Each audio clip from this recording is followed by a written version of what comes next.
is Bill Leonard inside the Greek encampment at the mountain pass near Thermopylae.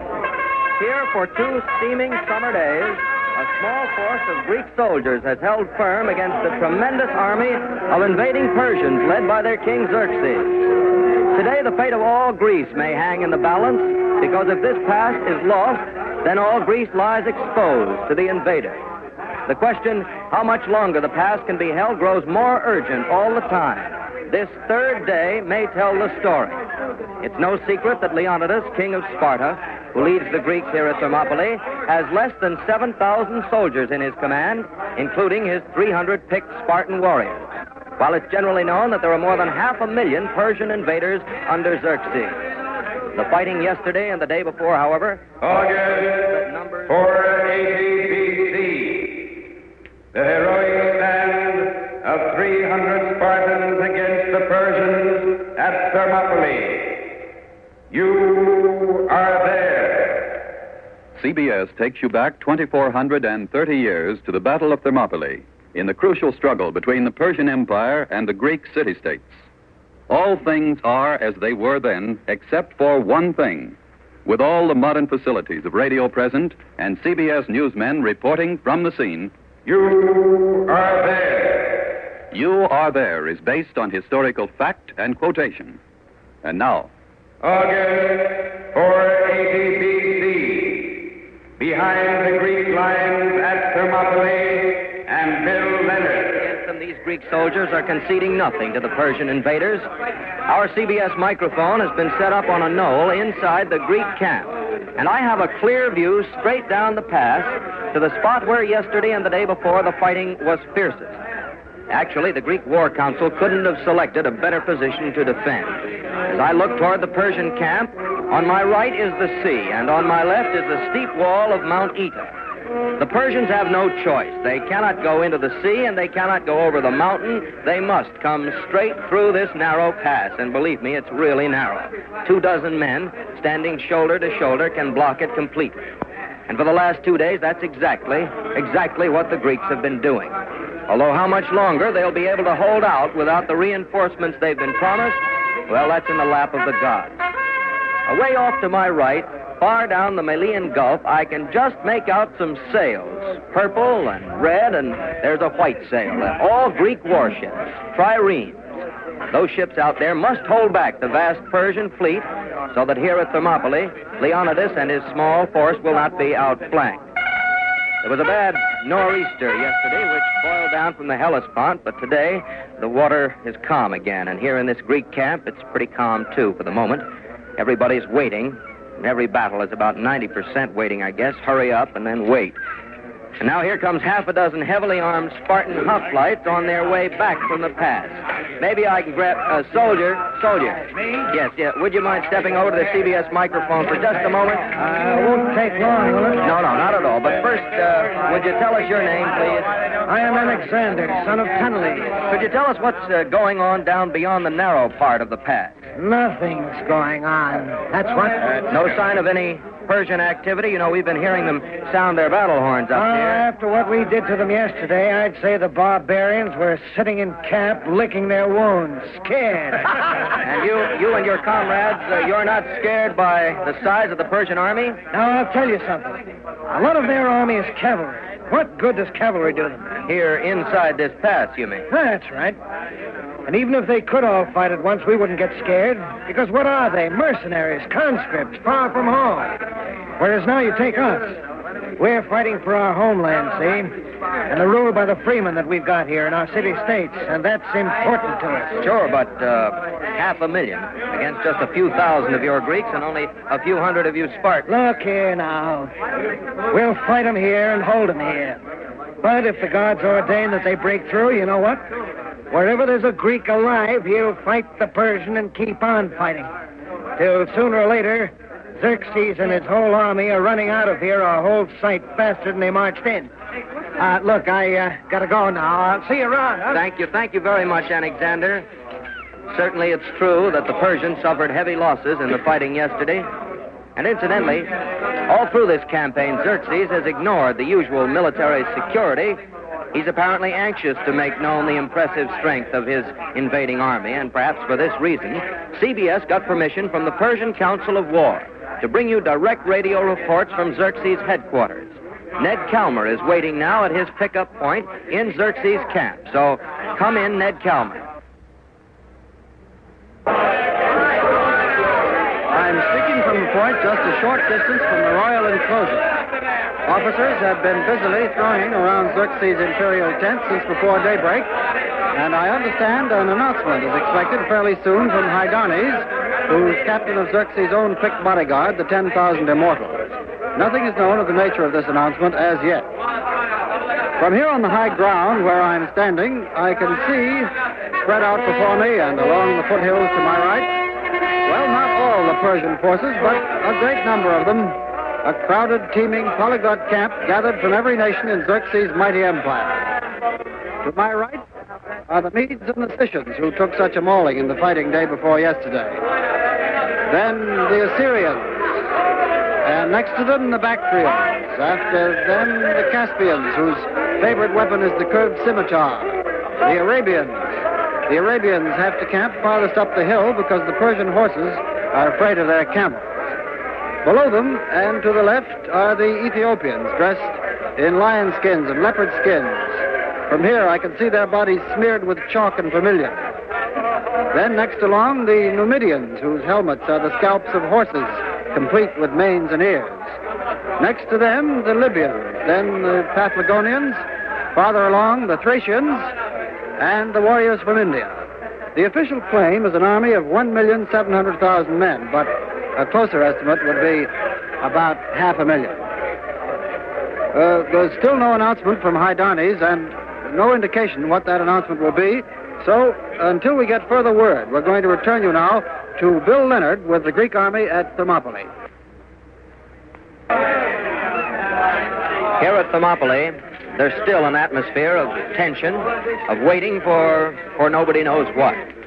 The Greek command is still somewhat astonished to find the Persians have not tried another frontal attack on the pass. There's a growing suspicion here that Xerxes has some trick up his sleeve. Some Greeks think it may have something to do with that announcement from Hydarnes that Ned Calmer just mentioned. Others think it may involve a fleet engagement. Larry LeSueur is with the Greek fleet, and we'll hear from him later.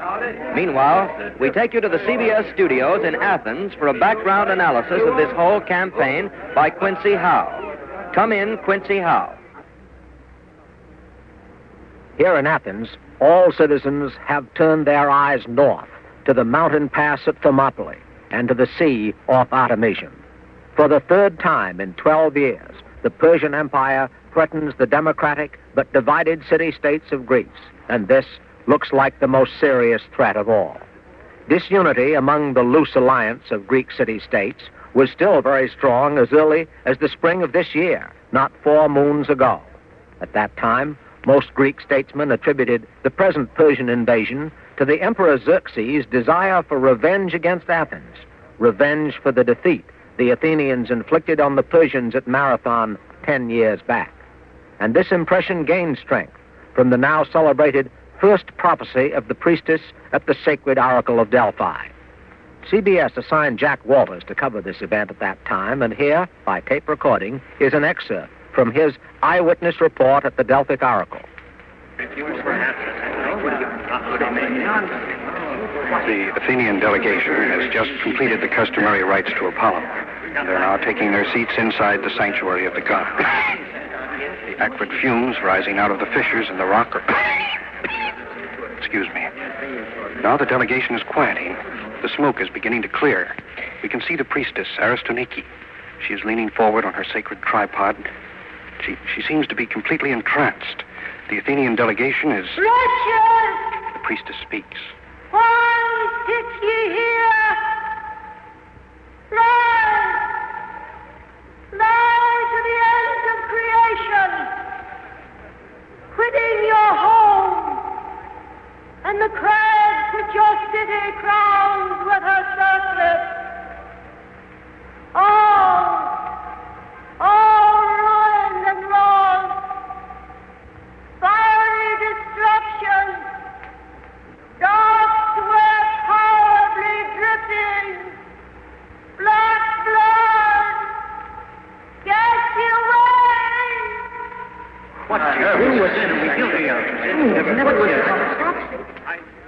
Leaders of the Peloponnesian states to the south, especially the ruling families of Sparta, feared the Athenians would take the oracle at its word and quit the country altogether.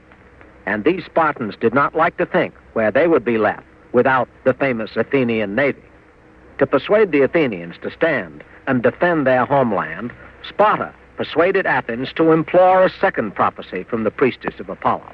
Indeed, it was even whispered in some quarters that the priestess of the oracle was herself urged to suggest a more patriotic course on the Athenians. A second Athenian delegation therefore went to Delphi, and here, once more by tape recording, is the significant part of that second prophecy. All-seeing Zeus grants this to the prayers of Athena. Safe shall the wooden wall continue for thee and thy children. According to Themistocles, who commands the Athenian warships off Artemisium, that wooden wall was the Athenian fleet. Well, this was an interpretation which the Spartan military leaders had, to put it mildly, hoped for all along. Anyway, a solid core of resistance began to develop. 20 days ago at the Isthmus, the decision to meet the Persian army at the pass of Thermopylae was taken by the Greek War Council. And tied in, of course, with that decision is the strategy to meet and engage the Persian fleet in the waters north of the pass. Here in Athens, men still feel confident that the 7,000 soldiers under Leonidas will hold the pass at Thermopylae until reinforcements arrive. My understanding is that Sparta is marching a considerable body of heavily armed hoplites, together with a still larger number of light-armed helots, north to the pass just as soon as the Olympic Games and the Carnean Festival have ended. From this vantage point, it therefore appears that these reinforcements will reach Leonidas in time. Moreover, they may well prove decisive in the issue which approaches a showdown this very day, the issue of whether Greek civilization will survive. Now, back to Bill Leonard at Thermopylae. The Greek camp here is in an uproar. Just a few minutes ago, a scout raced into this camp as if pursued by the three Furies themselves, with the news that a force of Persians under Hydarnes is coming from behind, has outflanked the Greek position here at the pass, and is even now moving up to trap Leonidas and his men. We're trying to get King Leonidas over to our microphone to give us some idea of what countermove he plans. What's happened apparently is this. Last night, the Persians, some 2,000 of them, climbed over the mountain under cover of darkness, using a little-known mountain trail, and by a quick feint evaded the guard posted by Leonidas against just such a move. It's apparently a very narrow trail over these otherwise impassable mountains, and only Leonidas and a handful of others are supposed to have known about it. The talk here is that the Persians must have learned of it through a Greek traitor. Now, I see an emergency council of war which has been going on among the Greek captains ever since the scout returned. It's just breaking up. Yes, King Leonidas is coming over this way, so in just a moment we'll be able to ask him... I have to make it very brief. Yes, sir. If you would just tell us what your plans are now that the Persians are reported approaching from the rear. Have you issued orders to withdraw? Withdraw? Certainly not. Why should we?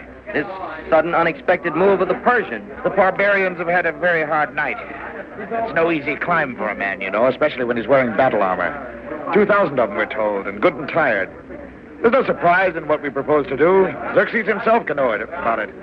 We're splitting our forces and sending a body of Arcadians to intercept Hydarnes. Over 3,000 of them. They ought to cut the barbarians to bits. And you'll say to hold the pass? Of course. We'll be close to 3,000. Thespians, Thebans, our own helots, we 300 from Sparta. What more do we need? Now I must go. The gods be with you. And with you, King Leonidas. Now, this Greek camp is alive with activity. The showdown with the Persians can be expected at any moment. And for a picture of what's happening in the camp of the invader, come in Ned Calmer. See if you'll come to the mic, will you? We've moved our equipment to the eastern gate of the pass of Thermopylae, where the Persian is now mounting full-scale preparations for an all-out assault. Just before going on the air, we were making arrangements to have the Persian king, Xerxes himself, come to our CBS microphone And I think we've managed to... Oh, An interview? right over here, sire. You remember that I... King Xerxes, if you would just let us have a word. Certainly delighted. We haven't much time. Well, sire, We'll make the most of what daylight is left to us. Don't think we'll need any more. Sire, the word has come that your plans for surprising the Greeks from the rear have been successful. Is that correct? So my scout informs me, yes. My Captain Hydarnes and 2,000 of my immortals should have control of the Greeks' escape route in a matter of moments. Well, would you tell us, sire, how did it come about that you learned of this path over the mountain? Well, now, I'm not sure I should tell you. That's covered by military security, all that. It's restricted information. Oh, now, come, Rambesis. It's not so important as all that. In another few days, we may make that man a district leader in these parts. I'll tell you, young man, I found out about the path when a Greek, a Malian, what was his name again? Ephialtes, O king, Ephialtes, son of Eurydimus. That's right, Ebialtes. Now, this Ebialtes, he came to my tent. We promised him a fine reward, too, if by any chance he comes through the fighting alive. And it was he who guided your warriors over the path? Yes, that's right. Now, before the sun is slid very far down the sky, we'll be chewing those Spartan heroes and throwing them to the camels for fodder. Sire, would you say that the Spartans... young man, 12 days or so ago it was, my spies reported that there were 300 Greek soldiers sitting just outside their camp, combing and braiding their hair. I'm told that those were Spartans who were preparing to fight to the death. Seems that these Spartans always comb and braid their hair before they expect to die. Braiding it like a pack of so many girls. Oh, king, live forever. You haven't much more time before you... Of course. Many thanks to you, sire, for your consideration. Well, that's the picture at the moment. Here in the Persian camp, all is jubilation as they prepare to mount what every man is convinced will be a final, glorious, victorious assault on the Greeks who've been holding the pass at Thermopylae. Meantime, as you know, the Greek fleet has been engaging Xerxes' warships off Artemisium out in the Malian Gulf. Larry LeSueur is aboard the Athenian trireme commanded by Themistocles. And for a report on the sea fighting, come in now, Larry LeSueur. I'm still a bit groggy out here, just beginning to get back my sea legs after the gales and the heavy swells of the past few days. But the sea is comparatively calm now, and much has happened out here these last few days. Standing beside me here is the admiral of the Athenian fleet, Themistocles, son of Neocles. He, perhaps more than any other, has played a decisive role in the recent sea battles. You do me too much honor. I imagine, sir, that you would be understandably reluctant to give us an estimate of the strength of the Greek navy here off Artemisium. Well, yes, I would, but I can say we only have a fraction of what the Persians have. However, before we're done, we expect that their advantage won't be quite so big. You've been helped by the storms, haven't you, sir? When the breeze first began to freshen 7 days ago, we offered up sacrifices to Boreas, god of the north wind, and secured our ships at their moorings. The barbarians lost 400 warships in that first storm. They're poor sailors. As soon as we learned what had happened, we offered new sacrifices in honor of Poseidon, the savior. He sailed full speed for the Artemisian coast, captured 15 more of their ships. By the way, any danger, sir, of their sending ships around this island behind us so as to come at you from the rear? Oh, they've thought of that already. Sent 200 triremes around the island 2 days ago. And every last one of them was smashed against the rocks in yesterday's storms. I don't think they'll risk being caught in those treacherous narrows again. Well, tell me, sir, just a speculative question, of course. Yes. But suppose Leonidas should decide to withdraw his troops. Would you stay to fight the Persian fleet anyway? Oh, no. Our only reason for being here is to protect this flank. And as things are now, I'm confident we can hold the narrows and protect our warriors ashore at Thermopylae. Well, thank you, sir. That was Themistocles, son of Neocles, who's in command of the Athenian triremes of the Greek fleet here off Artemisium. I'm sorry I've had to cut this interview short, but we just had word that Bill Leonard wants the air for an important report from Thermopylae. Come in, Bill Leonard. Events here at Thermopylae have taken another sudden and unexpected turn. Only a short time ago, a runner, spent and exhausted, arrived at Leonidas' camp. No word yet on what message the runner brought. The Spartan king has summoned an extraordinary meeting of his principal warriors. I can report that Leonidas is in a towering rage. Right now I can see him. He's shaking a clenched fist toward the east, in the direction that runner came from. Impossible to say what Leonidas is deciding. He's got to do something, and fairly fast, for as I speak, I can see far down to the west the preparations for a Persian attack on... Just a moment, ladies and gentlemen, just a moment. That call means that Leonidas is summoning all his warriors around him. It seems clear he plans to speak to them. Get his orders. That's all we get his orders. Nothing but orders. Now Leonidas is climbing upon a mound. Men of Sparta and Thebes, evil tidings. Word has just come that the Arcadians, whom I sent to intercept Hydarnes and his Persians in our rear, have fled. First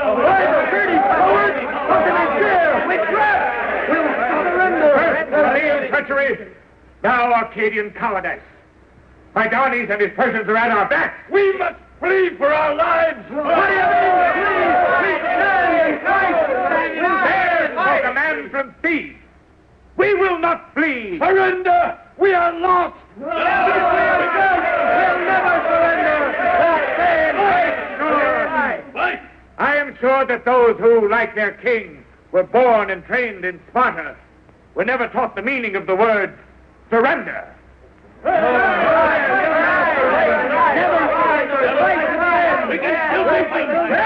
Sparta, men of Thebes, yesterday and before that, we held the pass.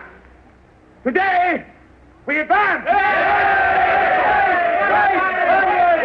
march to reach the barbarian beyond the pass. Who marches with me to learn the color of the barbarian's blood? Who marches with me for Hellas and freedom?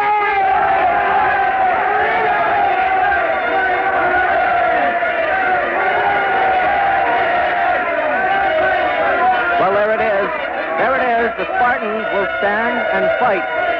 Their Theban allies are marching off with them now, past here and on west, down toward where the pass narrows, and beyond, to meet the Persians head on.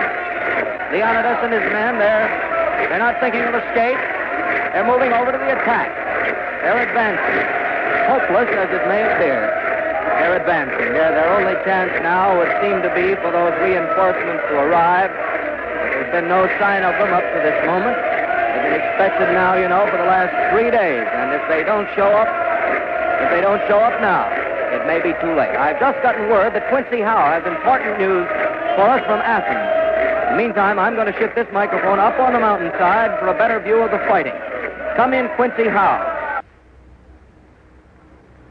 Terrible, shattering news. Here in Athens, we have just learned that there are no reinforcements on their way to Thermopylae. I repeat, the vital reinforcements which were understood to be on their way to help Leonidas have not marched. Apparently, a secret decision has been made to hold the reinforcements here, keep them in reserve to fight the Persian when he reaches the isthmus south of Athens. An atmosphere of gloom and fatalism prevails here in Athens. Families are already packing their belongings, preparing to flee the invading Persian army. This is Quincy Howe, returning you to Bill Leonard at Thermopylae. We're now set up on higher ground, partway up the steep side of Mount Ida. To the west, beyond where the pass narrows, the bloody fight has already begun.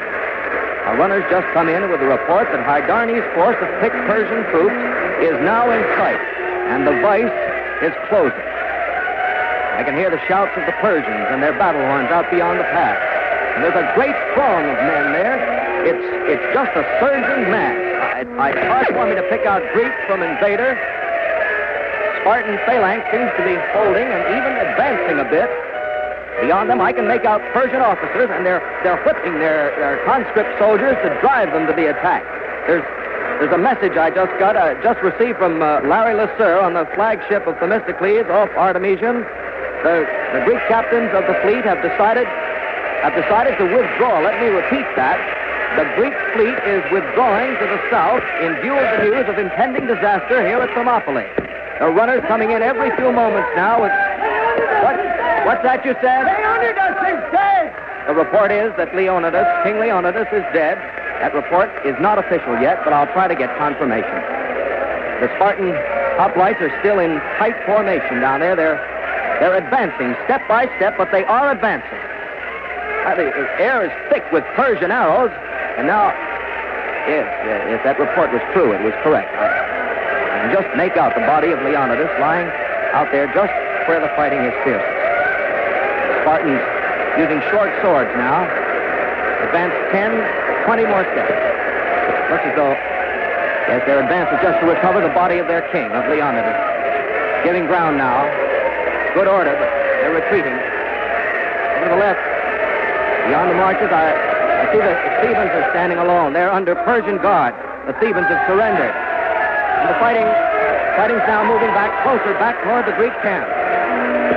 Spartans retreating now.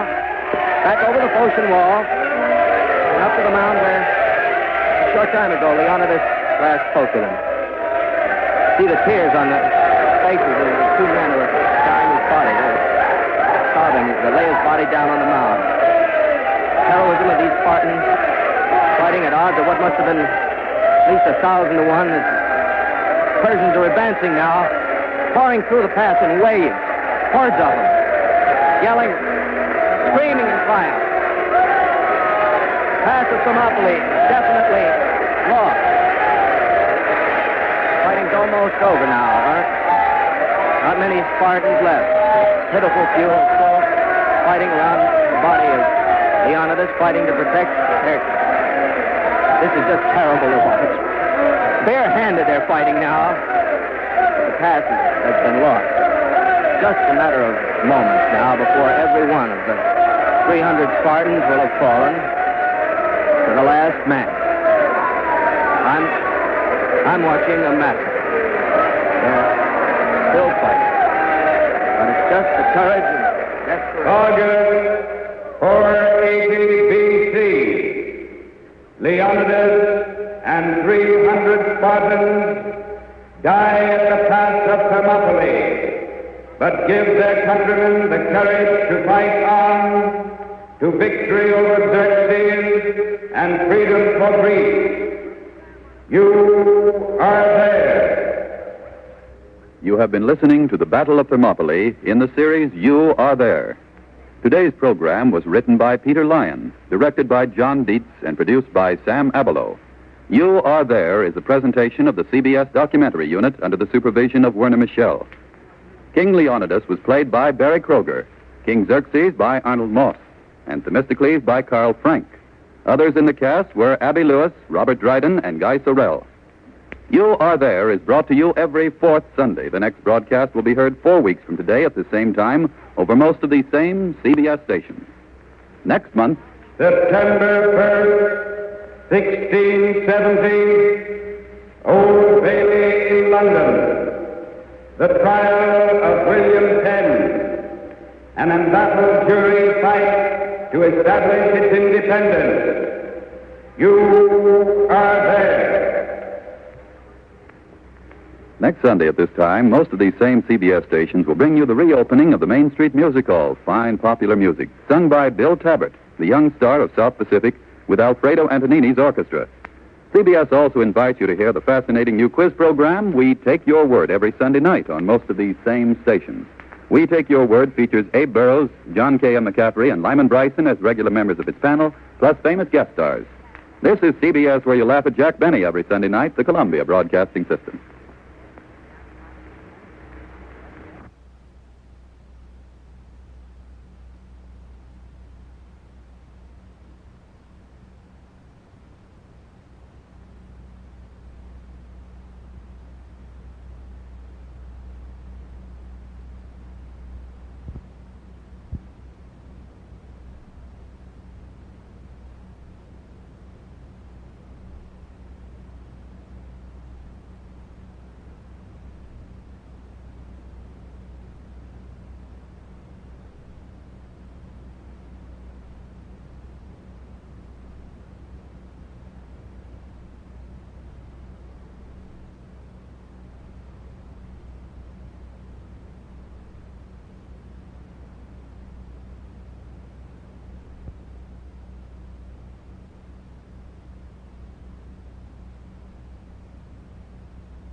John Daly with the British forces at Katwa, India, a little village 100 miles up the Hooghly River from Calcutta.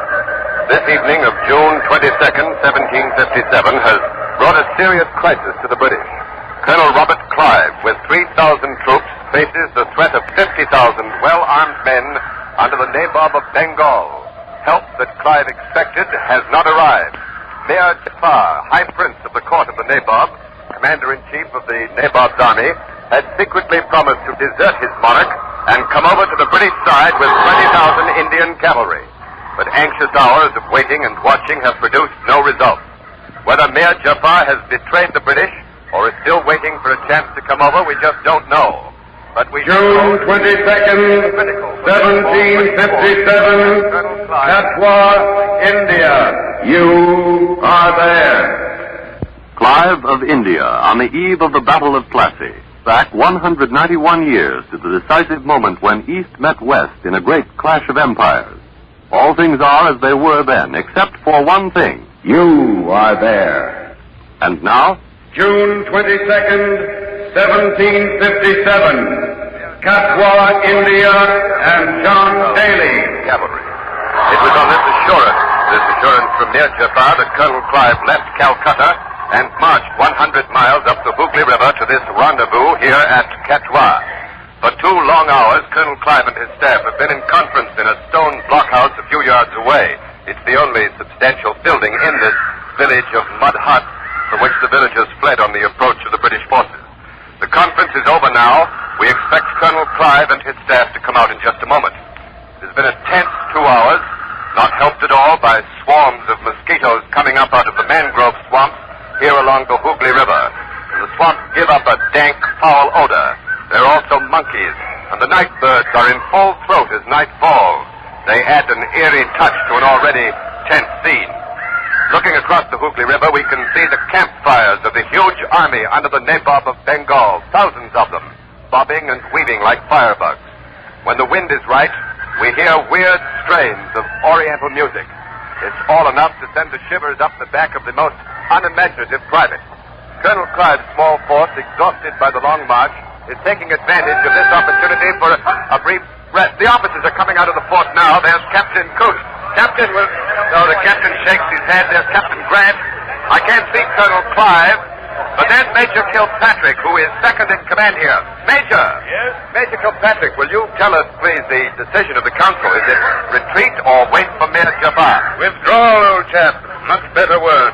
We're not being forced out of our position, simply withdrawing till a better opportunity to defeat the Nabob comes along. Well, Major Kilpatrick, this does come as a surprise. I thought that Colonel Clive was... Yes, I know. Came as a surprise to all of us. As you say, we expected the Colonel to be full of fireworks. But his attitude was most reasonable. Matter of fact, he advised the course himself. You mean Colonel Clive suggested withdrawal? Well, not only suggested it, but voted for it. But on what grounds, Major? Did he give his reasons? Sound military thinking. First off, our ally, Mir Jafar, has proved he can't be trusted. Then our position here could be cut off, you know, or even overrun. The Nabob ever decided to attack us. 50,000 to 3,000, you know. Too much, even for Englishmen. Then the monsoon, starting any day. Matter of fact, they're here now. Roads will be quagmires in a couple of days. No. Only possible decision, withdraw. Very satisfactory indeed. Well, sir, where is Colonel Clive now? In the fort. He asked to be left alone. Poor chap. Wants to do some thinking and weigh his decision. Don't blame him. No commanding officer likes to retreat. Disengage the enemy. You mean because of his military reputation? Quite so. The courage, you know. Widely known as the daredevil. Always likes to push on. This must be a bitter pill for him to swallow. But it's the only sensible thing to do. Well, this should put to rest all the stories about his erratic nature. Excuse me, sir. Yes? Major Kilpatrick, the night guard detail is formed and ready for inspection, sir. Just a moment, Robin. If you excuse me, Mr. Daly, I'll have to organize the camp for the night. Of course, sir. Thank you very much, Major. Colonel Clive's force will begin its withdrawal back on Calcutta in the morning. The first time, by the way, that Colonel Clive, or for that matter, any British commander, has refused battle with an Indian force. However, 50,000 against 3,000 are kind of odds that even the most enterprising officer thinks twice or many times about before accepting battle. If, however, Mir Jafar had come over with his cavalry, cutting the Nabob's advantage, Clive certainly would have fought then. This difficult and probably humiliating decision for Colonel Clive has been caused by that one man, Mir Jafar. Well, who is he and what is he up to? And here's a man who knows the answers to those questions, Mr. William Watts, who until very recently was official representative of the East India Company at the Nabob's court at Murshidabad. Mr. Watts, you know Mir Jafar personally. Well, what sort of a man is he? Oh, why, very capable, very capable. A man of 45, a prince, well-born, well-connected. How is it, sir, that an Indian prince conspires against his own monarch? Oh, he's ambitious, of course. But there's also a move on foot among the other princes to get rid of the Nabob. The Nabob's very unpopular with his own people, you know. In my opinion, he's incompetent, sir. He's unbalanced. The young lad of 21 has absolutely no respect for his elders. How do you mean, sir? Well, he seems to take delight in pulling their beards, having them flogged publicly. Well, sir, to get to Mir Jafar, did you negotiate with him personally, Mr. Watts? Oh, yes. He promised the colonel, secretly, of course, that if the British marched up here to Katwa, he'd be waiting with 20,000 troops. And as you've said, that would have radically changed the whole military picture. Well, do you think that Mir Jafar's failure to keep the rendezvous means that he's had a change of heart? Well, it's hard to say. Undoubtedly, the Nabob by now has received wind of the conspiracy. Mir Jafar may be too closely watched to move. Or he may have come to some agreement with the Nabob. You mean sold Colonel Clive out? Precisely. But why should he, sir? Colonel Clive had agreed to make Mir Jafar the Nabob, hadn't he? Yes, but that involves a battle, and a battle involves risk. In my opinion, Mir Jafar is playing both ends against the middle.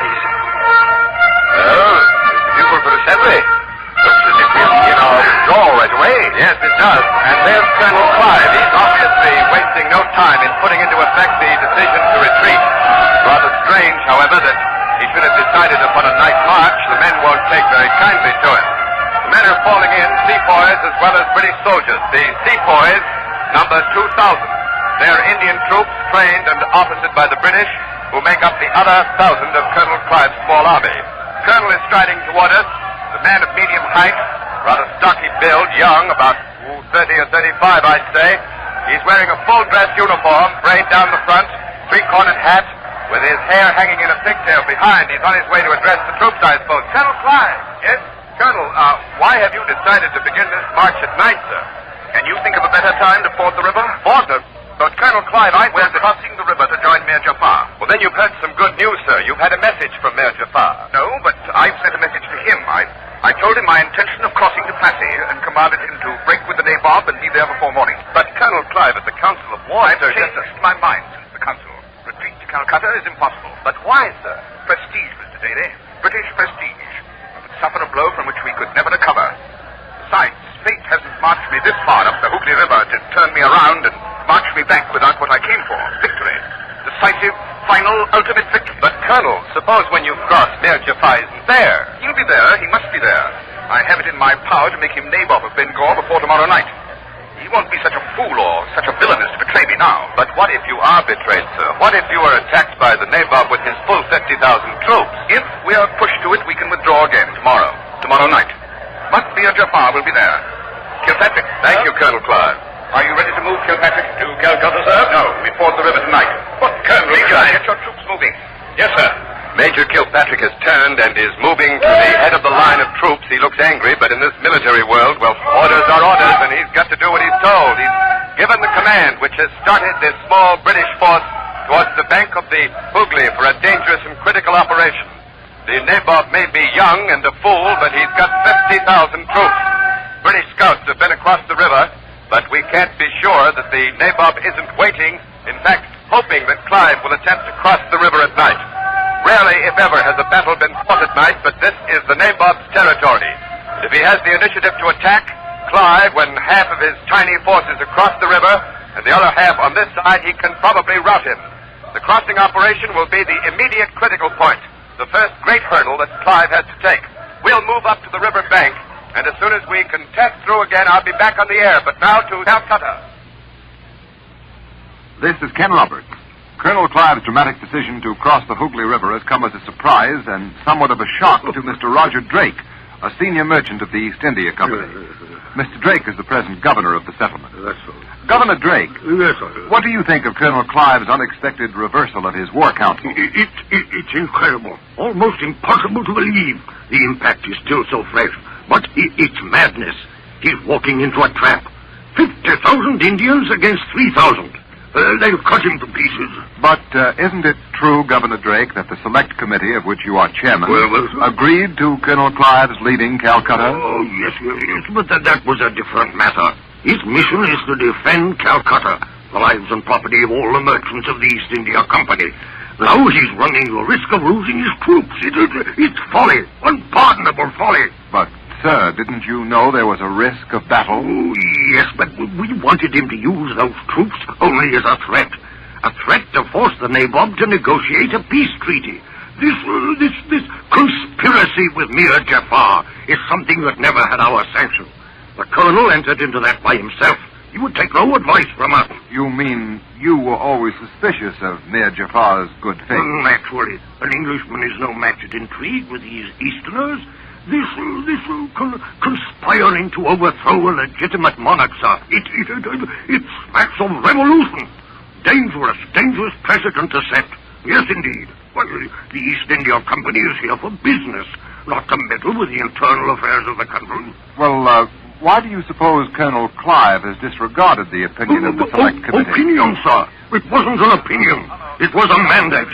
And Colonel Clive ignored it. Then, if I interpret you correctly, Governor Drake, you would advise Colonel Clive to withdraw the British troops immediately and return to Calcutta. I would, sir.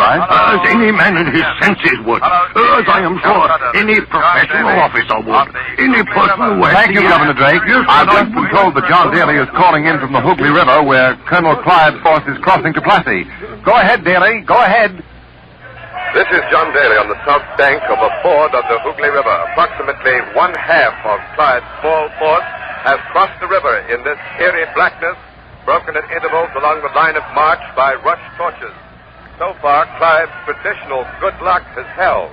The Nabob of Bengal has not shown any sign of resisting this crossing. This is the critical moment. Clive's forces are about evenly divided. One half on the Plassey bank, the other half here on the south bank, waiting their turn to cross.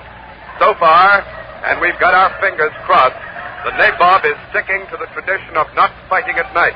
A tradition, by the way, probably born of the fact that Indian troops are largely composed of levies of illiterate, unenthusiastic peasants who would rather till the soil than fight. Major Kilpatrick, second in command, has assigned Sergeant Timothy Wayne to help us move our equipment and to explain the more technical phases of the coming operation. Sergeant Wayne has already been across the river. He went over with the first troops, and he's just come back. Sergeant, did you see any of the Nabob's forces over there?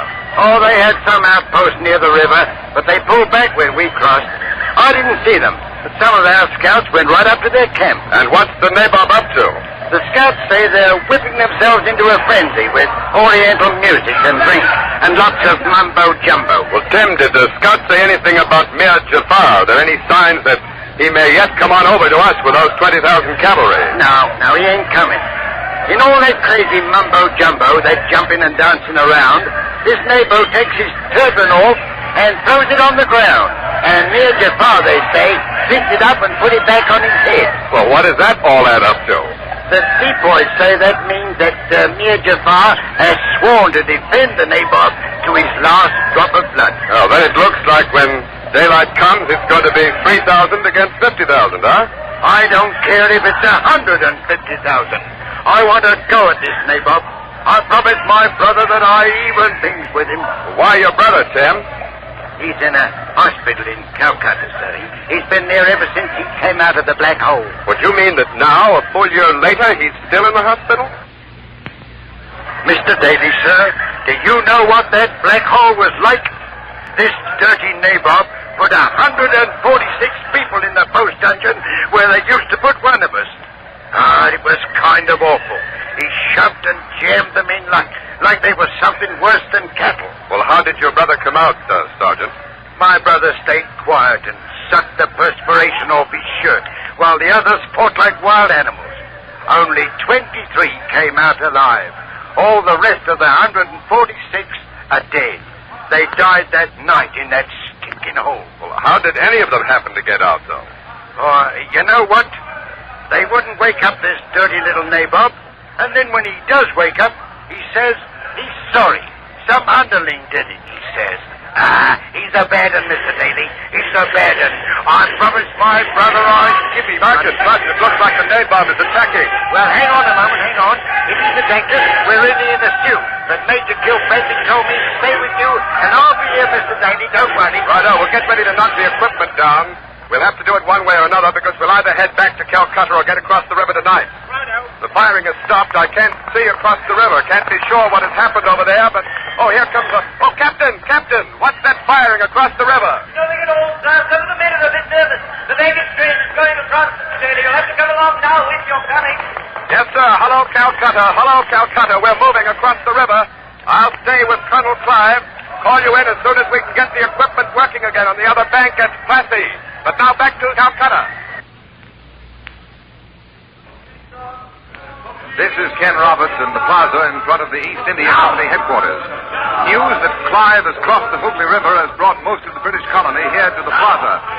There is strong partisanship about Clive's move, many of these people believing that if he is overwhelmed, every British man, woman, and child in Calcutta will have to flee for his or her own life, and the East India Company will probably be destroyed. Mr. James Holwell, an East India official, seems to be very pessimistic about the outcome. Mr. Holwell, you evidently think that this time Colonel Clive has bitten off more than he can chew. Well, Mr. Roberts, I'm not exactly a military man, but it does seem axiomatic to me that you don't put all of your eggs in one basket and then put that basket in the middle of a busy thoroughfare. What? But, Mr. Holwell, even if the worst should happen to Colonel Clive and he's beaten, he will be able to retire until he is reinforced. Mr. Roberts, where do you think these reinforcements are going to come from? We're spread very thin, you know. Well, reinforcements could come out from home, sir. Surely the home government would send our troops. Home government. You forget, sir, that when the French tried to take over this subcontinent, the East India Company had to fight its battle alone. Clive commands a private army, the East India Company army. Surely, Mr. Holwell, the King's First Minister, Mr. Pitt, has a deep interest in the affairs of the East India Company. I regret to disillusion you, but it doesn't seem that way, Mr. Roberts. We offer here an opportunity in a great, rich, civilized country, and Mr. Pitt wastes our troops in the North American wilderness. And, Mr. Roberts, I understand that against the French there, were it not for a young militia colonel named Washington, I believe, Mr. Pitt would have lost even that wilderness. Would you mean, sir, that you don't think any British troops will be sent out here if things go against you? Well, Mr. Pitt, when everything has been lost, may decide to do something. But then we shall have to start all over again, and 150 years of work will have gone for nothing. Well, I hope things are not as bad as all that, sir. We all do. And thank you very much for talking to us. Major Green, Major Humphrey Green has fought with Clive before, and is now in Calcutta because he was wounded in the skirmish. Major, what is your estimate of the situation? Well, it's difficult to say, Mr. Roberts. I fought with Clive in the Deccan at Arcot, Cavalry Pack, and Trichinopoli. Great victories, you know, especially at Arcot, and always gets superior numbers. Well, you think, then, that Clive may turn the trick again? Well, I don't know, but you can be sure he's thought this out. He has a very peculiar intuition about these Indian people. He's proved it time and again. But as a professional soldier, I must admit that Colonel Clive's strategy is very unorthodox. Well, Colonel Clive is a professional soldier, too. Not exactly. He holds an East India Company commission. He depends on the company for pay and rank. He was not trained as a soldier. You mustn't forget he came out here, let's see, he's 30 now, when he was about 18. As a writer, a kind of a petty clerk, I think it was, in Madras. He must be a brilliant man, sir. Yes, I would say a genius. You know, in his early days, he suffered from melancholia, couldn't stand being a clerk. As a matter of fact, he's supposed to have attempted his own life twice in those days. Oh, really? Yes, but fortunately the pistol misfired both times. So after that, he decided fate must have something special in store for him, so he became a soldier. and none too soon for the benefit of the... Well, excuse me, Major Green. I've just received a message. There's action at Plassey. The battle has begun. John Daly crossed the Hooghly with the rear guard of Clive's forces and has his equipment set up, and so we take you now to Plassey and John Daly. Clive's force is fighting magnificently. A second great cavalry charge by the Nabob's forces is breaking up under the pounding of Colonel Clive's 10 6-pounder guns. A terrible mass of writhing horses and men is piled up on the field in front of us, and the Nabob's officers are fighting a losing battle against the panic-stricken cavalry, which has begun to break and run back towards the Nabob's camp. The British cannon are still firing. The infantry is jubilant and excited. They look kind of hopefully to their officers for an order to charge. These men have not forgotten the Black Hole of Calcutta. They don't seem to be at all worried about the fact that the Nabob still has probably 10 men for every single one of them. Sergeant Wayne, that was a close one. Don't you worry about it now. If they haven't sense enough to keep their powder dry, we can take care of them. Sergeant Wayne is talking about an amazing piece of stupidity on the part of the Nabob, which has given Colonel Clive an advantage that's almost impossible to value too highly. The battle began early this morning before we could get ready to broadcast with an artillery duel. The Nabob's 50 10-pounders against Clive's 10 6-pounders, 5-1. In the face of the heavy Indian fire, Clive had to order a withdrawal. For a moment, it looked like a retreat, but instead, the infantry was withdrawn to the protection of this mango grove. As they fell back, with another unbelievable piece of Clive luck, the heavens opened up, and the monsoon rains came pouring down in torrents. The first thing Colonel Clive did was to protect his gunpowder. The Nabob didn't, and his 50 guns fell silent and have been out of action ever since. We've attached ourselves to Colonel Clive, and he's right here. Colonel Clive, those are 2 heavy Indian cavalry charges, Colonel, which you've just beaten off. Do you think that was your friend, Mir Jafar? Yes, I suppose it was, but you mustn't be too hard on him, Mr. Daly. Evidently, the Nabob gave him a rather simple choice, either fight with him or be executed. Well, it certainly seems certain, sir, that you've just about taken everything they can throw at you. Not quite. They have another trick up their sleeve. Elephants, Mr. Daly. Elephants. Now, you'll have to excuse me. We still have a battle to win, you know. Right, sir. Thanks very much. Sergeant, what's this all about? What does he mean by the elephant? Oh, they'll charge us, sir, and these elephant charges are pretty awful things. Each elephant carries a prince in a howdah, what the people at home would call a sort of a basket on his back. Then there's the mahout, or elephant driver, who sits up there behind his ears and prods him with a stick, telling him where to go. Look over there at their camp. You can see them now. They're getting them ready. Right, and say, they really look like something, even in this driving rain. You know, those elephants at this distance don't look as though they can do us an awful lot of damage. They're all dressed up. I don't suppose we can see the colors, but it looks like they got every color of the rainbow on it from this distance. And unless I miss my guess, they're almost ready to come. They're pretty all right, but it won't be so pretty when the mahouts whip the big beasts into a frenzy with their prongs, and the cannon drive them crazy with the roar of the smoke and the fire. If they get up to our lines, they'll be trampling and crunching them to death, they will. Right, here they come, Tim. The elephants have been formed, and they're starting their charge. There must be about 50 of them spread out across the plain. The British troops have been ordered out of the protection of the trees and the mango grove, and they're forming a battle line, a thin one. Well, what are they doing that for, Sergeant? Why do they come out of the trees? Why, they're forming in ranks, sir, to add their musket powder to the cannon. These elephants are hard to stop, and you use everything you've got. Besides, if they get past the cannon, at least we'll get a shot at those blinking princes up there on their backs. Well, I just assume we didn't get a chance to shoot at any princes on their backs. The elephants have broken into a lumbering trot. The British cannon have stepped up fire. They need to. The elephants are in range. Very few of them are going down. Some are falling, though. I can see 1, 2, 3 of them on the ground. But one is twitching and struggling, trying very hard to get up again. But the rest still come on, and they've broken into a gallop. The mahouts on their backs are shrieking and goading them into madness. The cannon are firing just as fast as Clive's cannoneers can load. But they're not enough.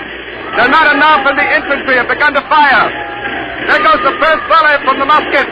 The smoke is getting so thick here that we can't see. Gets into your eyes and your throat. It's clearing a bit, and I can see the shapes coming through the smoke. The elephants are still coming. Sergeant Wayne, those muskets aren't doing any good. Their hides are too tough, sir. What would you say? The elephants, right, sir, they're too tough. The bullets didn't take effect. The range is too great. The whole earth around here is shaking, although the elephants are still 100 yards or so away. Kilpatrick has just shouted an order. Shoot at the riders, the Major says. Shoot at the riders. Major Kilpatrick has ordered the British infantry to fire at the riders and not at the elephants. It sounds like a good idea to me. They're almost on top of us.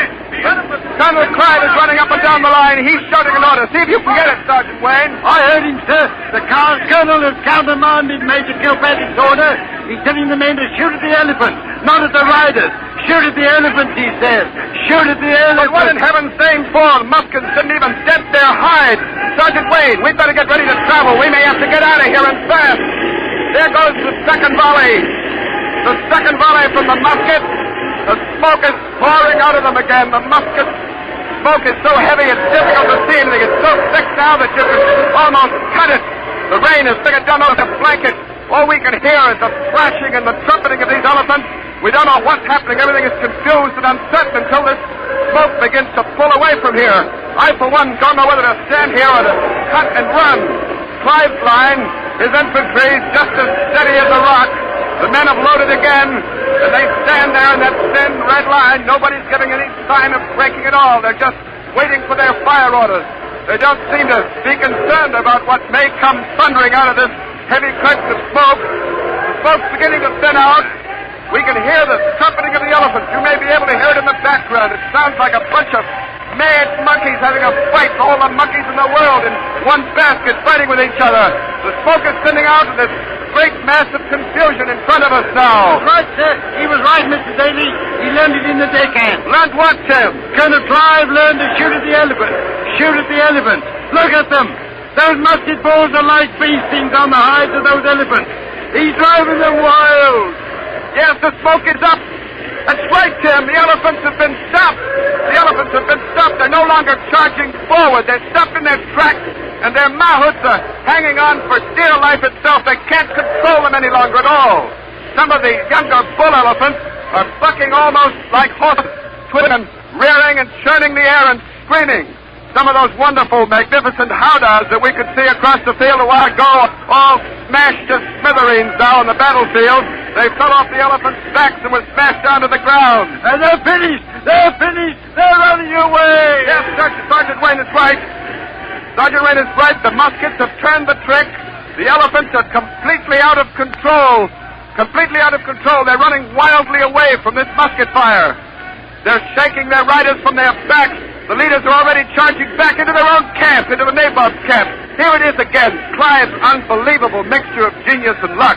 The elephants with which the nabob was going to destroy Clive and his small force are ripping through the Indian camp, destroying and crushing everything in front of him. The Indian peasant levies are throwing down their arms. They're running away for dear life. Colonel Clive! Colonel Clive, sir, you are now the ruler of Bengal. No, Mr. Daly, the British are here to trade, not to rule. If he's still alive, Mir Jafar will be the new ruler of Bengal. But we'll have peace. Peace, trade, and friendship with the people of India. Well, congratulations, Colonel Clive. It's a magnificent victory.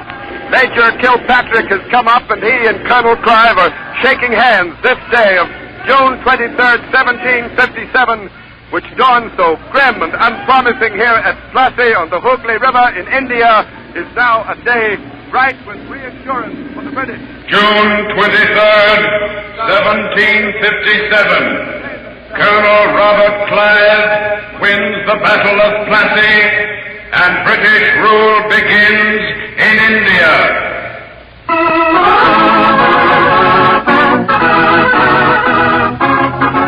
You have been listening to The Battle of Plassey, another broadcast in the series You Are There. This program was presented originally by CBS, the Columbia Broadcasting System, and came to you through the United States Armed Forces Radio Service, the voice of information and education.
John Daly in the Salem Court of Massachusetts Bay Province. The recess in the witchcraft trial of 71-year-old Rebecca Norse, which started at 10 o'clock in the morning of this 29th day of June, 1692, is just about over, and the trial should soon resume. As you know, Rebecca Norse, great-grandmother and mother of 8, whose husband owns a 300-acre farm not far from the Crane River Bridge, went on trial this morning as a witch. The penalty for witchcraft is death. This courthouse on Townhouse Lane is jammed to the rafters. Salem, Massachusetts, June 1692. CBS is there. A Salem court tries a woman as a witch. CBS invites you to believe that our microphone is there waiting for the verdict. All things are as they were then, except for one thing. CBS is there. This broadcast, the fourth in a special summer series produced and directed for Columbia by Robert Louis Cheon, is based on authentic historical fact and quotation. And now, Salem, June 29th, 1692, and John Daly. We'll tell them how this trial is progressing. The tension with which this day opened here in Salem has grown greater, if possible. In this trial, second in the biggest roundup of suspects these colonies have ever seen, 2 key witnesses for the prosecution this morning testified that the defendant, Rebecca Norse, was responsible for fits, seizures, and the unnatural torment which have been plaguing a dozen or so Salem girls for the last few months. Another woman named by these girls, Bridget Bishop, has already been hanged and waiting in jail at this very moment to be tried by this same court on these same charges of witchcraft are 150 local residents who were seized in their homes in nearby Lynn, Topsfield, Marblehead, Amesbury, Andover, Wells, as well as Salem, and as far off as Boston. This morning, a prosecution witness, the Reverend Mr. Samuel Parris, minister of Salem Village, testified that the alleged unnatural activities of Rebecca Norse against the afflicted children are actually part of a much larger plot against the government. Is that correct, Mr. Parris? If that plot had not been discovered, the plotters would soon have succeeded in sinking this government. On the stand this morning, Mr. Parris, you spoke of proof. They have been holding meetings, sir. They have been holding meetings and plotting to root out the Christian religion from this country. I see. You said, too, that they were prepared to blow up all the churches and wreck our government. And set up instead their own diabolism. So, well, I'm told, sir, that before you came to this church, you were a merchant in the Barbados Isles. I gave up commerce for the ministry. You brought back with you some slaves, sir. 2. Is it true, Mr. Parris, that there has been a dispute going on between you and members of your congregation as to what were the terms of your salary agreed upon 2.5 years ago? When I accepted the call to this parish 2 years and 7 months ago, my salary was clearly determined. But there is a dispute, isn't there, as to whether it gives you permanent ownership of the parsonage or merely the use of the ministry and the pasture. The salary for my services includes full and permanent ownership of the parsonage and surrounding grounds. Those who have disputed it are simply not in possession of the facts. I see, but is the prisoner's husband, is Francis Norse, among those who have disputed your claim to permanent ownership, Mr. Parris? Francis Norse is not in possession of the facts. Just one more question, Mr. Parris. About the committee charged with furnishing you with firewood last November, when you tried to have them brought to law. The committee had stubbornly and for a long time been derelict in its duty to furnish the parsonage with firewood. But it was argued then that an extra sum had been added to your annual salary to compensate you for finding your own firewood. But that Mr. Parris, Rebecca Norse's husband, the husband of the woman against whom you testified this morning, is on the firewood committee, is he not? Rebecca Norse has been plotting the destruction of our government. Thank you very much, Reverend Samuel Parris. Also on the stand this morning, we heard Dr. William Griggs, village physician, testify that a number of his patients had been bewitched. Dr. Griggs, you said that you yourself had seen evidence of their unnatural affliction. I saw the ministers, the Reverend Mr. Parris's own niece, try to fly up the chimney. You described how she was picked up by an unseen force. An unseen force hurled her through the room so that she flew from wall to wall. Then she began to show every evidence of starting to fly, stretching up her arms as high as she could and crying, "Wish, wish, wish." This morning, Dr. Griggs, you testified that the girls were under the baleful influence of an evil eye. Now, speaking as a medical man, what is the explanation of the evil eye? When a witch turns her evil eye on a subject, an invisible and impalpable fluid darts from the eye of the witch and penetrates the brain of the bewitched. From then on, the witch can do with the bewitched as she pleases. Thank you, Dr. Griggs. The excitement over the witches brings to a head the anxiety and unrest which has been disturbing these people of Salem. Dissatisfaction with a succession of governors, high taxes, a high cost of living, and lately rumors of war make it easy to understand why the distracted Salemites feel, as one put it to me this morning, that Satan is loose in New England, and why they're not surprised to learn that 150 of their own neighbors and even friends have been plotting with the devil against them and their government.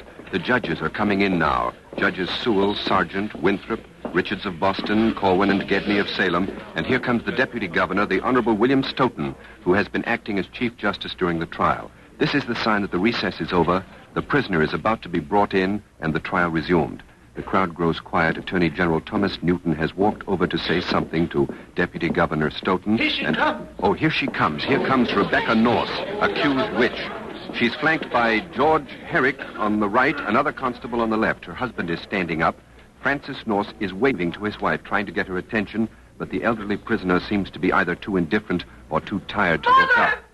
That was her daughter's voice. The voice you heard was Sarah Norse's, the defendant's 28-year-old daughter. She called out, "Mother," and her mother seems to have heard her. She raises her head. She looks a little bewildered. Judge Stoughton is pounding on the desk for order. The trial is about to start. In the front row, the afflicted girls, Ann Putnam and Abigail Williams, who are here to testify against Rebecca Norse, are staring at her. The marshal helps the prisoner to the platform where she stood this morning. Apparently, Rebecca Norse is still not going to sit. She's going to stand through this session. She's standing about 8 feet from the judges now, facing the judges. Attorney General Newton has opened the trial, and he tells Rebecca Norse, "You are now in the hands of authority." I adjure you to answer the questions of the court truthfully and not to lie. He warns her not to lie, and now I'll throw open the microphone on the witness stand and let you hear the proceedings. Rebecca Norse, why do you hurt these children? I do not hurt them. If you are guilty of this fact, do you think you could hide it? The Lord knows. Ann Putnam, have you seen this woman hurt you? Yes, she beat me last night. Despite the fact that Rebecca Norse was locked in the Salem jail last night, 12-year-old Ann Putnam accuses her of having beaten her in her own home, thereby implying that Rebecca Norse can be in two places at once and is therefore a witch. Abigail Williams, have you been hurt by this woman? Yes. Now, Rebecca Norse, here are two, Ann Putnam, the child, and Abigail Williams, who complain of your hurting them. What do you say to it? I do not hurt them. This morning you heard read the confession of one Abigail Hobbs, confessed witch. She named you as the queen of a witch's feast. What do you say to it? How could she say that? She is one of us. What do you mean by that? By what? What do you mean by one of us? She is like the rest of us, innocently imprisoned. Didn't you say you would tell the truth? Who hurts these children now? Look upon them. May I go to prayer? We have not sent for you to go to prayer. Why did you stop coming to church when the girls were seized with fits? It made me ill. Why didn't you visit them in their affliction the way the other neighbors did? I was not able to go out of doors because of illness. What sort of illness? I suffer from weakness of the stomach, sir.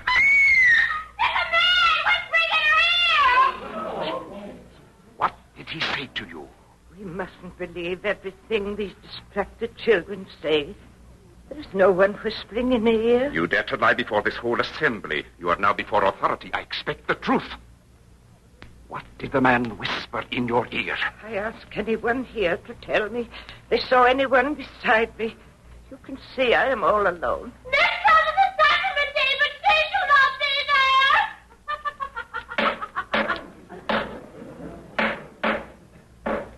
There has been talk among your neighbors, Rebecca Norse, that your illness is of a supernatural character.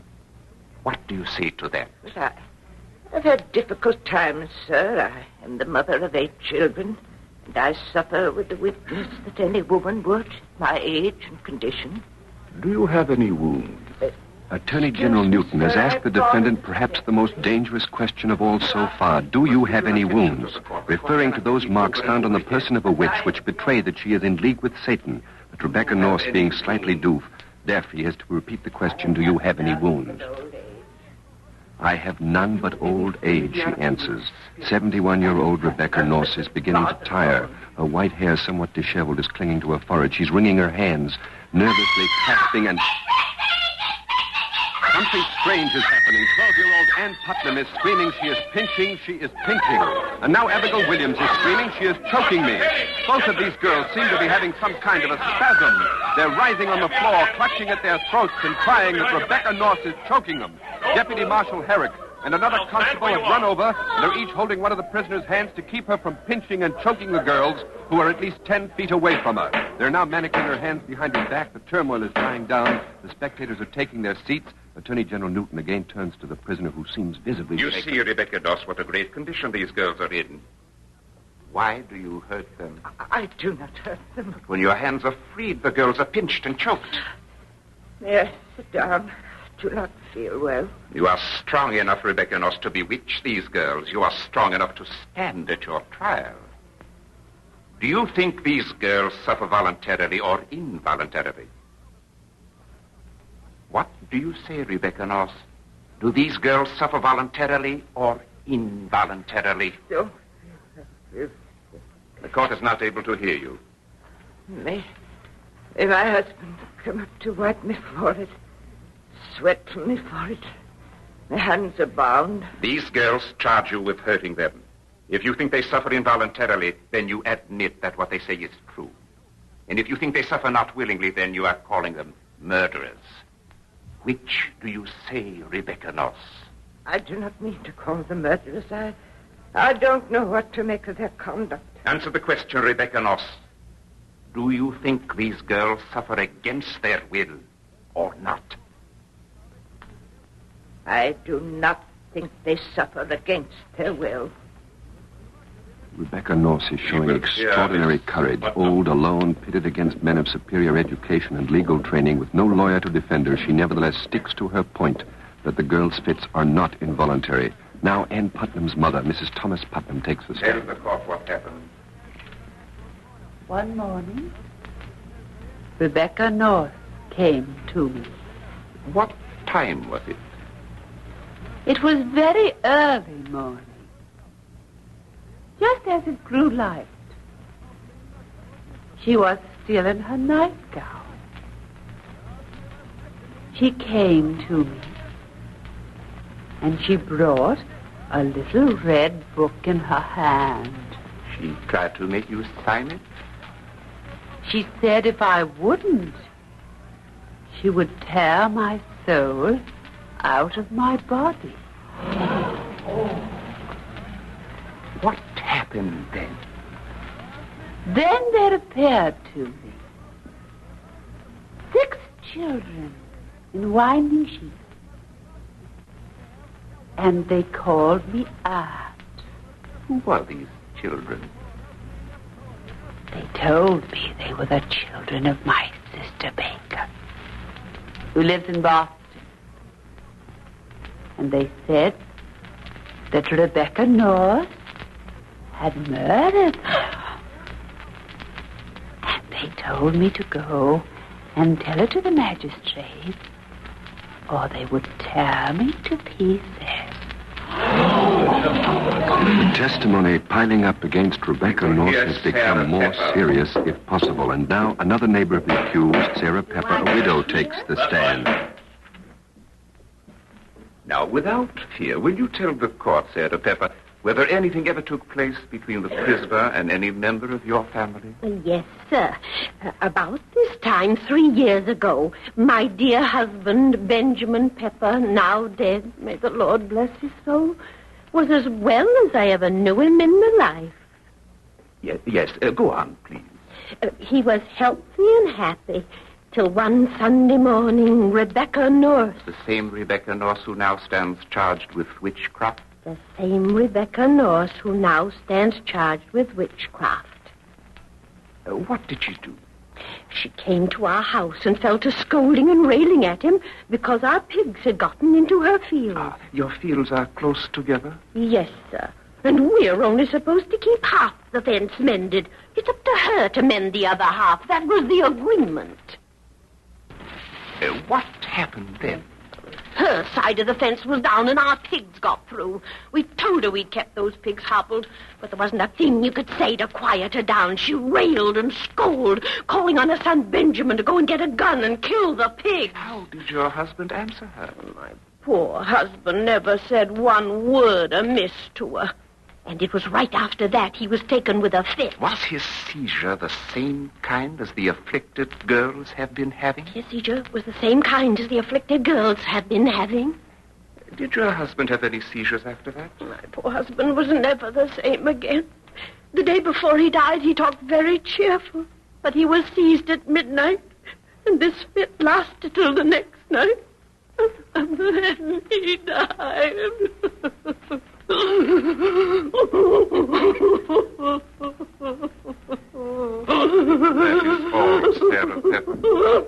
deputy marshal is leading the weeping widow Pepper back to her seat, and Attorney General Newton turns to confer with the 7 judges behind him. This looks bad for the defendant. So far, all of the testimony...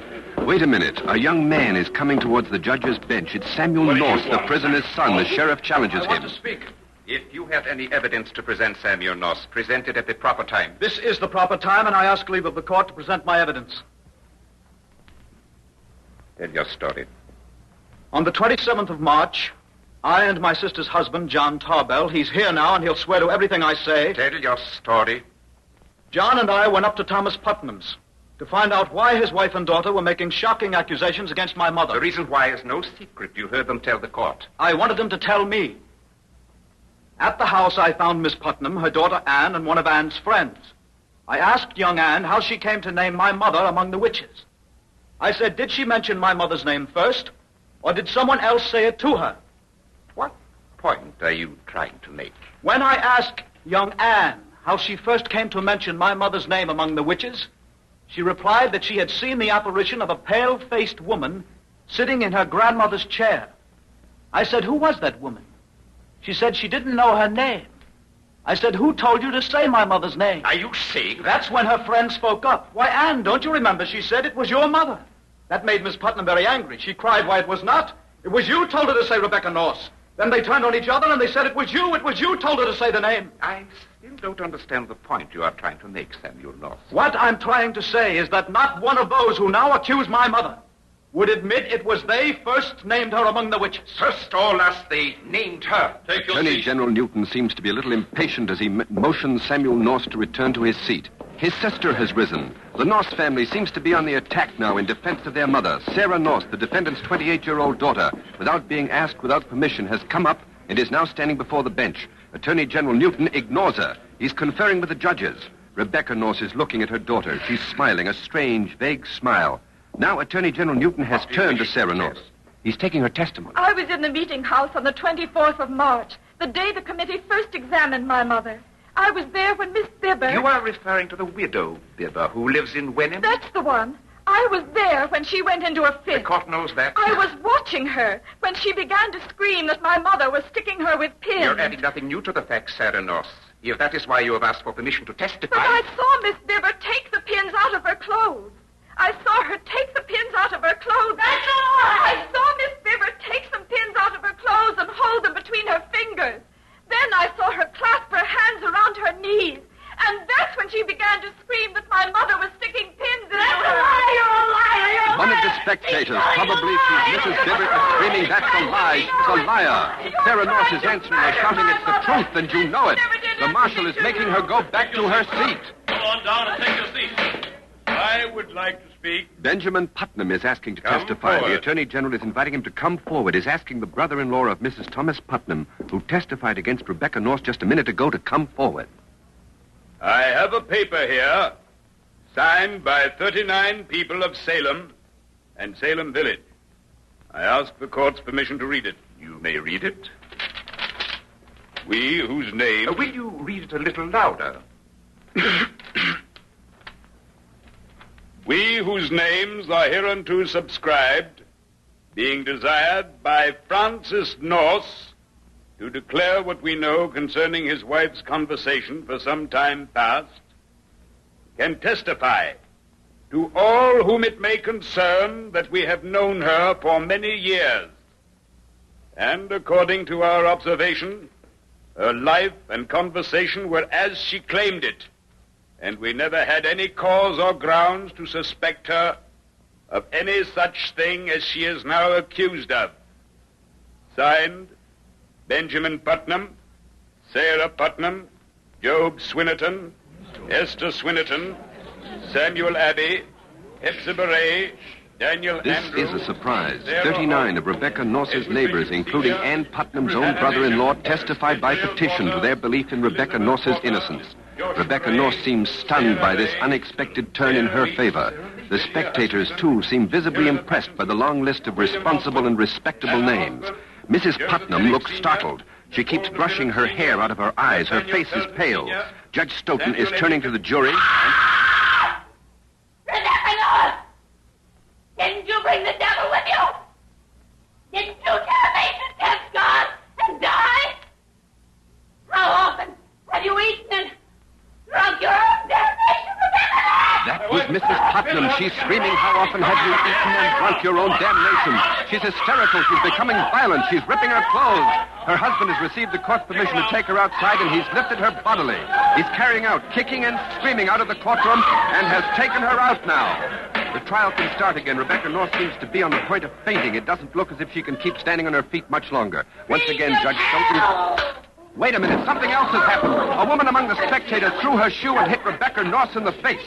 There's a red streak on Rebecca Norse's right temple where Mrs. Pope's shoe hit her. Rebecca Norse looks white and shaken. The courtroom is quieting down. Judge Stoughton turns to the jury. Apparently there's going to be no more testimony. He's going to send out the jury for a verdict right now.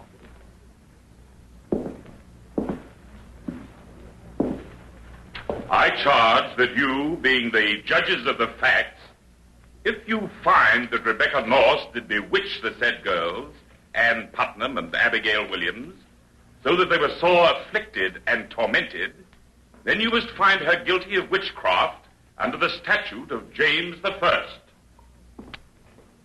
The jury has risen now and is filing out of this courtroom to consider the verdict.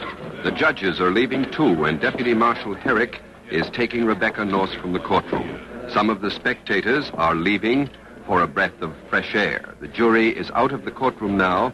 Of course, there's no possible way of knowing how long they will be. They may return momentarily, and if they do, we will switch back here to the courtroom immediately. Meantime, there are about 150 other suspects, as we told you, who have been rounded up in this drive and who are now in nearby jails waiting to be tried by this same court.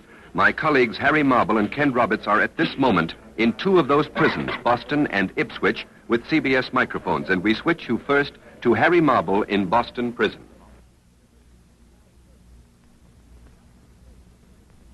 This is Harry Marble in Boston Prison. I'm standing in a room about 25 by 35 and 7 feet high. The walls are of stone and the windows are barred. Leaning against the walls and chained to the benches here are about 25 or 30 men who are waiting to be tried for witchcraft. Right beside me, his hands manacled, is Navy Captain John Alden. Captain Alden, what are the specific charges against you? Witchcraft, I presume. You have to pay your own room and board while you're in prison, don't you, Captain? Yes. And should I have the misfortune to be found guilty, my family would have to pay the cost of my execution. And, of course, my property would immediately be confiscated by the authorities.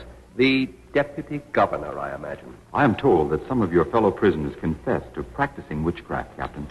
I will tell you how one confessed. A boy of about 18.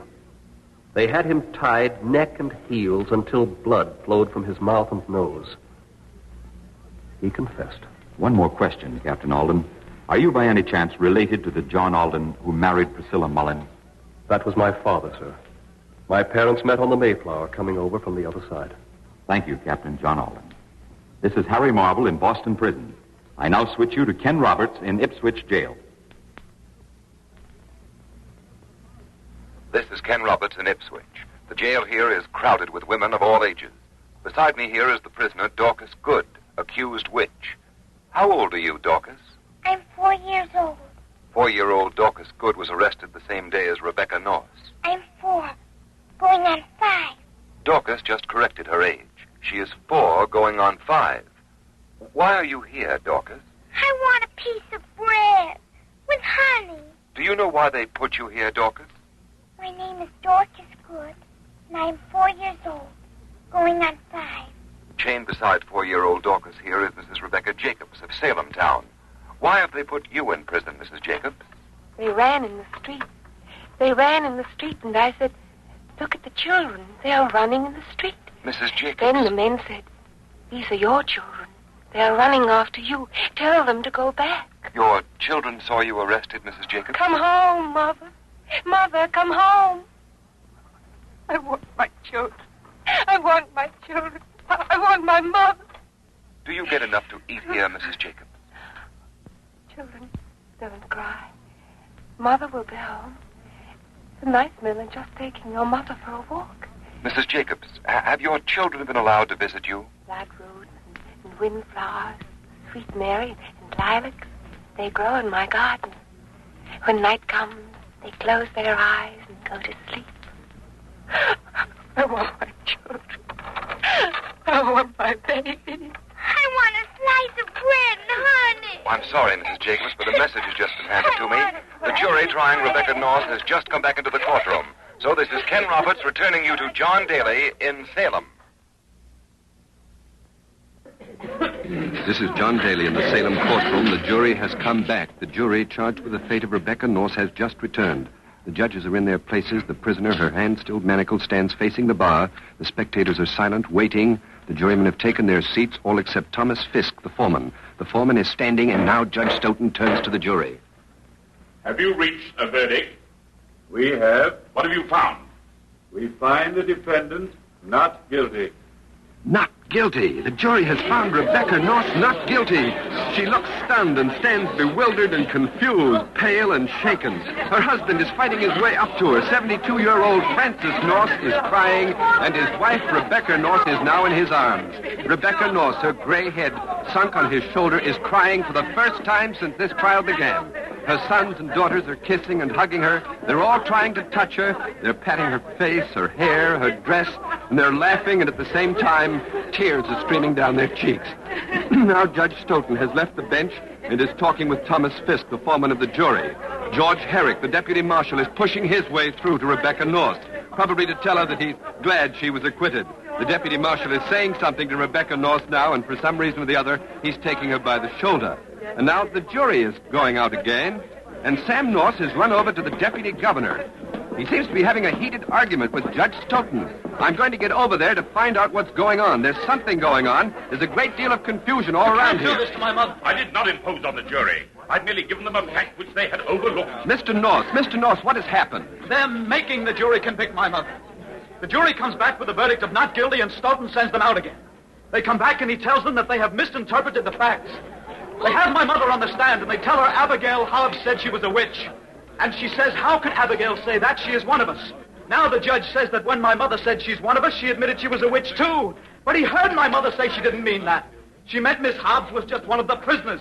Why, what Stoughton's done is tell the jury to hang her. But why? Why should Judge Stoughton do this? Because they've got some people in office around here who are scared of being pushed out. There are too many people who don't like them. So they find themselves some scapegoats. They take women like my mother. They say she's a witch. They say they're trying to bewitch our children and sink the government. All they're trying to do is save their own necks, and for that they're going to hang my mother. Sam North is angry, frenzied. He seems to be absolutely sure the jury will change its verdict. I've never seen anything like this happen in a courtroom before, and it's hard to believe. But we'll see. The jury is coming back already. They've only been out a short while. With Tom Fisk leading them, they're coming back into the jury box. Their faces are grave. Judge Stoughton is banging his gavel for order and has turned now to jury foreman Thomas Fisk. Have you reached a verdict? We have. What is your verdict? We find Rebecca North guilty as charged. Mother! Mother! Rebecca North has been found guilty. What Sam North feared has happened. Everything he said was apparently true. And if this is contempt of this court, let it be so. A woman adjudged innocent by a jury of her peers, by almost precise direction of a presiding judge, has been found guilty and now must pay the supreme penalty. Salem, June 29, 1692. Rebecca North is guilty, and the witch hunt goes on. You have been listening to CBS Is There, the fourth in a special summer series of broadcasts of famous events. Next week, July 29, 1588, the English Channel.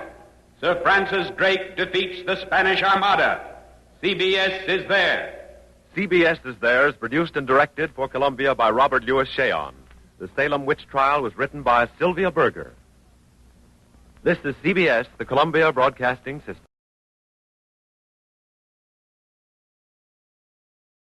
This is Chesterton Radio, your home for podcasts of works by G.K. Chesterton, plus drama, comedy, mystery, science fiction, big bands, and much more. The soundtrack to your Chesterton day at chestertonradio.com.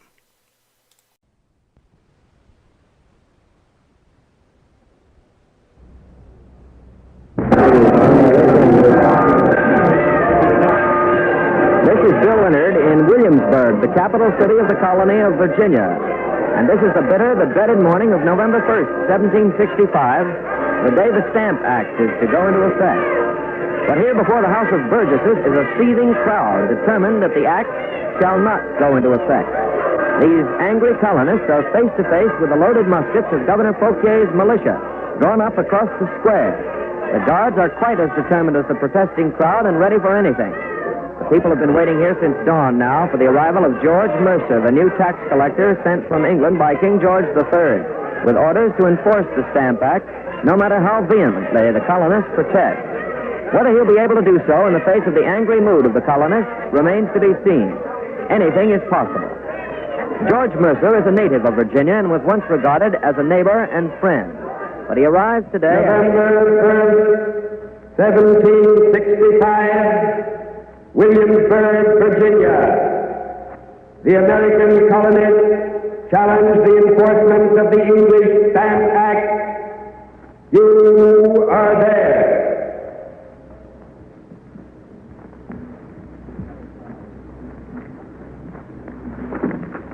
The people of Williamsburg enact the prologue to the American Revolution, a decade before the shot that was heard round the world.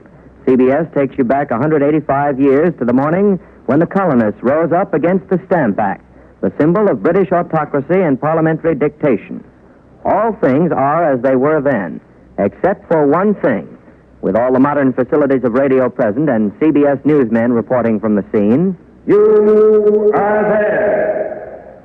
You Are There is based on historical fact and quotation. And now... November 1st, 1765. The green before the Capitol in Williamsburg, Virginia, and Bill Leonard. From the very first, there's been strong and often violent resistance to the Stamp Act throughout the American colony. It was here only 5 months ago, on May 30th, 1765, that the first public opposition to this tax was hurled at the English Parliament and King George III by Williamsburg's House of Burgesses. A young lawyer, Mr. Patrick Henry, who's standing beside me now, introduced a series of resolutions condemning the Stamp Act, and the House of Burgesses passed them. These Virginia resolutions, as you know, started a fire of protest against the royal government that has swept over the colonies in America to such an extent that today active demonstrations are shaking the traditional calm of these English colonies. Demonstrations that may even result in mob violence. Later in the course of this broadcast, we hope to call in our correspondents in Boston and New York and perhaps other points for a roundup of events at those places. But now, Mr. Patrick Henry has consented to repeat, at the risk of personal danger and possibly imprisonment, I might add, the remarks he made last May in the House of Burgesses. Those were very mild remarks to what I can really say. Your remarks, however, were considered far from mild, Mr. Henry. They appear to have been strong enough for me to have been called an incendiary and a traitor. Traitor! It is not I who am the traitor, but rather those aristocratic ostriches sitting in the House of Commons in London with their heads in their purses and their hands in the pockets of the common people. By the common people, Mr. Henry, I presume you mean the colonists here in America upon whom the tax will fall. Not them alone. In my resolution, I said that this tax will destroy British as well as American freedom. And I meant just that. This act puts a tax on every broadside, newspaper, and pamphlet, every bill, note, deed, and bond, every lease, every license, insurance policy, ship's clearance papers, why, even college diplomas. This tax strikes at the very heart of our commerce, down to the smallest private transaction. Now, no proud people can accept such interference with their affairs, especially when imposed without their consent by royal prerogative men who live in comfort 3,000 miles away. Yes, but how does that affect the people in England who, as you say, are 3,000 miles It away? affects them very directly and where they are most sensitive. American merchants already refuse to import or buy goods made in England.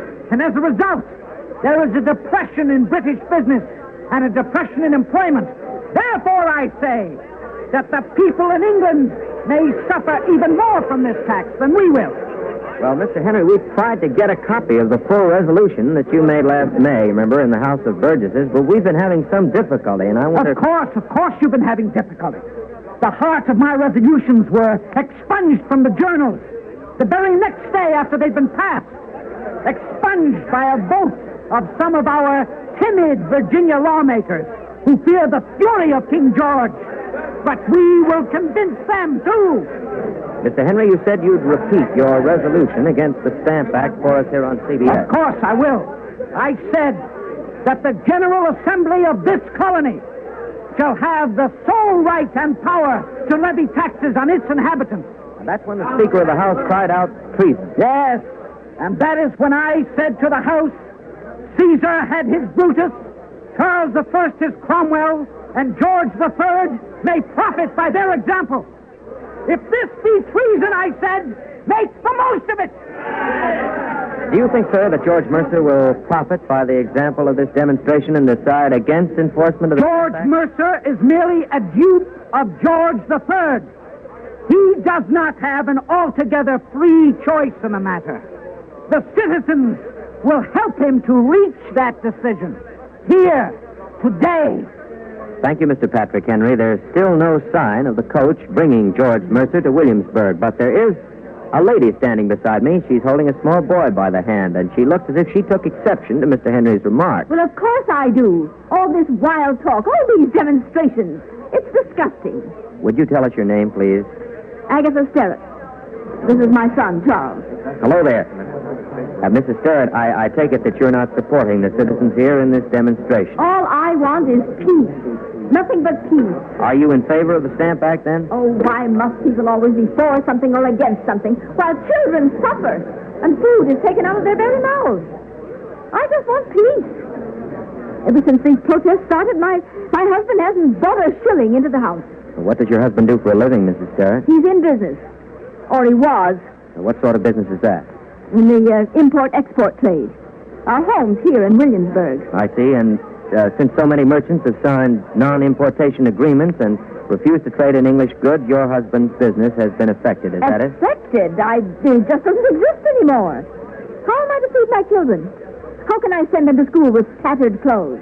Oh, these demonstrations, this stupid business. Why, some people are even saying there will be a call to arms. Just imagine.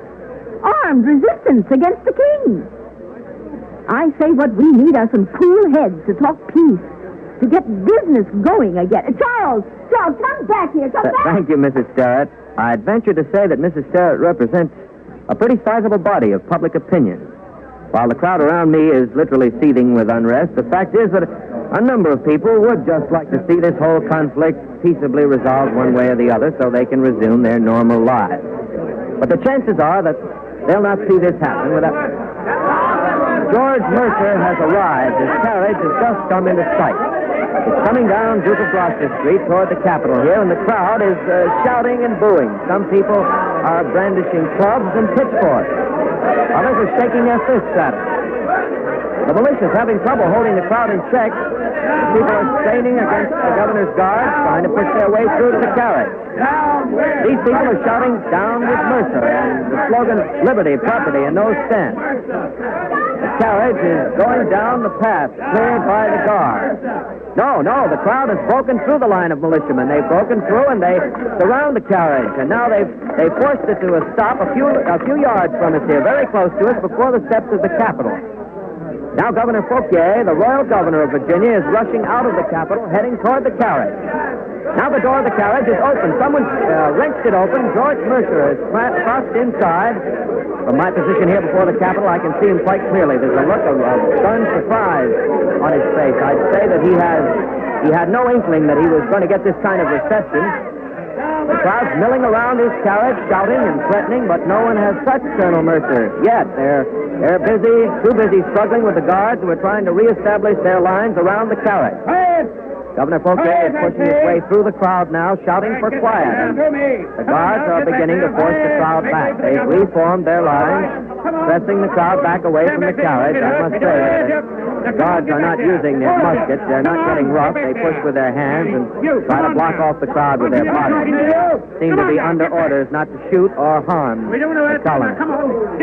Governor Fouquet has pushed his way through the crowd now, and he stands in the clear space near the carriage, protected by the guards from the angry crowd, shouting for quiet again, and people here are beginning to calm down. We're trying to get as close, to the carriage as possible in order to hear what the governor has to say. Will you excuse me, please? I've got to get through. I'm from CBS here. Let me thank you. I'm close to the inner circle of the crowd now. Just behind the line of guards. You can probably hear Governor Fouquet trying to get quiet, and successfully, too. The people here are quieting down, except for an occasional shout at George Mercer.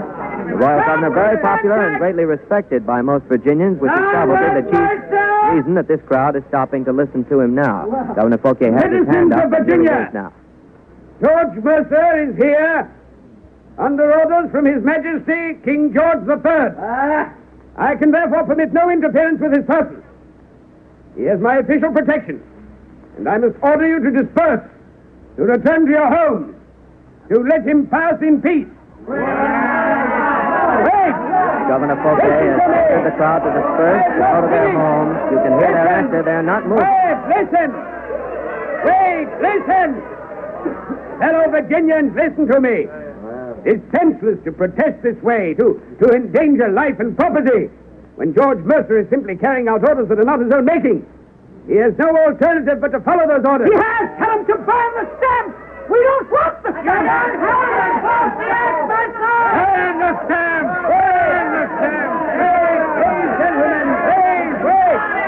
Please, gentlemen, please, gentlemen, please. Colonel Mercer has just arrived from Ireland.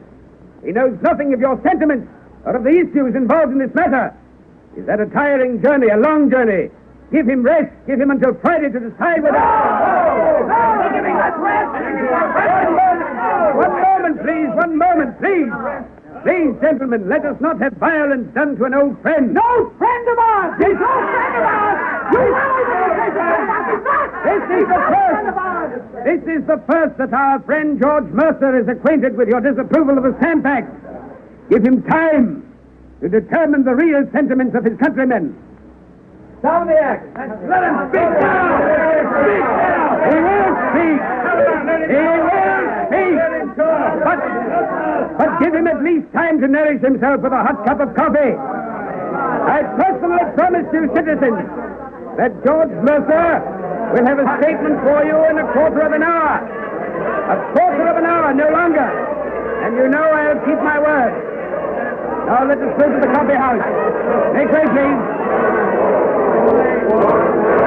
Governor Fouquet has taken Colonel Mercer by the arm. Now he heads straight for the crowd. He's going to try to walk right through that angry mass of people to escort Colonel Mercer to the Raleigh Tavern. The crowd chanting, one and all, stick together, one and all. I can't predict what will happen here, but nobody can deny that the governor is an extremely courageous man.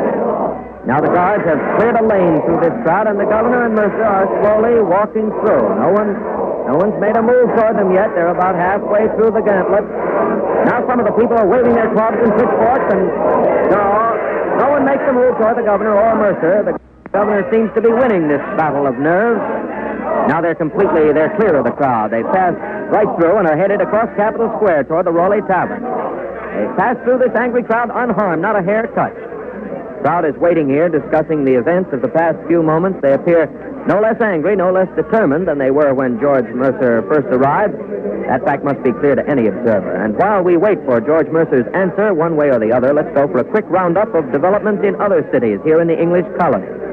First, for an analysis from Quincy Howe in our CBS studios, then to New York and Boston. Come in, Quincy Howe. The British appear to have bitten off quite a bit more than they can chew. This is not only the considered opinion of many American colonists, many good Englishmen feel exactly the same way. The truth is that English opinion is split wide open. The landed nobles favor the Stamp Act. The merchants oppose it. The nobles want to collect taxes at any price. The merchants want to do business at any price. The French and Indian War left England with a national debt of between 130 and 140 million pounds. Who's going to pay for this? Well, British political leaders like George Grenville, First Lord of the Treasury, give this reply. The Englishman at home is heavily burdened with taxes already. Let's tax the Englishman in America. And that's what tax collector George Mercer is supposed to do, make the American colonists pay.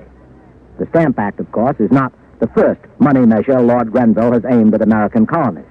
With last year's Sugar Act and Currency Act and this year's Quartering Act, His Majesty's government is digging deeper and deeper into the pockets of the American colonial. And it all adds up to a lot of trouble during this time of post-war economic stress. 9 months ago, when the English Parliament was debating the Stamp Act bill, nobody anticipated this kind of reaction. The English press hardly mentioned the Stamp Act debates at all, and no one, including colonial agents in London, men like Benjamin Franklin, looked for such violent opposition as we're now seeing here in America. And when Parliament passed the Stamp Act by a very great majority, 205 for and only 49 against, well, that definitely committed the English to enforce the law at all costs. But the Americans now seem just determined to oppose the Stamp Act even to the point of violent uprising. That's the conflict we may see resolved here today. For the crucial action seems likely to take place here in Williamsburg, where George Mercer at this very moment ponders his next step. But the fever of violence is abroad in the land. So we take you now to New York, and Ned Calmer for the picture there. Come in, Ned Calmer. There's a crowd of about 2,000 people here at the waterfront on the tip of Manhattan Island, and the music you hear is No Serenade. It's directed against the British ship that has been in New York Harbor now for almost a week. The ship is loaded with stamps, and the British officials seem to be hesitant about unloading them in the face of this demonstration. Now, I've asked one of the demonstrators to sing this song into our microphone so you can get the words. Are you ready now? Yes, sir. Yes, sir. I'll try. It's next chorus. I'll take it up, kid. The birthright we hold shall never be sold, but sacred maintained to our grave. Nay and ere we'll comply, we will gallantly die, for we must start and will not be slaves. Wait, boys, we must start and will not be slaves. Thank you, sir. That was a noble effort. Well, here in this lively city of 25 to 30,000 people, the second largest city in America after Philadelphia, almost all commerce, or what's left of it, has been stopped for this parade and demonstration. A crowd of artisans and laborers dressed in long pantaloons and leather breeches, bundled up on this cold November morning in fur-lined overcoats and coonskin hats, are making things a little warmer for themselves. Not only are they burning officials in effigy, but they've torn down the wooden palisades around Bowling Green and made a bonfire. The demonstrators are moving now. Heading the parade is a huge placard with skull and bones, and the placard reads, Stamp Act, the folly of England and the ruin of America. I have here at the microphone a man who's been nailing up these posters all over town. That's right. And now, sir, will you read for our listeners the words on one of these posters you're carrying? Read him. I know him by heart. It says, warning. The first man that either distributes or makes use of stamp and paper, let him take care of his house and person and effects. Sign Vox Populi. We dare. And Vox Populi? That's me and the rest of New York. I see. Thank you, sir. Well, that's pretty much the sentiment here in New York right now. And we switch you next to Boston and Larry LeSueur. Through the windows of the Green Dragon Tavern here on the Boston waterfront, we can see the ships in the harbor displaying their colors at half-mast. They're mourning the first day of the enforcement of the Stamp Act. Early today, Sam Adams, as you may have heard, the leader of the Boston Liberty Boys, harangued the crowd with this statement, "The people shout, and their shout will be heard to the distant end of this continent." There are, however, other voices than the Liberty Boys of Sam Adams here in Boston. Those other voices, fewer to be sure, represent the other side of this conflict. And here at our microphone is Mr. Martin Howard, a lawyer of Newport, Rhode Island. Mr. Howard, I take it that you believe that the colonists ought to pay the tax without protest. I do. The act was passed by Parliament, and every British subject must abide by the law. But it's argued, sir, that the colonists have no representation in Parliament, and this tax is what Edmund Burke called taxation without representation. Edmund Burke may be a native of England, but he talks like a Philadelphia lawyer. The colonists, like all Englishmen, are represented in the House of Commons. But a member of Parliament represents not only his own constituency, but all Englishmen everywhere. The colonists have all personal rights, including those of life, liberty, and estate. And these rights are secured to us by the common law, which is every subject's birthright, whether born in Great Britain, on the ocean, or in the colonies. And it is in this sense they enjoy all the rights and privileges of Englishmen. But isn't the question here one of political rather than personal rights, sir?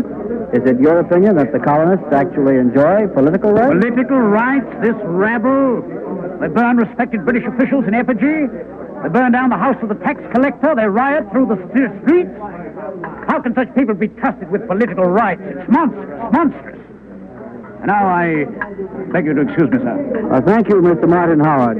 The riots that Mr. Howard spoke about referred to the parade this morning around the townhouse where the governor and his council hold office. The people carried effigies of British officials to the townhouse and shouted, "Liberty, property, no stamps." And they then proceeded to Andrew Oliver's house. He's the stamp master from Massachusetts. And as a result of some provocation, they say, destroyed the fences in front of his house, entered it, and then broke up the furniture. Nobody was hurt, however, and the action has not resulted in a practical resolution of this affair as of the present moment. The events in Williamsburg may well be the key ones in determining the outcome of the Stamp Act controversy. So back now to Williamsburg, Bill Leonard reporting.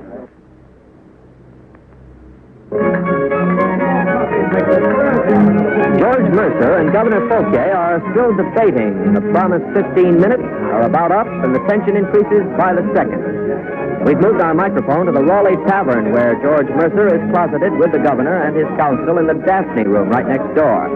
The crowd's made its way the 2 blocks from the Capitol to the street in front of the tavern here, and as many people as could squeeze in are now jammed into this little tavern. We're set up in the Apollo room of the Raleigh, the most colorful room in this most colorful tavern in all Virginia. The band you hear playing in the background has certainly served to relieve some of the tension here.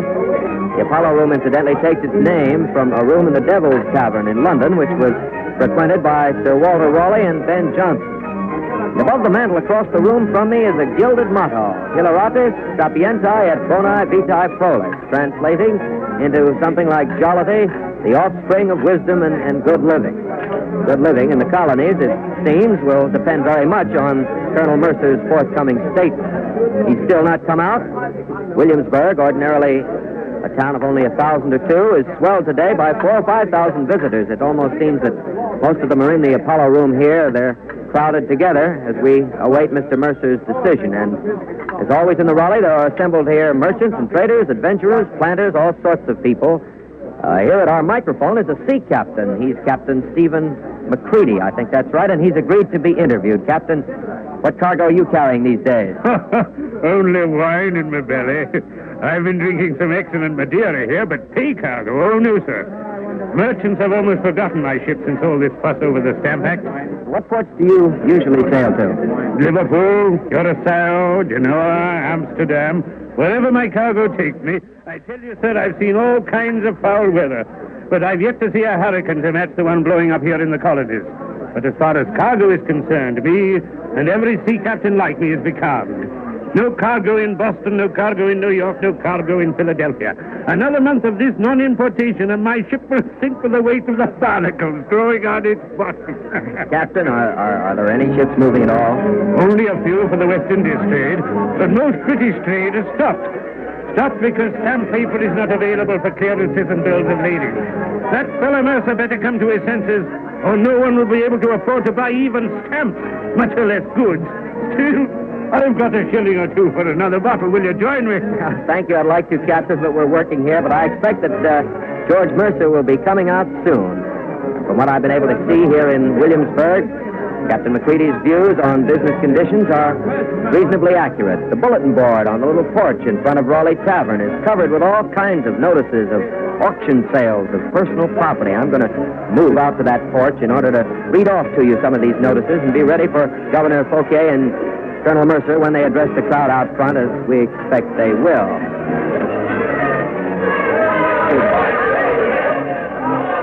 The crowd waiting here before the Rowley Tavern extends far up and down Duke of Gloucester Street. Among them must certainly be some of the people who posted these auction sale notices here on the bulletin board. I see a notice of sale for a coach and 4 horses, and one for a house and a barn. There's one here for 6 Hereford cattle, and others for ships and taverns, shops, warehouses, slaves, even household goods and clothing are for sale, just about everything. And if this continues, Governor Folke has just come out to the Daphne room. I can see through the doorway that he's motioned the band to stop playing. He's coming out to the porch here to address the crowd. This is the moment we've all been waiting for. Now he's raising both his hands, and a hush is falling over the crowd here. Gentlemen, Mr. George Mercer is ready to make a statement. Mr. Mercer. Colonel Mercer is slowly making his way through the door out to the porch. He looks very much troubled. He seems reluctant to speak, hesitating, but the crowd have their eyes on him. They're not pleading eyes, they're menacing eyes. He seems ready to speak now, and here he is. Gentlemen, I arrived this morning to carry out my duty, to enforce the Stamp Act. I do acknowledge that some little time before I left England, I heard of and saw some resolves which were said to be made by Mr. Patrick Henry in the House of Burgesses in Virginia. But as the authenticity of these resolves was disputed, I determined to know the real sentiments of my countrymen for myself. I know these sentiments now, and in view of them, I give you every assurance that I will not, directly or indirectly, by myself or my deputies, proceed in the execution of the Stamp Act. The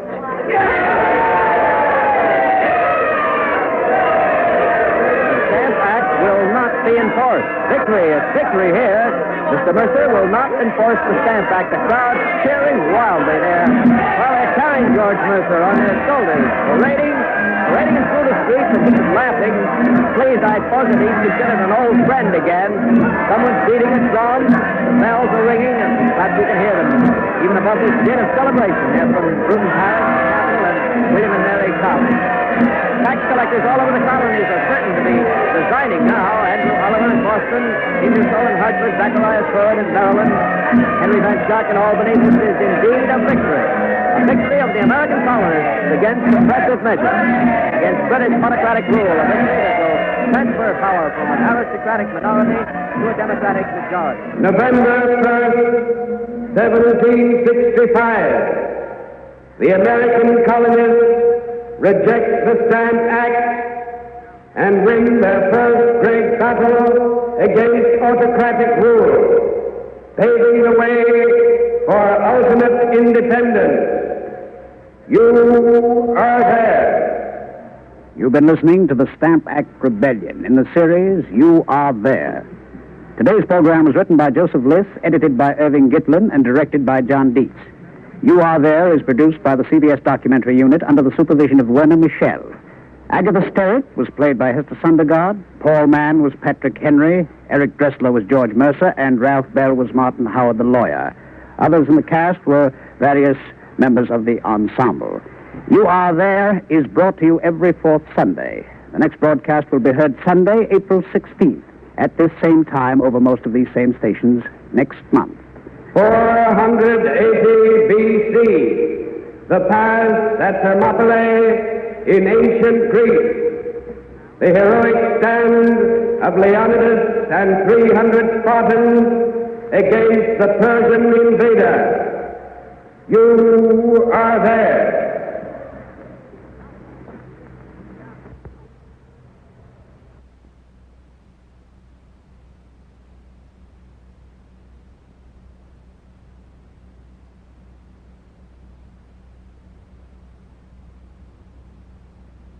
You are listening to Chesterton Radio at chestertonradio.com. Less than 3% of the population were in towns of more than 10,000. Most immigrants lived on the land, but cities were beginning to flourish. Revolutionary Philadelphia, with its 40,000 inhabitants, was the first colonial city in size. New York was second with 25,000. Boston, with 16,000, third. Charleston, the largest city of the South, numbered 12,000. America was growing. And in spite of all adversity, America was destined to continue its growth. Why? Possibly because America was a dream for freedom-loving people, then as it is today.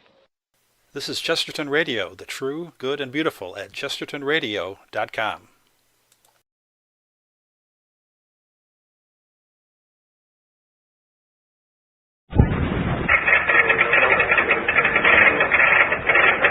This is Don Hollenbeck for CBS at Confederate Army Headquarters near Appomattox Courthouse in Virginia. On this Palm Sunday morning of April 9th, 1865, the moment which 8 million men, women, and children of the Confederacy have been expecting and dreading has come. General Robert E. Lee, Supreme Commander of the Southern Forces, has left his headquarters here for a meeting with the command of the Northern Armies, General Ulysses S. Grant. That meeting was arranged at Lee's request, and it can mean only one thing. The gray-haired chieftain of the South is prepared to ask Grant what terms he is willing to offer for the surrender of the Army of Northern Virginia.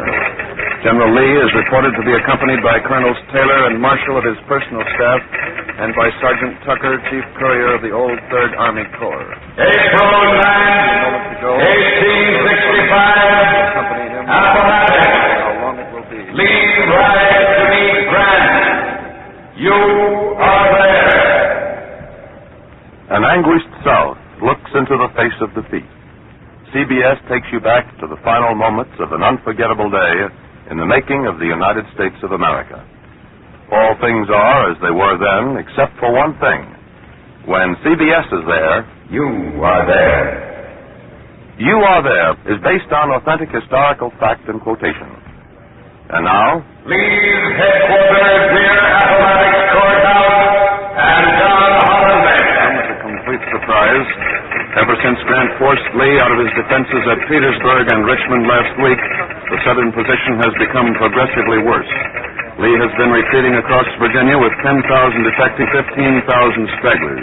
All that is left of the once powerful Army of Northern Virginia, 70,000 strong. Grant's northern forces number nearly 100,000, including almost 3 armies, the Army of the Potomac, the Army of the James, and General Sheridan's cavalry. Those northern armies have overtaken Lee and are now astride his front lines as well as behind him in the red hills of Appomattox. Lee made a last desperate attempt this morning to break through on the Lynchburg Pike. He hoped to reach the mountains of southwest Virginia, but the attempt failed. General John B. Gordon, who led the attempted breakthrough, reported to Lee, and I quote him, "I have fought my corps to a frazzle. I can do nothing unless heavily supported." It is believed that General Gordon's failure decided Lee to go and see Grant and ask for surrender. What terms will Grant offer? Will they be acceptable to Lee, to his men? Here is Quincy Howe with an analysis of those questions. What terms will Grant offer?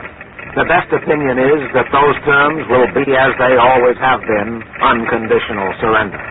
Will they be acceptable to Lee? Probably not. To his men, certainly not. They'd rather fight it out to the death. U.S. Grant. Unconditional surrender Grant. That's what his men call him. Ever since General Grant has commanded a federal army, his terms have always remained inexorable. Unconditional surrender. He made this clear at Fort Donelson. He made it clear again at Vicksburg, where the tragic condition of the Confederate Army, garrison, and civilians did not move him to mercy. His terms have never changed. It was unconditional surrender every time. When Grant took command of all the northern armies more than a year ago, he publicly announced that he would fight it out against Lee at Richmond if it took all summer. It not only took all summer, it took all autumn and all winter. It also took over 100,000 federal casualties, inflicted by the surviving 30,000 men of the Army of Northern Virginia. These casualties earned for Grant the name of Butcher from his own men. If Grant showed no mercy to his own men, why should he show mercy to the enemy, especially now that he has Lee's army trapped by 2 Federal armies, by Sheridan's cavalry, and by the James River on his flank? 100,000 men against 10,000, odds of 10 to 1. On the other hand, Lee cannot accept unconditional surrender. The record of his army of Northern Virginia is the most brilliant in the military history of this country. 4 bloody years, its bayonets have carried the Confederate cause. Lee has defeated Grant every time against almost the same odds. He would prefer to fight it out rather than accept what he considers dishonorable terms. As for his men, Ken Roberts, with General Longstreet's corps in the rear of the Confederate Army, reports that a truce has been arranged. So, over to Ken Roberts. The truce between the armies of the North and South was personally arranged by General Lee and General Humphrey, representing General Meade, commander of the Federal Army of the Potomac. As far as we can learn, no definite time has been set, but all firing has ceased, both in the front lines and here at the rear. News of the truce was brought by special courier from Lee a few moments ago and announced by General James Longstreet in command of the 1st Corps. General Longstreet's men are busily throwing up fresh breastworks and digging trenches. General Longstreet is with me now. A veteran of many battles beginning at First Manassas, he was wounded recently in the fighting before Richmond. His right arm is in a black sling. General Longstreet, sir, where is General Lee now? I would not deign to know. Well, sir, doesn't the fact that you just received word from General Lee of a truce mean that he is meeting with General Grant? I have no official confirmation to that effect.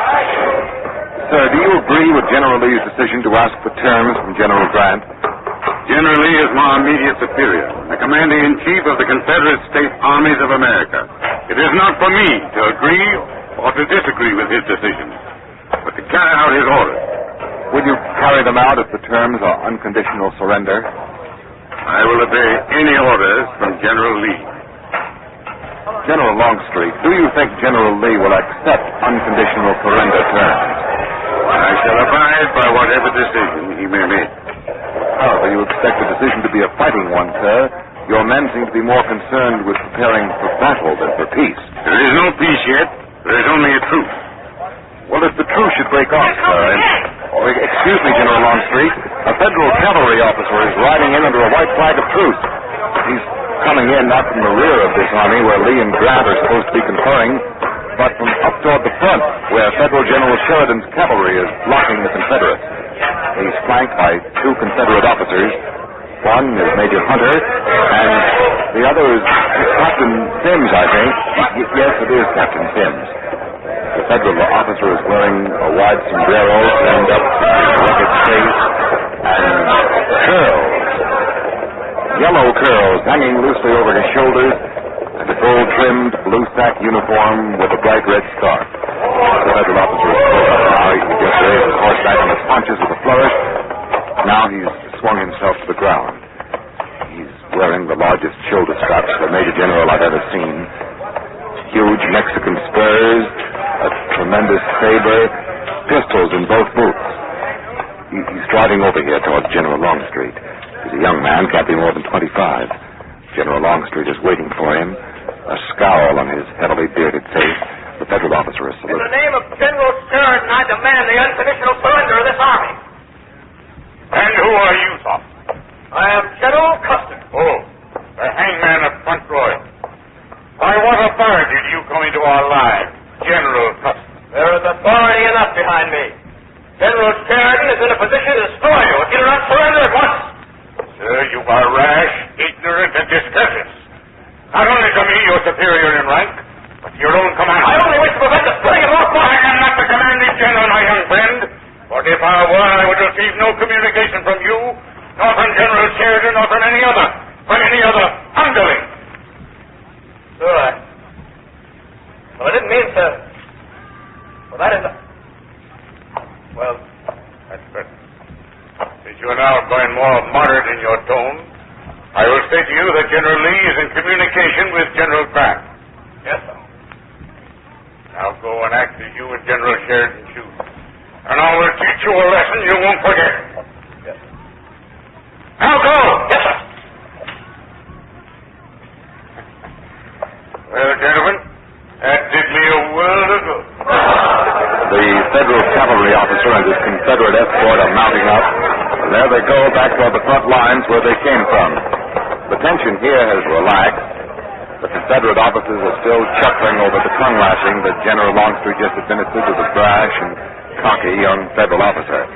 Oh, here comes a Confederate courier riding in from the rear of this army. Perhaps he's bringing a message. Yes, it's General Lee's courier. In a moment, we'll have news on the meeting between the two commanding generals. The courier is coming up to General Longstreet now. Compliment, sir. He requests that you join him in the front ranks of the army. Joan, watch it. Come with me. Let's go. An order from General Lee to General Longstreet. Join him up front. The general and his staff are mounting up. I don't know what this means. There's still no word on Lee's meeting with General Grant. This is Don Hollenbeck at General Lee's headquarters near Appomattox. We've interrupted Ken Roberts. General Lee has failed to meet General Grant. The Federal commander did not appear. General Lee has left the rear of his army, and he's now on his way with his staff toward his own front lines on the outskirts of Appomattox. Quincy Howe's here in the studio with me. What do you make of it, Quincy? Well, Don, perhaps Grant didn't get Lee's communication last night asking for the meeting. Or if he did get the message, maybe he just couldn't reach the appointed place in time. Another possibility is that maybe he received the request and turned it down because he preferred to attack rather than talk. However, the fact that the truce is still in effect makes this last possibility kind of unlikely. General Lee is probably riding up to his front lines now to continue his efforts to locate General Grant. That's the best I can make of it, but you've got something new there, haven't you, Don? I do, Quincy. It looks important. The village of Appomattox Courthouse up beyond the front lines of the Confederate Army has just been declared neutral ground. Picket lines of the opposing armies have been posted on opposite sides of the town, and that suggests that Lee and Grant are now going to meet at Appomattox Courthouse. John Daly up at the Confederate front reports that General Lee has arrived with his staff. Go ahead, John Daly. General Lee is waiting here for the arrival of a Federal courier who will bring Grant's answer to Lee's request for a meeting. If General Grant agrees, the meeting in all probability will be held somewhere in the village of Appomattox Courthouse. The village was declared neutral territory by Generals Gordon and Sheridan. Right now, General Lee is conferring with his lieutenant under an apple tree at the edge of an orchard about 50 yards in front of me here. The general is resting on a crude cot made out of fence rails covered with army blankets. They are red color, faded from long use. The Southern commander is wearing a brand new full-dress uniform. It's hard to tell from here what expression is on his gray bearded face, but the general looks very solemn as he talks quietly with his aides. There's General Mahone, General Alexander, Colonel Marshall, Colonel Venable, Taylor, Talcott, and, by the way, a cordon of engineers has been thrown around the apple tree to keep back the tattered, barefoot Confederate veterans who, as usual, are pressing around, anxious for a close look at their beloved commander, and this time also for word on the surrender possibility. They've heard rumors that General Lee is about to meet with Grant. I've talked with some of these Confederate soldiers, and they refuse generally to believe it. They'd rather die than surrender, but still they're devoted to General Lee, and they'll follow him anywhere and do anything he says. In just a moment, we'll have General Henry Wise at our microphone. He is the former governor of Virginia and a close friend of General Lee's. He's standing a few feet away right now talking to one of his soldiers. General Wise is a gaunt, angular man with a much wrinkled face and thick white hair. He's wearing an old gray coat, a stovepipe hat, and gray blankets are wrapped around his legs. General Wise is smoking a pipe, and he's approaching us now. General Wise, sir, in spite of the preparations being made by both armies for a meeting of the two leaders, the two commanders, there is still some doubt as to whether Grant will actually talk terms with General Lee. Now, do you hope, sir, that there will be a meeting, or are you in favor of fighting it out? There must be a meeting. There will have to be a meeting. This army of Northern Virginia is hopelessly whipped. My men have already endured more than I believe that flesh and blood could stand. They've been fighting day and night for more than a week without food. And by heaven, sir, they'll not move another step until somebody gives them something to eat.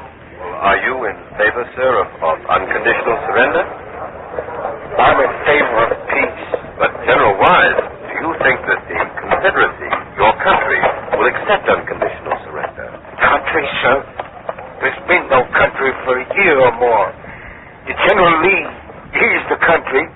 to these poor men of the Army of Northern Virginia.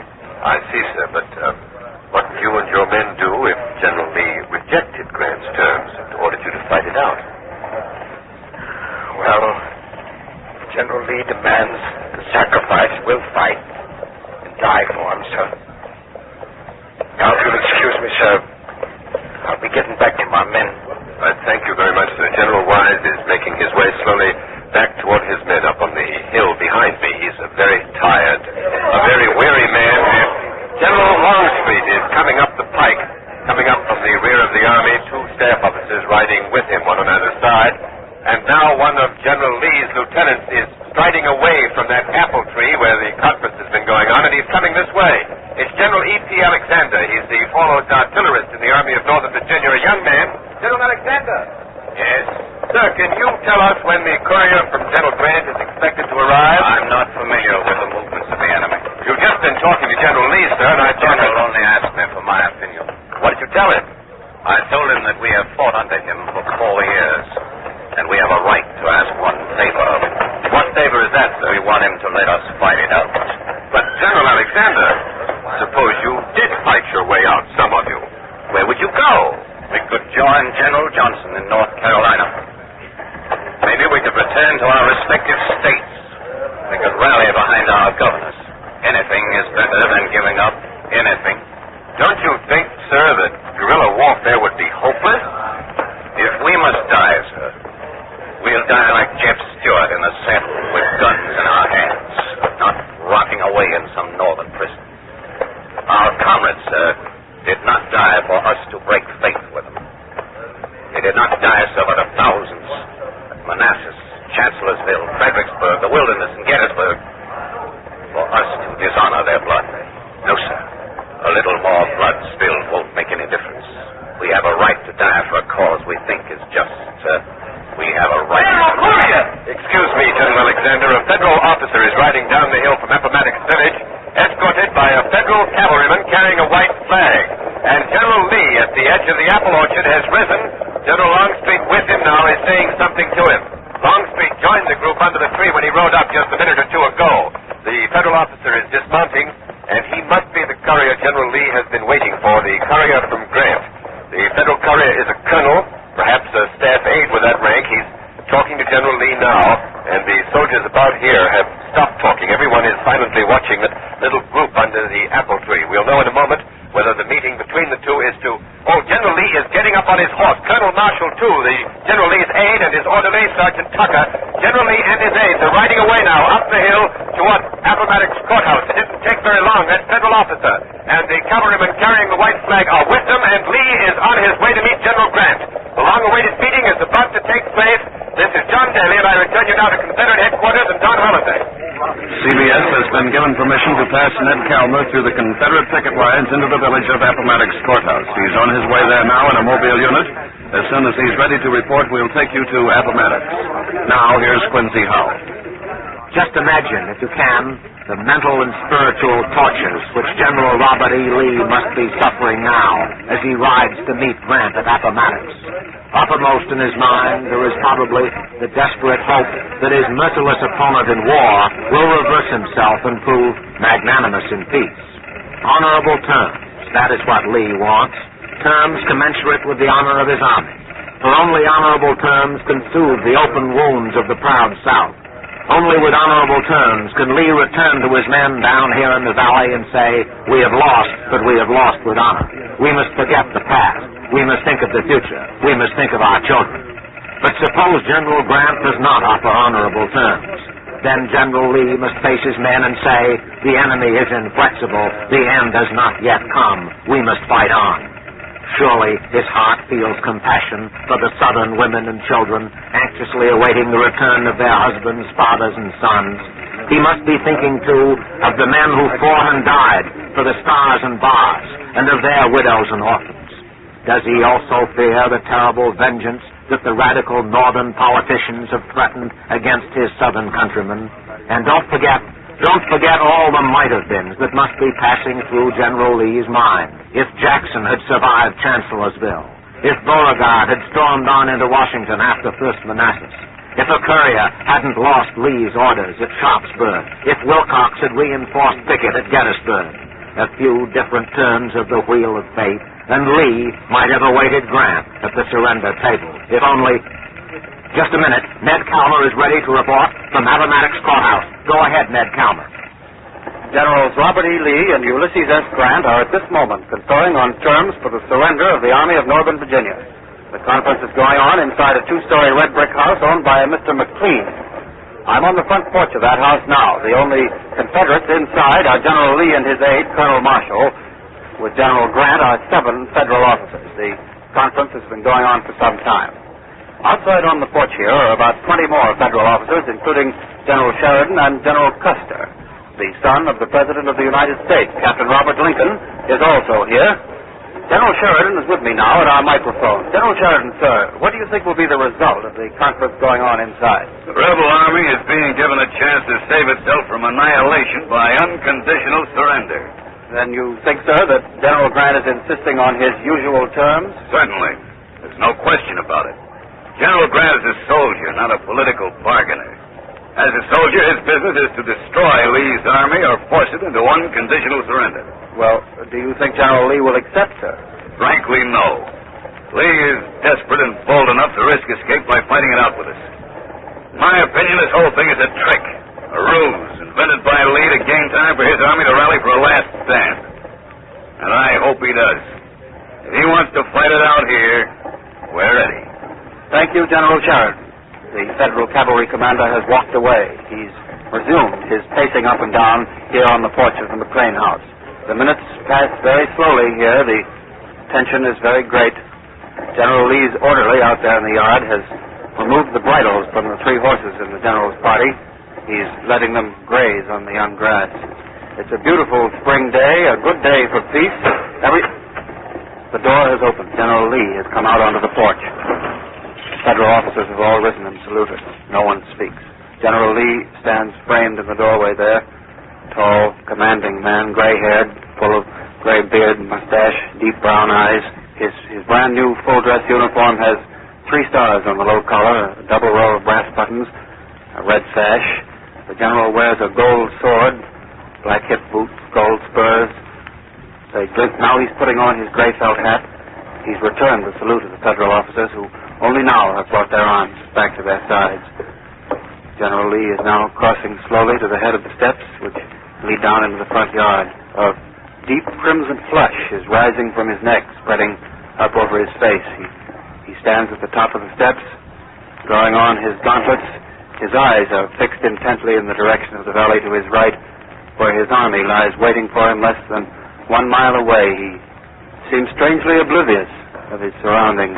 General Lee just struck his fist into his gloved hand several times. Now he glances to the left and to the right as if looking for something.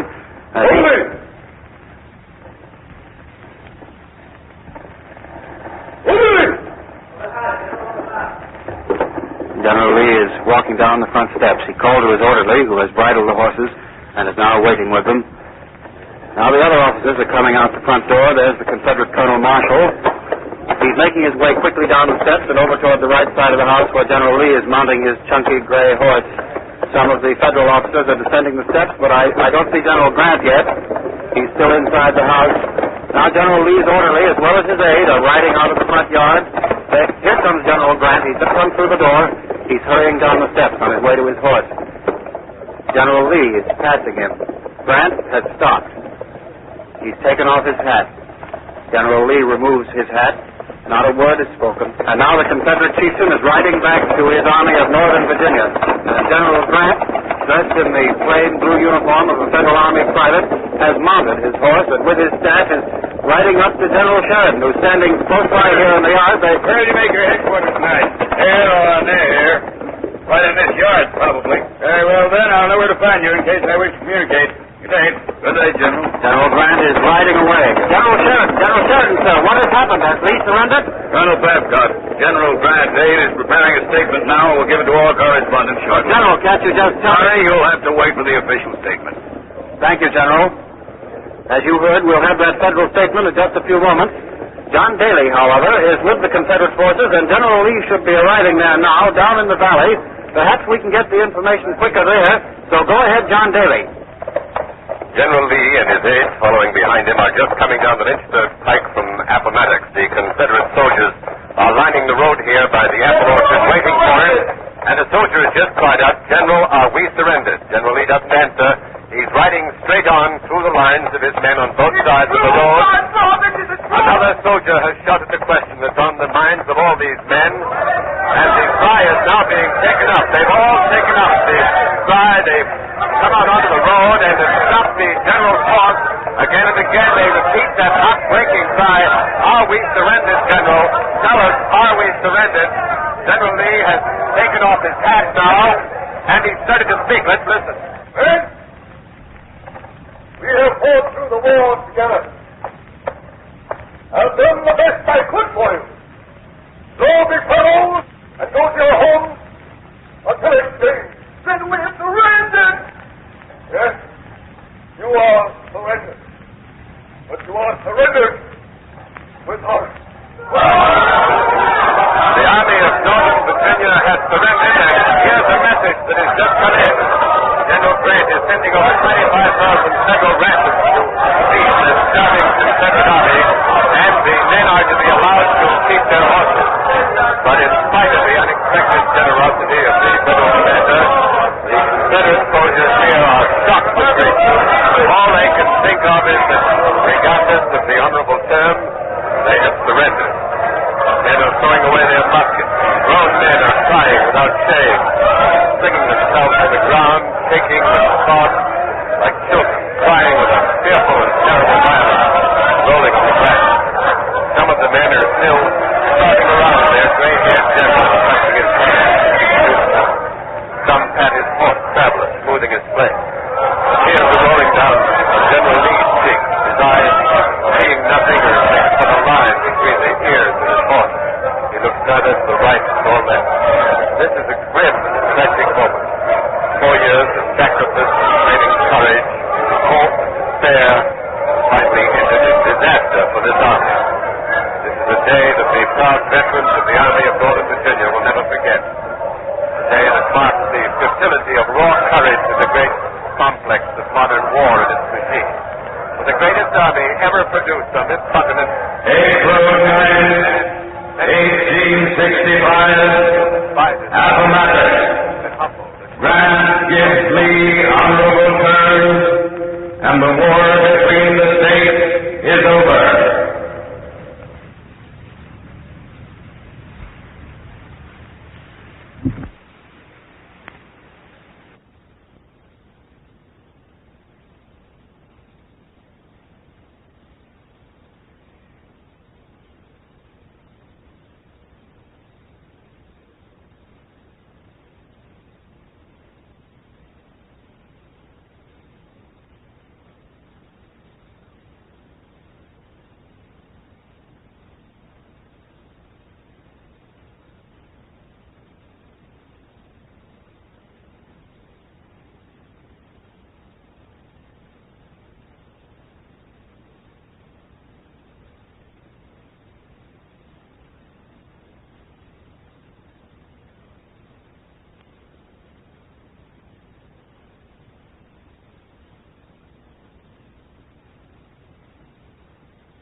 Charleston Harbor, South Carolina. It's dawn here this morning of April 12, 1861. The long night of waiting is over. In a few minutes, we'll know if the United States is to be divided into two independent nations split by a civil war. Major Robert Anderson, commander of Fort Sumter, is about ready to give his reply to the Confederate demand that he surrender this northern fortress in the heart of the seceded South. If Major Anderson does name a surrender date, that will be a sign the federal government is unable to maintain its authority in the slavery states. But if he refuses to yield Sumter, that will be a challenge to the concept of states' rights under which the Confederacy has been formed. The Confederate guns may then open fire on this fort, an act that would probably be the signal for civil war between the North and the South. The officers gathered here in the guardroom at Fort Sumter have received no advance indication as to what Major Anderson will do. April 12, 1861, Charleston, South Carolina. You are there. States' rights or federal sovereignty? The North and the South confront each other at Fort Sumter. Will there be peace at the cost of union or civil war? CBS takes you back 88 years to the great crisis of the American Republic. All things are as they were then, except for one thing. When CBS is there, you are there. You Are There, produced and directed by Robert Louis Cheon, is based on authentic historical facts and quotations. And now, Charleston, the guardroom at Fort Sumter, and Don Hollenbeck. Into civil war. There are about 15 officers and men here in the bare, gloomy, candlelit guardroom at Fort Sumter, a room sparsely furnished. It's about 25 feet long with a low vaulted ceiling. It's been a sleepless night. The Confederate delegation, headed by Colonel James Chestnut, arrived about 1 o'clock this morning, delivered the Southern ultimatum to Major Anderson, commander of the fort. That ultimatum demands that Major Anderson name the day when he'll surrender Fort Sumter. It implies that force will be used if the major refuses to yield. Major Anderson and his staff went immediately into conference. They've been in the major's office these past 3 hours framing an answer. A moment ago, the major sent word by his orderly that he's about ready to reply, and we're waiting for him to appear. The 3 members of the Confederate delegation are sitting at the guardroom table with Colonel Chestnut, the head of the delegation. There are Captain Stephen D. Lee, Lieutenant Colonel A.R. Chisholm, and one civilian, Congressman Roger Pryor of Virginia.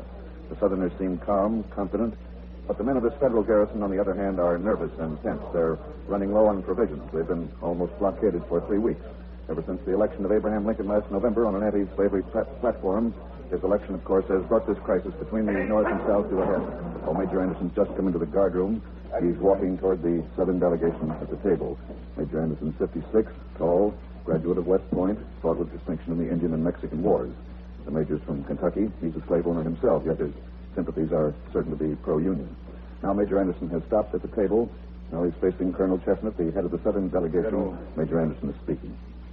Forgive me for keeping you waiting so long. Important decisions are not made easily. We appreciate that, sir. Colonel, as I informed you earlier, Fort Sumter's food supplies are exhausted. Unless we receive provisions, we shall be starved out in 3 days. Please inform your government that I shall surrender Fort Sumter 3 days from now, on the 15th of April, unless, prior to that date, I receive new instructions from my government at Washington for additional provisions. In other words, you refuse to surrender. I just told you, Colonel. I will evacuate this fort on the 15th, unless... That won't do, Major Anderson. My government will not accept a qualified answer. We know as well as you that Mr. Lincoln has dispatched a fleet to bring you provisions, and that fleet should arrive here sometime today. We want a hard and fast answer, no ifs or buts. You want your word that you will surrender this fort at once immediately. I can't do that, Colonel Chestnut. It would be a violation of my honor. I have an obligation to the government of the United States. Major Anderson, you as a Southern owe a sacred obligation to the people of the South. I am an officer of the United States Army. Listen, I have brought here Brigadier General Beauregard, commanding the provisional forces of the Confederate States of America. I have the honor to inform you that as soon as I reach our guns to give the command, we will open the fire of our batteries on Fort Sumter. Good day, sir. Colonel Chestnut and Major Anderson exchange salutes. Colonel Chestnut and his party are leaving the guardroom now. It will take them some little time to row across the harbor to the nearest Confederate guns. Now Major Anderson has turned to talk to several officers who've gathered around him. As soon as he's finished, we'll try to get a word with him. The major looks pale. There's an expression of great sadness on his face. He's been pushed into this situation. As we said, Major Anderson is from Kentucky, probably torn by conflicting loyalties to the South and to the federal government. The Major stopped talking to his officers. Major Anderson, sir, may we have a word with you, please? Well, only a moment. I'm very busy. I understand, sir. Major, do you think Colonel Chestnut will make good that threat to fire on you? I hope not, sir. But if he does, we shall answer fire with fire. Well, if the bombardment does take place, how long do you think you can hold out? If a bombardment takes place, the fate of Fort Sumter won't matter. We shall then be concerned with civil war. With the fate of our country, sir. Thank you very much, Major Anderson. The Major's leaving the guardroom. The other federal officers and soldiers are talking quietly now. Nothing they can do but wait. And now for some comments on Major Anderson's reply to Colonel Chestnut. We take you to our studios in Washington and Quincy Howell. We've just heard Colonel Chestnut threaten to fire on Sumter without first consulting his government. That's the Confederate government at Montgomery, Alabama. That's strange. You really think in such a crisis as this, Colonel Chestnut would have telegraphed Major Anderson's reply to his superiors in Montgomery. Then Confederate President Jefferson Davis would have had to make the decision whether or not to wait for Fort Sumter to surrender on the 15th of April. But apparently Colonel Chestnut just didn't do that. He pointed out that a federal provision fleet is steaming toward Sumter, and he threatened to open fire on the fort in a few minutes. Of course, it may well be that the colonel is just bluffing, hoping the threat will cause Major Anderson to surrender right away, before the food ships arrive, that is. Major Anderson still has time to indicate surrender. He can raise a white flag or lower the stars and stripes from Fort Sumter's mast. If Major Anderson does not surrender, and if Colonel Chestnut means what he says, the decision on peace or war lies with President Abraham Lincoln right here in Washington. The President can still, of course, telegraph Major Anderson instructions to surrender Fort Sumter. That would avoid an armed conflict between the North and the South. I've just been informed that President Lincoln is about to speak to reporters at the White House. Doug Edwards is there. So we take you now to the White House, and go ahead, Doug Edwards. The doors to the President's sitting room have just been opened, and correspondents from every section of the country, including the South, are entering. President Lincoln is sitting at the desk. With Mr. Lincoln are his personal secretary, Mr. Hay, and the Secretary of State, Mr. Seward. Mr. Lincoln shows the strain of waiting for telegraph bulletins from the fort.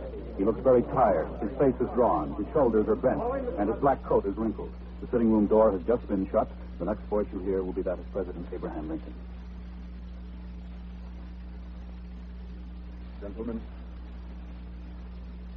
you know by now that the guns of the Confederacy threaten to open fire on Fort Sumter. The senior officer of the fort, Major Anderson, has refused to surrender unless he receives instructions to do so from me. The country has a right to know where I stand on this question. My position was made clear in my inaugural address. At that time, I said, acts of violence within any state against the authority of the United States are revolutionary. I said further, the Constitution expressly enjoins upon me that the laws of the Union be faithfully executed in all the states. I said the power confided in me will be used to hold, occupy, and possess the places and property of the government. And that includes Fort Sumter. Now, gentlemen, I shall be glad to answer your questions to the best of my ability. Mr. President, does that mean you won't order Fort Sumter to surrender? Please, one at a time. Mr. President, I represent the Charleston Mercury. Do your remarks mean that you will not order Major Anderson to surrender Fort Sumter? We may not think the same way about the Constitution in Charleston as we do in Springfield, but I think we speak the same brand of English. Speaking is easy, Mr. President, but will you fight for Fort Sumter? I do not anticipate bloodshed. Mr. President, is it your opinion that the Confederate threat to fire on Fort Sumter is only a bluff? I don't know. But if the threat is in earnest, I trust that saner men will not permit it to be carried out. I trust that the leaders of the South will prevail on the officers at Charleston not to plunge the nation into civil war. Mr. President, the people of the South feel that your party is forcing a civil war by its stand on the issue of slavery. What about that, Mr. President? The issue before the country is not slavery. I have said time and again that I have no intention of interfering with the institution of slavery in a state where it now exists. The issue is the continuation of the Union. But on that point, Mr. President, Southern statesmen argue that nothing in the Constitution binds any state to remain in the Union. Southern statesmen are trying to make the states' rights tail wag the Union dog. In my opinion, the Union is supreme. No combination of states can get out of the Union on their own motion. Resolutions to that effect are illegal. Nevertheless, Mr. President, 6 Southern states have seceded. They claim Fort Sumter as Confederate property. Now, will you go to war to hold that property for the North? Not for the North, sir, but for the Union, under the Constitution of the United States. When I took the oath of office as President, I pledged myself to defend and preserve the Constitution. The Constitution will not be defended and preserved unless it is enforced and obeyed in every part of every one of the United States. And that includes Charleston, South Carolina. Thank you, Mr. President. President Lincoln has risen, indicating that the news conference is over. The correspondents are filing out. As you heard, no new orders will be telegraphed to Major Anderson at Fort Sumter. There may be civil war in a matter of minutes, unless the Confederate officers at Charleston are bluffing or are overruled by the Confederate government. Ken Roberts has been standing by at the executive mansion of President Jefferson Davis in Montgomery, Alabama, and he may have some news on that. We switch you now to the seat of the Confederate government in Montgomery, Alabama. Ken Roberts reporting. President Jefferson Davis of the Confederate States of America will be with us in a moment. Right now, the President of the Southern Confederacy is in the office adjoining his anteroom speaking to members of his cabinet. The cabinet members hurried to the executive mansion when the latest report from Fort Sumter came over the telegraph wires a few minutes ago. Mr. Davis, as you probably know, is a former United States Senator, a general of the Mississippi Militia, and served as United States Secretary of War under President Pierce. When Mr. Davis has entered his anteroom, the door has been closed. Mr. President, are you going to order Colonel Chestnut not to fire on Fort Sumter? The authority to deal with the situation at Fort Sumter has been delegated to General Beauregard. It seems that General Beauregard has in turn delegated the authority to Colonel Chestnut. Well, President Davis, as Commander-in-Chief of the Confederate forces, you can still intervene, can't you? I have no desire to intervene. The commander of Fort Sumter, Major Anderson, has agreed to surrender the fort in 3 days. Would you consider waiting 3 days before bombarding Sumter on the possibility that war might be avoided? The fate of Fort Sumter, sir, will be settled at the Charleston level. But if the colonel does open fire, won't the Confederacy stand responsible for having started a civil war? If war breaks out, the responsibility will rest squarely on the shoulders of Abraham Lincoln. He has refused to recognize the sovereignty of the individual states. Mr. Lincoln has leveled a gun at the heart of the South. We cannot wait only for the sake of having him fire the first gun. You feel then, Mr. Davis, that war between the United States and the Confederate States is inevitable? Sir, we sent commissioners to Washington hoping to negotiate a peaceful withdrawal from the Union. They were scorned. Mr. Lincoln promised to withdraw his garrison from Fort Sumter. The promise was broken, as all Mr. Lincoln's promises have been broken. Mr. Lincoln will not permit a peaceful separation of the North and South. He prefers civil war to dissolution of the Union. And so he has created this situation at Fort Sumter as a war challenge to the Confederate States of America. The South, sir, cannot avoid that challenge with honor. Thank you, Mr. Jefferson Davis. The President of the Confederacy is rejoining the members of his cabinet in the other room. As you heard, it's up to Colonel James Chestnut in Charleston to decide whether or not Fort Sumter will be bombarded today. John Daly at Fort Johnson in Charleston Harbor reports that the colonel's boat is rowing across the harbor toward those Confederate guns. Go ahead, John Daly.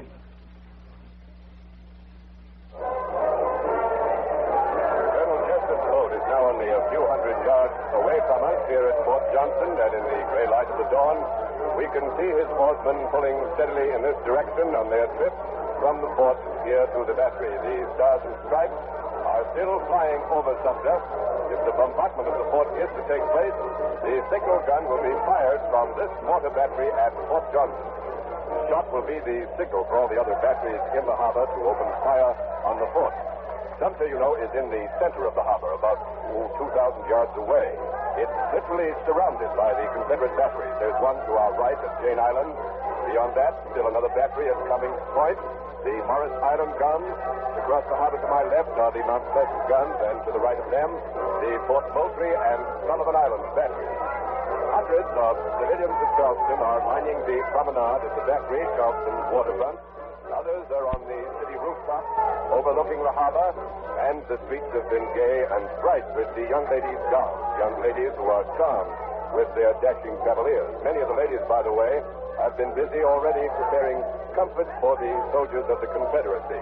There is some sense of alarm among small segments of the population who seem to know what war may be like, but in the main, Charleston has had a great gala fete out of this preparation for the bombardment or non-bombardment of Fort Sumter. A crowd of several hundred excited civilians has gathered here at Fort Johnson, and here too is the Charleston Firemen's Band, which you just heard. All Charleston has been making the Sumter affair a really gala event, and the band is here to see it through in complete style. With us is Captain George F. James, the Confederate officer in charge of these guns here at the fort, and Captain James, I should say, is about 30 years old. He wears the gray and blue uniform of the Palmetto Guard, a local unit of the South Carolina militia. Captain James tells me that he was an officer in the United States Army, but resigned his commission and joined the Army of the Confederate States 2 months ago. Captain James, as a former United States officer, how do you feel about firing on the United States flag? I'm a West Pointer. I served under that flag. Some of those men at Sumter are my very good friends and fellow officers. If I have to fire on a Stars and Stripes, sir, it'll be the most difficult thing I ever expect to do. Well, do you think that Colonel Chesterton will give the command to open fire? Yes, sir, I think he will. Even though it will mean civil war? Even though it will mean civil war, yes, sir. Oh, we didn't want this, sir, but the North forced us into it. Well, how so, Captain? Well, the North intends to take away our property. Your property? They put an anti-slavery president into the White House, didn't they? Oh, I see. By property, you mean slaves? Certainly, I do mean slaves. I have 179 blacks on my plantation. How long do you think I took those slaves with Abe Lincoln running the country? Well, hasn't Mr. Lincoln promised not to interfere with slavery in the states where it now exists? He said only that he is against extending slavery to the new Western territories. That's what he said. But we Southerners know what he's after. First, he wants to stop white men from moving slave property in the Western territories. Then, when the territories come into the Union, they'll come in as free states. Anti-slavery states. That'll give the abolitionists enough votes in Congress to abolish slavery right here in the South. Southern slave property is worth $400 million. That's a mighty big investment. And it won't be safe until the South is recognized as an independent slave-holding nation. Thank you, Captain James. Thank you. Colonel Chesterton's boat has just reached the Fort Johnson landing below us here. He will be here shortly. And the Charleston Firemen's Band has just struck up Dixie, the new minstrel song which has been sweeping the South. The crowd is joining in, singing the words rather defiantly. Let's listen to it.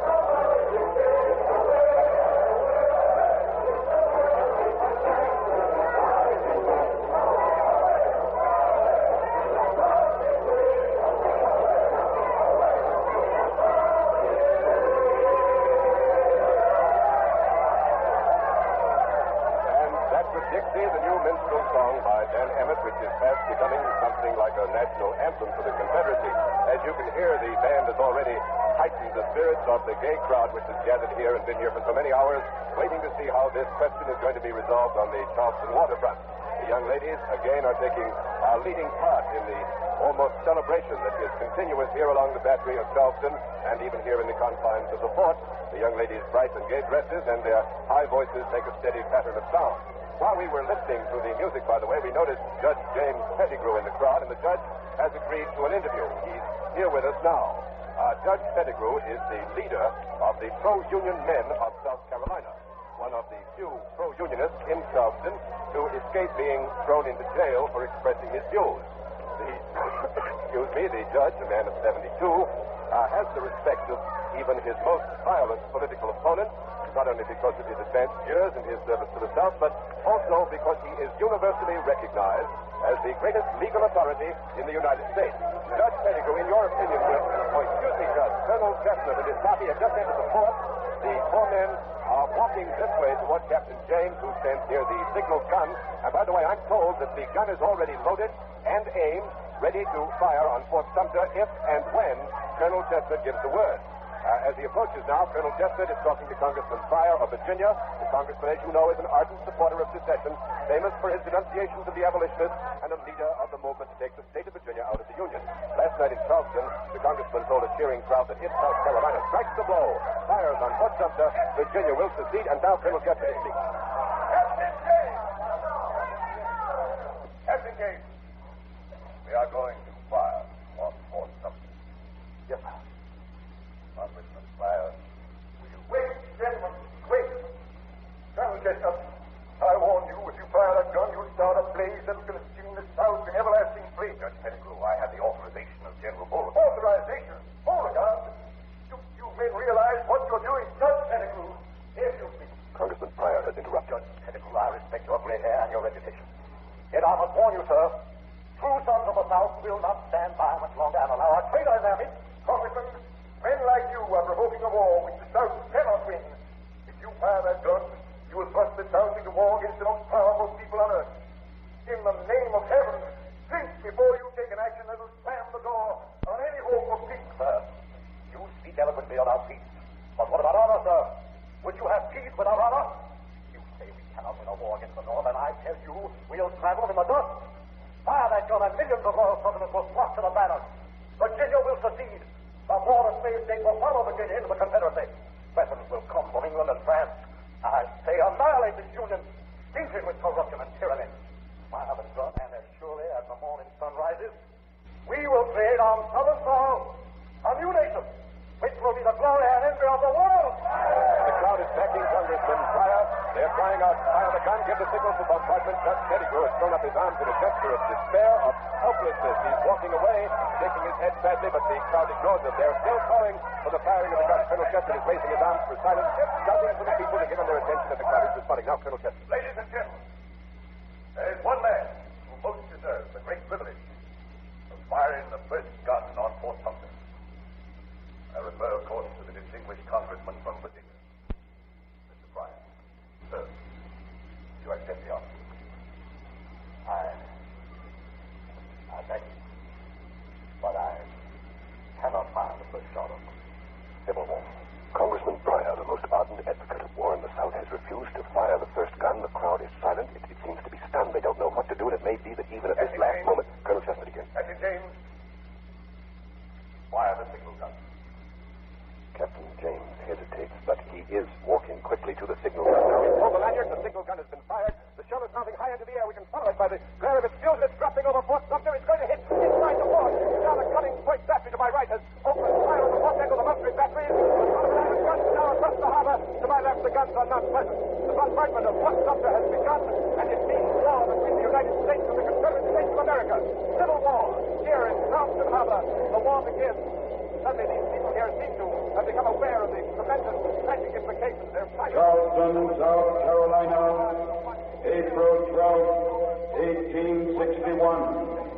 The South fires on Fort Sumter, and the Civil War begins.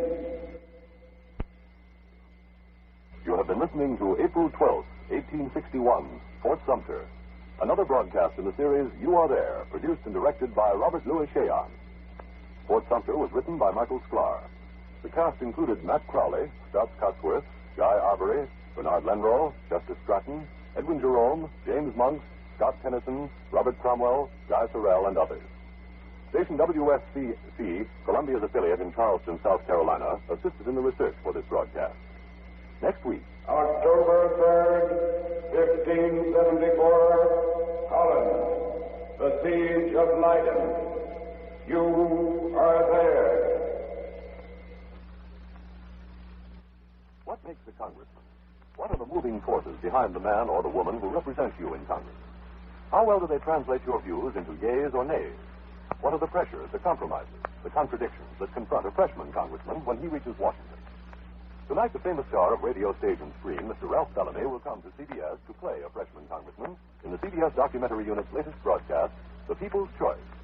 The People's Choice is based on 6 months of research, study, and interviews with members of Congress, Washington experts, and with voters like yourselves. Don't miss The People's Choice, starring Ralph Bellamy, tonight on most of these same CBS network stations. This is CBS, where 99 million people gather every week, the Columbia Broadcasting System.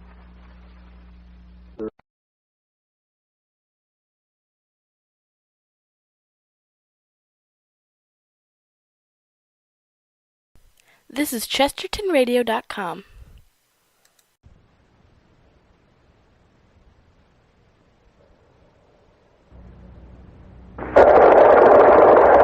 This is John Daly with the Greek army of Alexander of Macedon in the Persian theater of operations. Here, near the Tigris River, we will soon know whether the war between Greece and Persia is to be ended by a negotiated peace. For the meeting that Emperor Darius of Persia asked for yesterday is about to take place. The Emperor's ambassador, Prince Meniscus, has left the enemy lines 2 miles away, should arrive here shortly. And if Alexander accepts the terms he offers, this Greek invasion of Persia will be over. If Alexander rejects those terms, he must hurl his tiny Hellenic army against the overwhelming hosts of Persia in a final decisive battle for the mastery of Asia. The fate of Greece and the destiny of the imperial Persian government thus hang on the outcome of today's meeting here in the hills above the Tigris River. September 30th, 331 BC, Persia. You are there. Darius of Persia offers peace to the invading Greeks under Alexander of Macedon. CBS takes you back more than 2,000 years to a great decision in the history of the world. All things are as they were then, except for one thing. When CBS is there, you are there. You Are There, produced and directed by Robert Louis Cheon, is based on authentic historical fact and quotation. Today's broadcast is part 1 of a trilogy. Alexander the Great seeks mastery of the world. And now, Persia, the Greek Allied Expeditionary Forces, and John Daly. Alexander will accept the peace offer of Emperor Darius, or he will engage the Persian monarch's huge army in a death struggle to decide whether Greece or Persia is to be mistress of Asia. 11 days ago, captured enemy scouts revealed that the main body of the Persian army was encamped here near the Tigris River. Alexander marched toward Darius, intending to force an immediate battle, but when the enormous Persian host was sighted 4 days ago, Alexander halted and hastily built a fortified camp. Yesterday, couriers arrived from Darius. They asked for a truce and an audience for Prince Meniscus, the emperor's ambassador. Though they said that Prince Meniscus would present peace terms, they gave no indication of what those terms may be. After consulting with his war council, Alexander agreed to hear the Persian ambassador. The meeting will take place under a huge pavilion erected here behind the Greek line. Alexander's divisions are massed around the pavilion. The 10,000 men of the companion cavalry, the ranks of the phalanx, the archers, javelin throwers, and skirmishers of the auxiliary detachment. The king of Macedon is inside the pavilion, standing near the throne. The members of the war council are with him, and Alexander has graciously consented to a brief interview. Ned Kalmer is with the king of Macedon, so go ahead, Ned Kalmer. The king of Macedon is in conversation with his counselors. He's promised to join us in just a moment. On this, perhaps the most important day of his life, the young monarch, only 25 years old, seems fresh and relaxed, utterly without care. A figure of a handsome youth with the finely developed body of an Olympic athlete. He's wearing a short linen tunic. His helmet is of polished steel with a white plume. His neckpiece, also polished steel, ornamented with precious stones, which Alexander has ended his conversation now, and he's coming this way. Your Majesty, by your leave, what peace terms do you think Prince Meniscus will offer on behalf of the Emperor Darius? What terms will Darius offer? Why, the sun, the moon, and the stars. Your Majesty is not serious. Why not? The heavenly spheres are a fitting ransom for an emperor to pay for the return of his family. Then you think the emperor is offering peace in order to get back his mother and daughter whom you captured 2 years ago? That may be, but I also flatter myself that the great king wishes to make peace Because he fears us. If I remember correctly, sire, 2 years ago, Darius offered only a treaty of friendship in return for his mother and daughter. You remember correctly. I rejected that offer. Well, will you make peace with Darius now if he offers more than a treaty of friendship? Perhaps. If he offers enough. Well, how much is enough, sire? Oh, the sun, the moon, and the stars. Yes, I know, but seriously, Your Majesty... Very well, then, if you insist on being serious, the Emperor Darius may have back his family, and peace, too, if he will yield to me the throne of Asia. That's a royal ransom. Royal indeed. But to ask less would be an insult to the honor of the Emperor's family. But, sire, suppose the Emperor is not prepared to bid that high for his family and peace. Will you accept less than the throne of Asia? Let us not anticipate. Let us hear what Darius offers. It amuses me to have the Emperor of all Asia come begging to the King of Little Macedon. It reminds me of a tale that was told to me when I was among the Israelites. As the tale goes, there was a giant named Goliath and a young lad named David. Now, these two... Sire, if Your Majesty will forgive me, the Persian ambassador arrives. Thank you.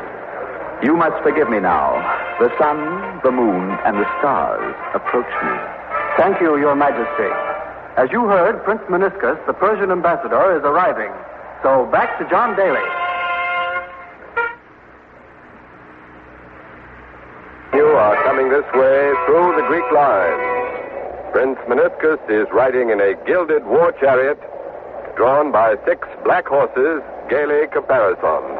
An escort of about 100 mounted Persian nobles rides with him, and they appear to be members of the great emperor's personal bodyguard, that famous group of warriors known as the Kinsmen.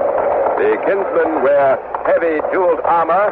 Prince Meniscus, however, does not wear battle dress. He is clothed in a flowing golden robe. And now the Persians have halted near the pavilion. Prince Meniscus steps down from the chariot. His escort is dismounting and gathering around him. The prince is a tall man, well over 6 feet in height, has a look of arrogance, as perhaps befits the representative of the ruler of most of the civilized world. He takes a large golden casket from one of the kinsmen and enters the pavilion. Alexander is seated on the throne. Prince Meniscus kneels before Alexander and sets down the golden casket on the floor of the pavilion, which is covered with rich purple carpets. The prince remains on his knees in accordance with Persian protocol, waiting for Alexander to bid him rise. Alexander speaks. We bid you welcome, Alexander, King of the Macedons. I bring you a gift of jewels and gold from him upon whom the King of Heaven has bestowed the dominion of the earth, to whom the Almighty Ahura Mazda has granted the surface of the 4 quarters, whom Providence has eminently distinguished with glory, exaltation, majesty, and with multitudes of devoted champions and confederates. The Emperor Darius, King of the Persians and the Medes, and ruler of all Asia, we thank your royal master for these tokens of his esteem. But in the list of impressive powers, titles, and honors that you attribute to him, you err in the last particular. Your master is not ruler of all Asia, not by half. I rule the lands west of the Tigris River, and will shortly rule the lands east of the Tigris as well. That is in the hands of the gods, sire. In any case, my lord Darius does not fear to do battle against you. He has summoned his retainers from every corner of Asia. We have 200,000 horsemen on the plain below, and 800,000 foot soldiers. 1,000,000 men, sire, and you have only 47,000. We outnumber you 20 to 1. Ah, but you forget, Prince, I defeated a Persian army that was much superior numerically 2 years ago. At Issus, I do not forget. Issus was merely an accident. It will not happen again. Even you, sire, must realize the utter madness of attempting to do battle with us now. If you choose to fight, we will scatter you as the thunderbolt scatters the creatures of the field. That remains to be seen. I warn you, sire, my emperor's patience has limits. Do not press him too far. By invading the lands of Darius, you have broken the 150 years of peace between Greece and Persia. I broke the peace. My royal father, Philip, was murdered by assassins hired by your master, Darius. I have come to revenge, sire. It's a convenient pretext to justify your invasion of Asia in search of loot and empire. I have heard it said that it was yourself who caused the murder of your father. Liar!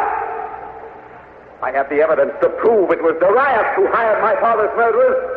Your emperor's own letters in which he boasted of the deed. And not only my father, your emperor has attempted to murder me. We know of Darius' foul offer to pay 1,000 gold talents reward to the assassin who could succeed in killing me. You may thank the gods, Prince, that I value my honor more than your insolence. If we were not met here under a solemn oath of truce, I would have you flayed alive. We are indeed grateful to your Majesty's forbearance, but this is neither here nor there. We are not met to discuss the past, but the future. Very well, then, the future. Darius, sire, fears that your soldiers, made vengeful by defeat, would do harm to his family which you hold captive. Therefore, the great emperor makes you this offer. Return the Queen Mother, Sigambis, and the Princess Thyatira, and Darius will swear eternal peace and friendship with you. He will give you the hand of his daughter in marriage, and as dowry you shall receive 30,000 talents of gold, the value of a rich kingdom, and with it all the vast territories west of the Euphrates River. Accept, and you will become ruler of half of Asia, equal in stature to the Emperor Darius himself. Consider well, sire, this is the most magnanimous offer made by one monarch to another since time began. Alexander is silent. His face is a mask. It's impossible to tell what his reactions are. He just gazes at Meniscus. Now Alexander rises and the king of Macedon speaks. Your master's offer is worthy of our deliberation. I shall weigh it with my counsel. Alexander has left the golden throne, motioning to his counselors to follow him. The king of Macedon is striding toward a nearby tent. He and his counselors will be in session there probably for some time. The young king does not necessarily have to follow their advice. Although he appeared visibly impressed by the offer, we have no way of knowing whether or not he will accept. One of the men who is probably best able to judge what is in Alexander's mind at this moment is Captain Hephaestion, commander of a Greek cavalry regiment and one of Alexander's most intimate friends. Don Hollenbeck is with Captain Hephaestion outside the pavilion among the cavalry, so go ahead, Don Hollenbeck. Captain Hephaestion, do you think Alexander will accept this Persian offer? Offer? The Persian has offered nothing. Nothing? Do you consider half of Asia to be nothing? Alexander already holds half of Asia by right of conquest. Well, what about the hand of the emperor's daughter in marriage? The Princess Thyatira is a captive.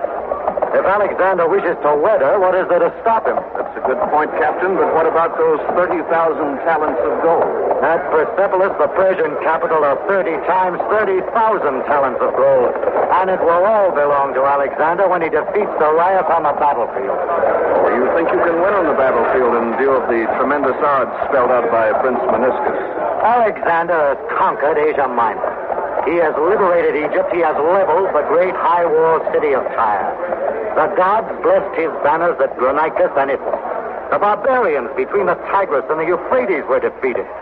Everywhere the faint of heart thought victory impossible to achieve, and everywhere Alexander has been victorious. And he will be victorious again. He must conquer Darius, otherwise he betrays his destiny. Destiny? What does Alexander consider to be his destiny? Alexander claims to be a direct descendant of Heracles and Dionysius. His divinity was proclaimed by the oracles of Delphi and Zeus Ammon. And his destiny, as proclaimed by these oracles, is to conquer and rule the world as a god. Do you believe Alexander's a god? What I believe is of no consequence.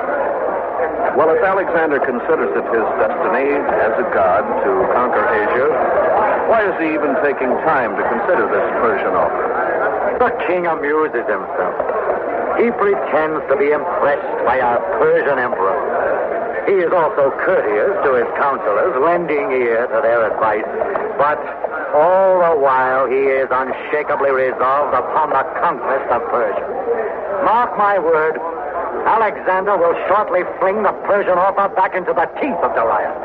There will be no peace today, but war. Thank you, Captain Hephaestion. The young cavalry commander has given us one opinion as to how Alexander will decide. There is, however, another point of view, and for that opinion, we take you behind the Greek lines now to the village of Gaugamela. Ken Roberts speaking. Here, in a large and magnificently appointed tent, are the living quarters of the Emperor Darius' mother and daughter, the elderly Queen Sisygambis and the 18-year-old Princess Stateira. The gracious Persian Queen Mother and the beautiful princess have been traveling with this Greek army ever since they were taken prisoner at Issus 2 years ago.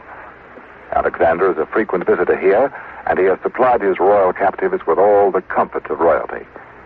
Your Majesty, Captain Hephaestion has just said that in his opinion, Alexander will definitely reject your son's offer of peace. May we have your comment on that? I know Hephaestion well. He has the mind of a robber. He did not receive any land from Alexander's conquest in the west. He wishes to receive land in the east. He hopes that Alexander will continue his campaign. Therefore, Hephaestion speaks his own mind, not the mind of the king of Macedon. Well, Your Majesty, what do you think Alexander will do? I'm an old woman. The young king has confided in me as he would to his mother. He has told me of his ambitions. In the beginning, he wished to spread the rule of Greece across Asia. But now, he has met and learned about our ancient, rich Persian civilization. He has learned to love our Eastern way of life. And he recognizes how crude and barbaric are the ways of the Greeks. Well, then, in your opinion, Your Majesty, Alexander has turned his back on his Greek ideals? Let us say that he has outgrown them. Now he desires to create a blending of the East and West. He wishes Greece and Persia to be one. So, Alexander will make peace today with my son, and he will marry my granddaughter, the Princess Stateira. Well, now my next question is rather a bold one, but I ask it because you've graciously consented to answer it. Is the princess agreeable to the match? The Princess Stateira is the daughter of an emperor. She obeys her father's commands. Frankly, I think it cannot be at all difficult to obey this command. The king of Macedon is a very handsome and charming man. Thank you, Your Majesty, Queen Sisygambis. There's still no news from the conference tent where Alexander is discussing the Persian peace offer with his counselors. We have had some interesting reactions from persons close to the scene on what Alexander should or should not do. Just how accurately do these views reflect the desires of the Greek home front? For a report on that question, let's hear, after a brief pause, from Quincy Howe in our studios in Athens, Greece. Go ahead, Quincy Howe. As far as I can make out, the Athenians want Alexander to turn down Darius' peace offer. They want Alexander to fight a battle. But when it comes to their reasons for wanting him to fight, the Athenians are split into two parties. The chief spokesmen of these parties are with me in our studios here. On my left is the director of the Lyceum School on the west side of Athens, near the Gardens of Apollo, the philosopher and scientist Aristotle. On my right is the outstanding civic leader in Athens today, former Lord of the Treasury, member of the City Council, General Demosthenes. I'm going to ask Demosthenes to speak first. Will you tell us, sir, why your party hopes that Alexander will reject the Persian peace offer and fight Darius? Sir, Alexander is a tyrant who must be destroyed. And Persia is the only power on earth strong enough to destroy him. Rubbish. Well, General, that's a rather remarkable statement, especially from a Greek. Why, Demosthenes, do you object to Alexander? Why do you want him destroyed? 5 years ago, the city-states of Greece were free. We were at peace, flourishing. Then, hungry for power, this young upstart led his armies down from Macedon. Without provocation, he attacked our cities, tore down our walls, snuffed out our democracies, and forced us to submit to his tyranny.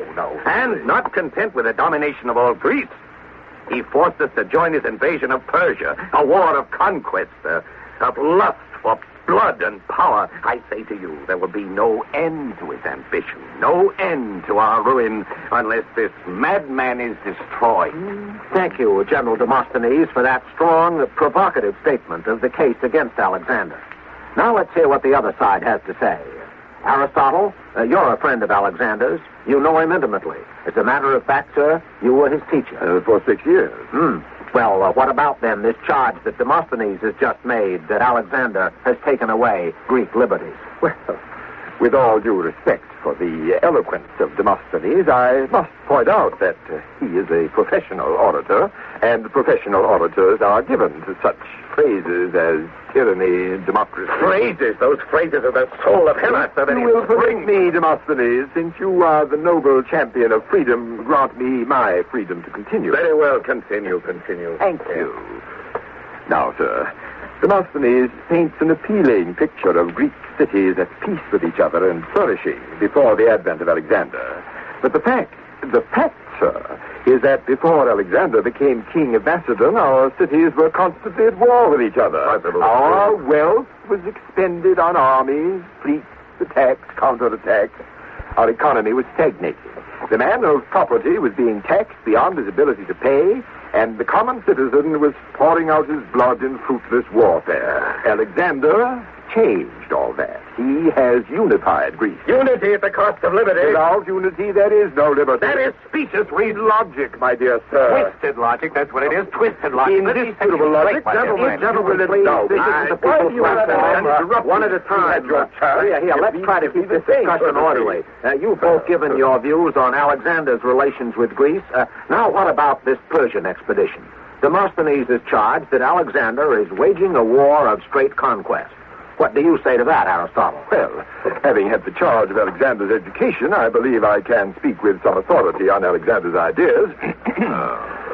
His mission, as he sees it, is to spread the superior culture of Greece across all Asia. But do you think, Aristotle, that culture, even a superior culture, can be spread at the point of a sword? Alexander has already demonstrated that proposition. Well, how so? Well, as an example, take Egypt. 2 years ago, Alexander led his army to the delta of the Nile, and there he founded Alexandria. Its commerce is raising the standard of living of the inhabitants of the region. Propaganda. If you wish, you may call that spreading culture at the point of the sword, but it is culture nevertheless. I've had enough. No more. This is nothing but the mouthings of a paid propagandist in the employ of Alexander. Are you accusing me of corruption? I am. How dare you? A vicious libel. The king of Macedon has subsidized your scientific researches to the extent of several hundred gold talents. But it is well known that he has scientists with his expedition who send back specimens for your work on natural phenomena. True. I'm grateful for Alexander's interest in science, but that does not make me a paid propagandist for Macedon. Indeed. On the contrary, it is you, Demosthenes, who are a paid agent of Persia. I do not deny it. I have received gold from Darius to finance my struggle against Alexander. I make no secret of it. I am proud of it. Betrayer of Greece? Hireling of a tyrant. Your ancient enemy?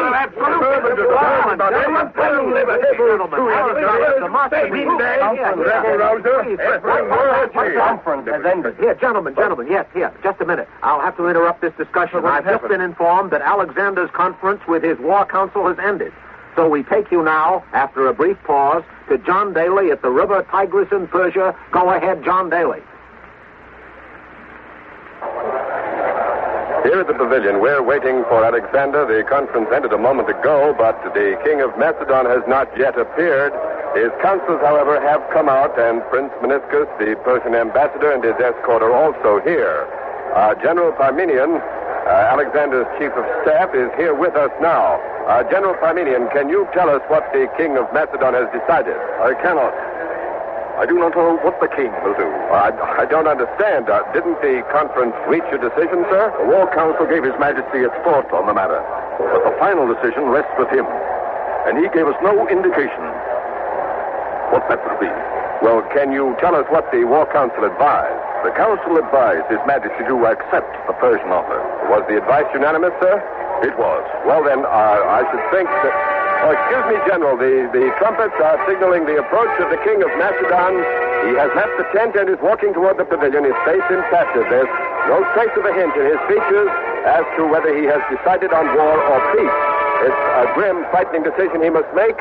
If he decides on peace, it means the end of years of hard campaigning. He and his soldiers will then return triumphantly to Greece with wealth and honor and glory. If he decides on war, however, it means a desperate battle against enormous odds. Alexander has now reached the throne in the center of the pavilion. He has seated himself, and now Alexander is speaking. Let the Persian approach. Prince Meniscus approaches the throne. At this decisive moment, he has lost none of his pride and his great dignity. With almost a defiant flourish of his golden robe, he has knelt. Alexander bids him rise, and now the young king... Your royal master, Darius, desiring peace between Greece and Persia, has offered terms for settlement between our powers. But the gods, by giving success to my arms in conquering a great part of your master's empire, have manifested the justice of my cause. My answer, therefore, is this. If the Emperor Darius will have peace, he must acknowledge me as Lord of Asia and King of all his territories. Impossible, sire. You ask the impossible. Those are the terms. Deliver them to your Emperor. Sire, I can tell you now. The Emperor Darius will yield no more than has already been offered. So, you speak for your Emperor? Are you so empowered? By his power and majesty, I am. Then go and tell Darius that before another sun has set, he shall be stripped of his majesty and hurled from power. Go and tell your Emperor to prepare to defend himself. Today I conquer Asia. Tomorrow, the world! Battle between Greece and Persia. Battle for all Asia. Incredible as it may seem, the young king has thrown away half of Asia as not enough. He has chosen to gamble for all of Asia. All or nothing. The trumpets are now signaling the end of the audience, the end of the peace conference. Prince Meniscus has stormed out of the peace conference in a rage, and Alexander, with his arms outflung, has turned to his own officers and his troops. Whatever reservations they may have had about the wisdom of battle against the million men of Persia seems to have been miraculously swept away. At least for the moment, they stand their pride and confidence on their face, ready to give battle. Prince Meniscus, as I said, has left the pavilion now, terribly enraged. And his escort are rejects peace and chooses battle for the mastery of Asia.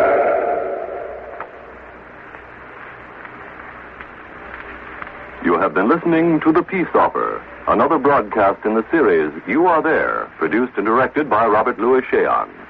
The Peace Offer was written by Michael Sklar.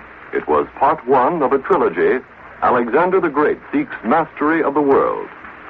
Richard Waring played Alexander, Torrin Thatcher was Prince Meniscus, Bernard Lenrow played Aristotle, Stutz Cotsworth was Demosthenes, Tiveli Aliki was Queen Sisigambis, James Monks was Hephaestion, Charles Webster was Parmenion.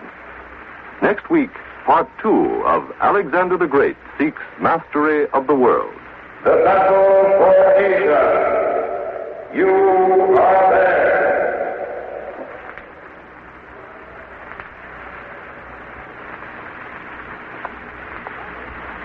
Tonight on CBS, you'll find solid enjoyment and laughter on the Electric Theater as Miss Helen Hayes plays a backwoods wife who gets tired of drudgery and asks for a divorce.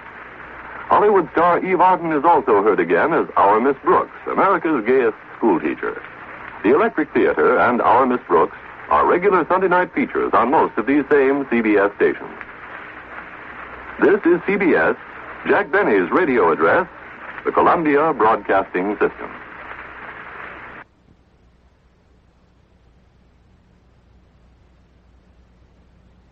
This is Chesterton Radio, your home for podcasts of works by G.K. Chesterton, plus drama, comedy, mystery, science fiction, big bands, and much more. The soundtrack to your Chesterton day at chestertonradio.com.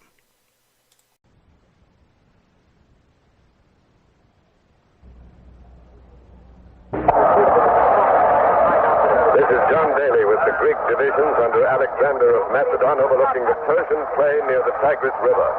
In a few minutes, on this cold gray dawn in the 111th Olympiad, the King of Macedon will lead these men, a tiny army of only 47,000 soldiers, down to the attack on 1 million enemy troops led by Emperor Darius of Persia. If the Greeks can win against these overwhelming odds, they will achieve the almost impossible and set Alexander of Macedon upon the throne of all Asia. If they are defeated, however, these Greek soldiers know that the Persians will show them no mercy. They know that the stake today is literally victory or death. Can the Greeks win against these terrific odds? That's the question uppermost in the minds of every officer, every foot soldier, October 1st, 331 BC, Persia. You are there. Alexander of Macedon about to attack Darius of Persia. 47,000 Greeks against 1 million Persians. CBS takes you back more than 2,000 years to the most amazing gamble in all military history. All things are as they were then, except for one thing. When CBS is there, you are there. You Are There, produced and directed by Robert Louis Cheon, is based on authentic historical fact and quotations. Today's broadcast, The Battle for Asia, is part 2 of a trilogy. Alexander the Great seeks mastery of the world. And now, Persia, with the Greek forces at the Tigris River and John Daly. Greeks against 1 million warriors of Asia, odds far greater than any army has ever faced before. The feeling among the troops today is in direct contrast to the sentiment that prevailed here yesterday. Yesterday, Alexander's men were excited at the prospect of peace. The Persian Emperor Darius offered the Greek king half of Asia if he would end the war. The troops were hopeful that Alexander would accept, but the king of Macedon rejected the offer. He chose instead to fight for all Asia. And although his men are determined to acquit themselves as well as they can, they don't welcome the prospect of today's fight. They see themselves going into almost suicidal battle. Why did Alexander turn down Darius's offer? Why did he choose to throw his badly outnumbered Greek force against the huge army of the Persians? For some answers to these questions, we take you now to Greek Army headquarters somewhere behind the lines and Major George Fielding Elliott. In choosing to fight rather than make peace, Alexander is gambling everything on his belief that the small but superbly disciplined army can defeat the army of Darius, which is vastly superior in numbers but loosely organized. During the 3 years that Alexander has been campaigning against the Persians, he has put his faith in Greek discipline against Persian numbers again and again, and won. At the river Granicus, it was 30,000 Greeks against perhaps 200,000 Persians, and Alexander won. At the Battle of Issus, it was 40,000 Greeks against about 400,000 Persians, and Alexander won. But today the odds are not 7-1, they are not 10-1, they are 20-1. And the question is, will Alexander's hitherto successful formula stand the test of these newer and greater odds? The Persian front is so wide that it extends far beyond the Greek flanks. It is entirely possible that despite Alexander's superior mobility, the Persians will outflank, surround, and destroy him by sheer weight of numbers. Darius has chosen today's battlefield. It's a broad, flat, and deep plain, perfect for maneuvering the great masses of men at his disposal. The main weight of the Persian attack will undoubtedly be aimed at the Greek flank. If Alexander can succeed in keeping his flanks from being rolled back, if he can stave off encirclement by the Persians, he has a fighting chance to win this battle. Ned Kelmer on the left flank of the Greek army reports enemy activity. So go ahead, Ned Kelmer. From our position here at the Greek left flank, we can see a large body of Persian cavalry coming into the enemy line directly opposite. It's impossible to tell how many there are. The men here estimate their number to be at least 10,000. These men are going to have to fight against those Persians when the battle begins. So let's get their reaction to that additional enemy cavalry. Here's Admiral Mercenary with me now, a professional soldier, a veteran about 40 years old. He tells me his name is Nearchus. Where are you from, Nearchus? Men who fight for a living don't have any particular home. Oh, I guess they don't. Well, where were you born? Sparta. What unit are you with, Nearchus? The javelin throwers.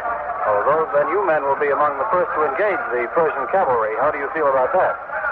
I'll kill my share of Persians before I die. Then you expect to die in this battle? The Persians will take no prisoners. But if Alexander wins, won't he? Win? Against 1 million enemies? The king of Macedon has tempted the fates once too often. He has defied the god of chance for the last time. But hasn't Alexander led the army to victory over great odds in the past? We've been lucky. But this time Alexander has gambled away the life of every soldier in the army. Then you think Alexander should have made peace yesterday with Darius? The whole army wanted the king to make peace. Even the war council advised him to accept the Persian offer. But Alexander wasn't satisfied with half of Asia. No, he must have all Asia. He wants to conquer the world. The world! We'll fight. But the only Persian soil we'll win is the soil they bury us in. But I'll kill my share of Persians before I die. Thank you, Nearchus. Yes, if I'm to die, I'll take my share with me. Yes, I know you will. Thank you again, Nearchus. The soldier with us now, judging from his armor, appears to be a cavalryman. Is that right, soldier? Yes, I'm with the Athenian mounted auxiliaries. Will you tell us your name, please? Pausanias. I assume you're not a mercenary, Pausanias. You're one of the Athenian conscripts. Yes, we were conscripted to serve by the Athenian city council. I don't blame the city councilors. They had no choice. Much as they hated Alexander, they were forced to conscript us for his army. Alexander would have put Athens to the sword if the council refused. Yes, I remember. I haven't seen my wife and children for 5 years. They must think I'm dead. I'm sorry, Pausanias. It's been bad years, too, fighting in the service of a despot. Watching these Macedon barbarians looting and murdering innocent people. But it's almost finished. Just one more battle. Then I'll go home. You expect to go home after today's battle? Alexander has sworn to release us from our service when he becomes king of Asia. Then you expect to win here today? I've waited a long time for this battle. We'll win if I can help it. Do you think it's possible to win in spite of the odds? In spite of anything, we must win. Otherwise, I'll never see my family again. Well, you certainly have our best wishes today, Pausanias. Thank you, sir. Now, here's another soldier, a young fellow wearing the armor of the Macedon phalanx, one of Alexander's own countrymen. What's your name, soldier? Amyntas. Amyntas, that's a familiar Macedon name. How do you feel about the Persian cavalry? A few thousand Persians one way or the other. It's all the same to me. One Macedonian is the equal of 100 Asiatics. Then you aren't worried by the enemy's numbers? Worried? We'll scatter them as sheep scatter before a tiger. We've done it twice before, and we'll do it again. Before the sun sets today, our king will rule Asia. What makes you so sure, soldier, that you're going to win today? Alexander is invincible. A god born to rule the world. Our king has crushed every enemy that scares me. Something is happening in the center of the Persian line, and it's causing a great deal of excitement here among these Greek troops. The enemy seems to be leading a number of huge animals out in front of their position. John Daly, in the center of the Greek line, must have a better view of them than I have, so go ahead, John Daly. We've moved forward about 100 yards in front of the Greek line with several officers to get a closer look at those animals. I count 4, 7, 12, at least 15 of them. Great, hulking, four-footed monsters. Each one must stand about 10 feet high, weigh easily several tons. Their hides are gray in color. Each foot is as thick as the trunk of a tree. They seem to have long, flapping ears, and tusks protruding from their jaws after the fashion of wild boars. Their snouts are long and flexible. You'll probably find this hard to believe, but their snouts reach almost to the ground. The bodies of the beasts are covered with plates of armor, and the animals have platforms lashed to their backs, probably for fighting men to ride on. General Parmenion, Alexander's chief of staff and commander of the Greek left flank, is coming up to this point now on horseback. Several staff officers are with him. They're probably coming up here to get a closer look at the Persian beasts. Greek travelers to Persia have brought back tales of terrifying animals such as these. I think they call them elephants. Apparently, the Persians have trained these beasts for use in battle, but just how they'll use them is anybody's guess. General Parmenion is dismounted. He's looking across the plain to the Persian line, studying the strange beasts. Let's see if we can get a statement. General Parmenion! General Parmenion, sir, do you think that these beasts are elephants? That is a possibility. Well, do you think that they will be used by the Persians in today's battle, General? That is also a possibility. Well, how do you think they're going to use them, sir? What will the Persians do with them? Those are questions on which we have some very definite ideas. But we are not prepared to discuss them at this time. Well, do you have any defense against the elephants, General? Suppose they come charging into your lines, trampling down the men. I assure you, sir, the Persians believe they have produced a secret weapon which will win this battle. They shall find themselves mistaken. There never has been a weapon before that wasn't countered. And we shall counter this one today. Well, thank you very much, General Parmenion. Alexander's chief of staff has turned to talk to his officers. He and his aides are referring to them as elephants, and so I guess that's definite. These are elephants. Don Hollenbeck at Greek headquarters, behind the line, informs me that he has a Persian prisoner with him who is willing to give us some accurate information about this new Persian weapon. So over to Don Hollenbeck. The name of this Persian prisoner of war is Mithrides. When he was caught yesterday, he taunted the Greek intelligence officers with stories of those enemy elephants, but they didn't believe him. Now, however, the Greek officers have given me permission to interview the prisoner. Mithrides is a tall man, swarthy, black hair and a black beard curled in the Persian fashion. His armor is very fine. He's probably a member of the Persian nobility. Is that correct, Mithrides? Yes. I am a kinsman. Oh, a member of the Emperor's bodyguard? Yes. The kinsmen are the nobles of Persia who enjoy that privilege. We're the finest body of troops in the army of His Majesty, Darius. Yes, I'm told you were caught by a very ordinary detachment of Greek scouts. I beg your pardon, sir. They were Thracian scouts, not Greeks. There's quite a difference. What is the difference? Well, the men of Thrace are a more warlike people than the Greeks. Closer in blood to the Persians. Well, I understand that for warlike Persians, you people didn't put up much of a fight. There was no reason to resist. My party was outnumbered, and so we surrendered. What about those elephants in the center of the Persian line, Mithrides? What can you tell us about them? Ah, yes, the elephants. The Indian war elephant is the most fearful, terrifying weapon in modern warfare. It's not too much to say that the war elephant is the decisive, the absolute weapon of battle. Their effect on the enemy is incalculable. They strike terror in the hearts of their opponents. They cause panic among the cavalry and the foot soldiers. Well, yes, but the Greeks say their cavalry and foot soldiers don't yield very easily to panic.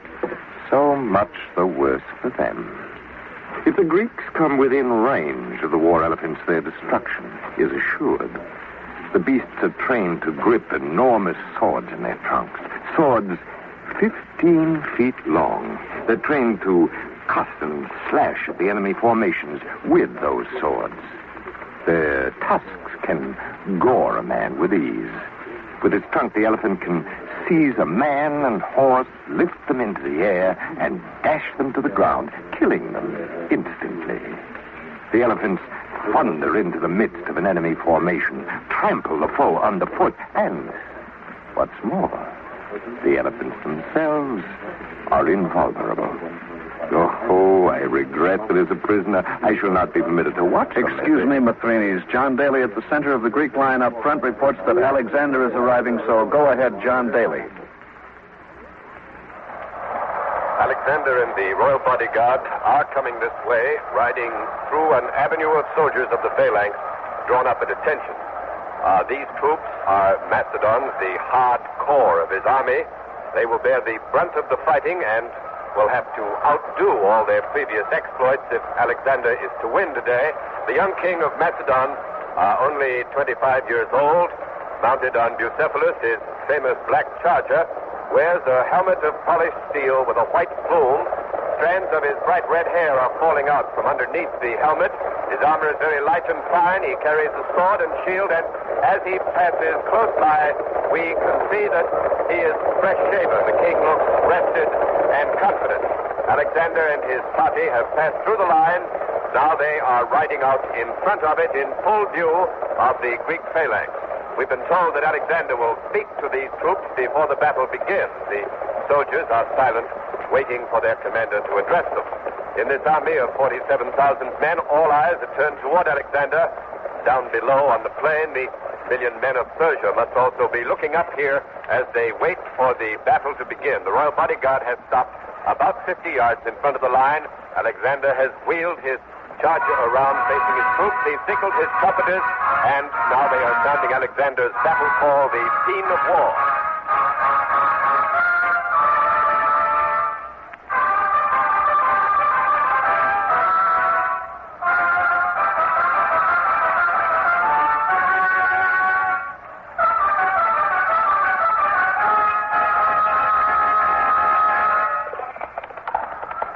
Alexander has spurred Bucephalus toward his troops, walked through, and now he is addressing the soldiers. Soldiers of Greece, I shall not attempt with many words to stir you to valor. I ask only that you remember your heroic deeds of the past. Their memory shall be enough to incite you to glorious triumph. Have faith in me, your commander.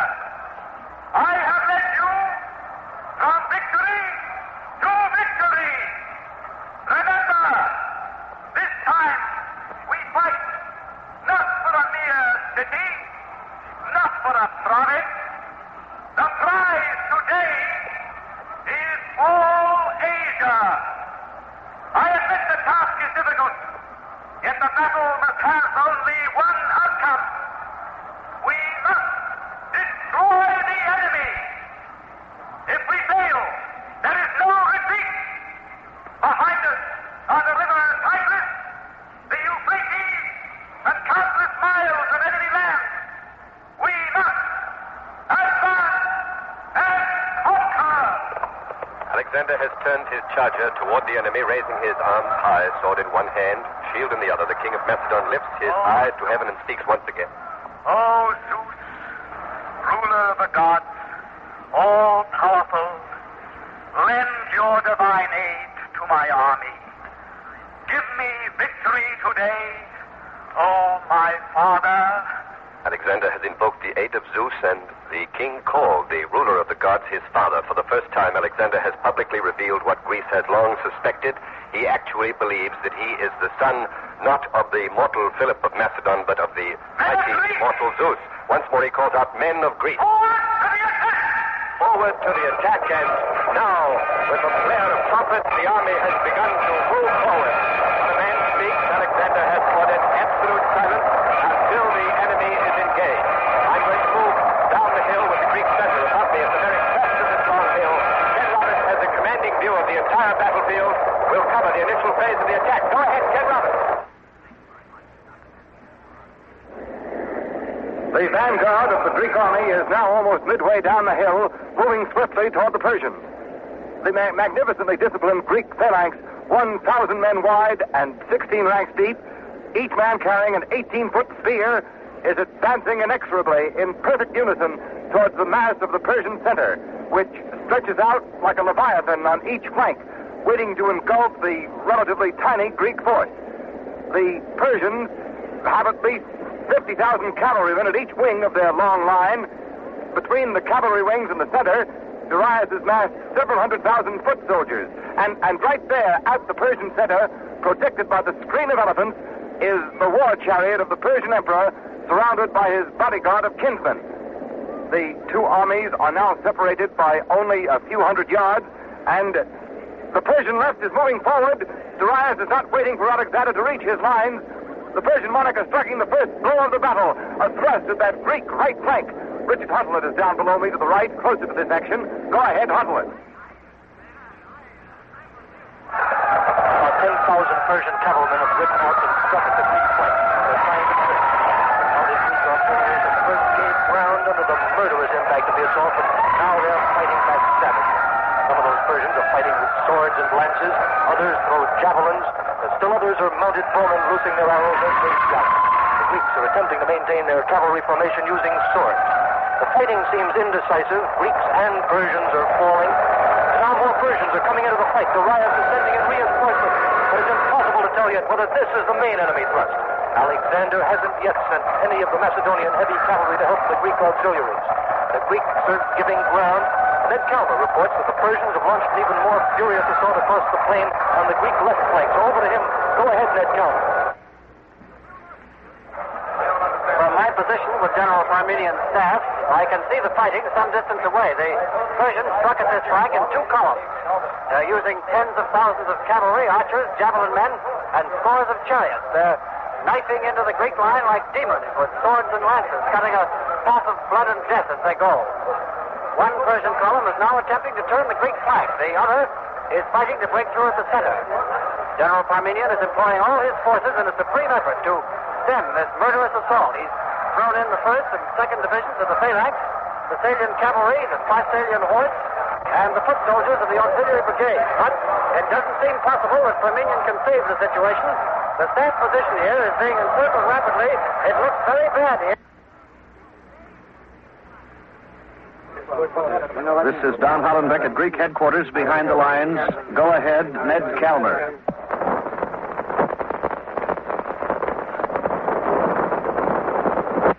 Go ahead, Ned Calmer.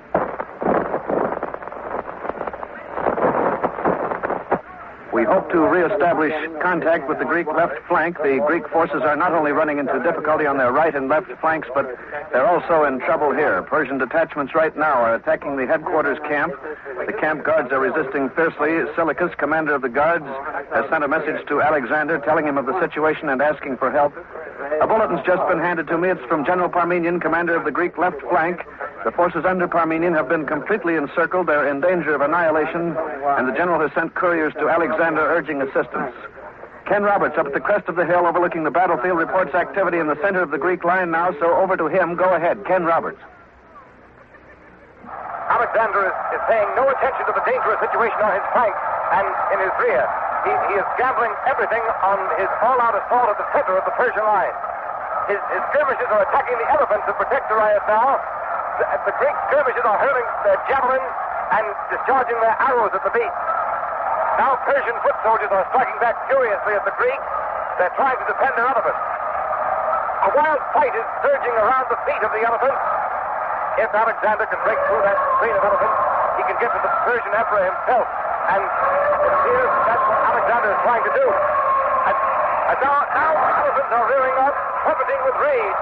They seem to have become maddened by the wild crowds of battle and the wounds that the Greek skirmishers inflicted on them with spears, arrows, and javelins. But now the elephants are breaking. They're out of control. And they're turning around, charging back into the Persian line. They're stampeding the enemy. The absolute weapon that Darius counted on to win this battle is turned against him. And the way is open now for Alexander to get to Darius. The king of Macedon is taking advantage of it. The Greek trumpets are sounding the charge. Alexander is leading the attack. John Daly is putting out a broadcast from a vantage point close to and overlooking the center of the line. So go ahead, John Daly. Go ahead, Daly. Alexander and his Macedon have smashed into the center of the Persian line like a thunderbolt. Emperor Darius' royal bodyguard of kinsmen have engaged them, are fighting bitterly behind the kinsmen. In his war chariot, the Persian emperor is shouting commands, trying to rally his nobles who guard his person. If the kinsmen fail to stop that savage Greek thrust, Darius will be at the mercy of Alexander, and we may see personal combat between the two monarchs. Something that Alexander is probably seeking, but from the look of this battlefield now, Darius doesn't want it too much. It seems incredible that Alexander has reached this point, but even now it doesn't seem possible that he can break through that mass of Persian defenders and reach Darius, for the kinsmen are great fighters, their ability known to legend. The Macedons here in the center must be outnumbered at least 5 to 1. Javelins and arrows are singing through the air. Spears and swords are flashing in the air, taking a terrific toll. The Greeks don't seem to be able to wield their weapons fast enough to make any difference in the dense ranks of the enemy. Cut and hack as they will, the Persians fall as they do in great numbers. Still there are others always to take the place of those who do fall. And still Alexander and his men keep hacking their way forward, keep plunging in against the kinsmen, and the kinsmen are beginning to waver, are beginning to give ground. As they waver, the Greeks fight with renewed fury, and this protective mass around Darius now is beginning to break up. Alexander is beginning to drive through the kinsmen straight toward Darius' war chariot. Alexander's been waiting for this moment for years. It's been one of his ambitions to destroy Darius in hand-to-hand combat. But Darius has turned. He's fleeing. He's refused to face Alexander in battle. He's swung his chariot around, and he's latching his horses, and they're galloping away with him at top speed. Alexander is not giving chase. He's not allowing his emotions to master his military judgment. There's still help to be dispatched to Parmenion and Cynicus. There's still the great body of kinsmen here to be defeated, but the royal bodyguards have seen their emperor turn and flee, and they too now are beginning to run away. And the sight of the emperor and his kinsmen in flight is causing general demoralization among other Persian units. Thousands of them are beginning to throw away their weapons. Thousands are surrendering. Thousands more are following their leaders in flight. The Greek trumpets are sounding, halting the charge. Alexander is now calling his men around him, shouting to them, trying to get their attention. I think he's going to speak to them. I'm going to try to get up there now. It's only a short distance away. We're moving through a throng of expected Chesterton's great troops. Their faces are alight with shock surprise. They never believed this would happen. Most of them were certain this battle would be their last, but now they smell victory in there, although they're still fighting up there on the flanks and in the rear. Someone has handed Alexander a captured Persian banner. He's waving it aloft. We're as close as we can get now. Alexander has the attention of his men and is speaking to them. I salute you! Here, in the center, you have beaten the Persians. Now, forward to help your comrades at the flanks and to the rear.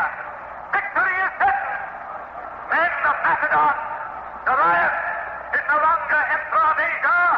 Asia is ours!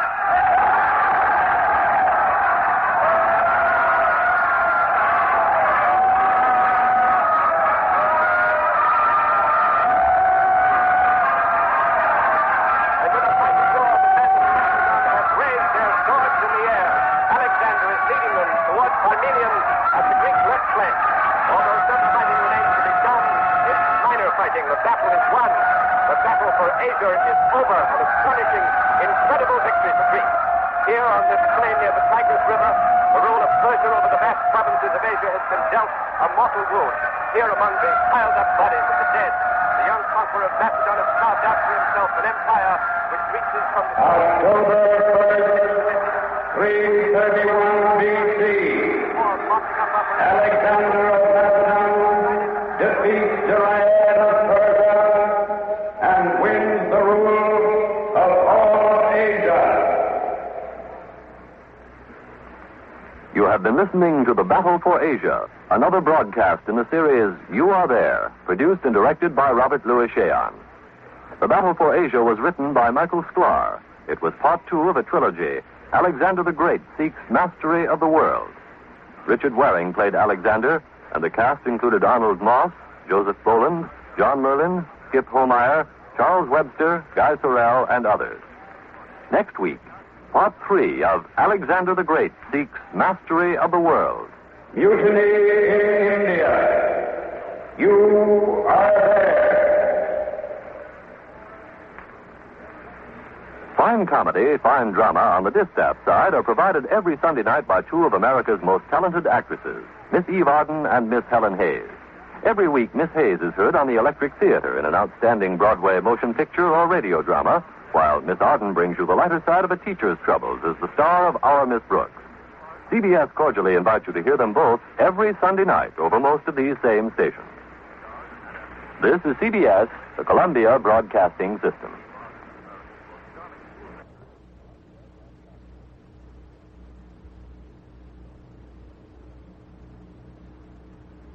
This is Chesterton Radio, the true, good, and beautiful at chestertonradio.com.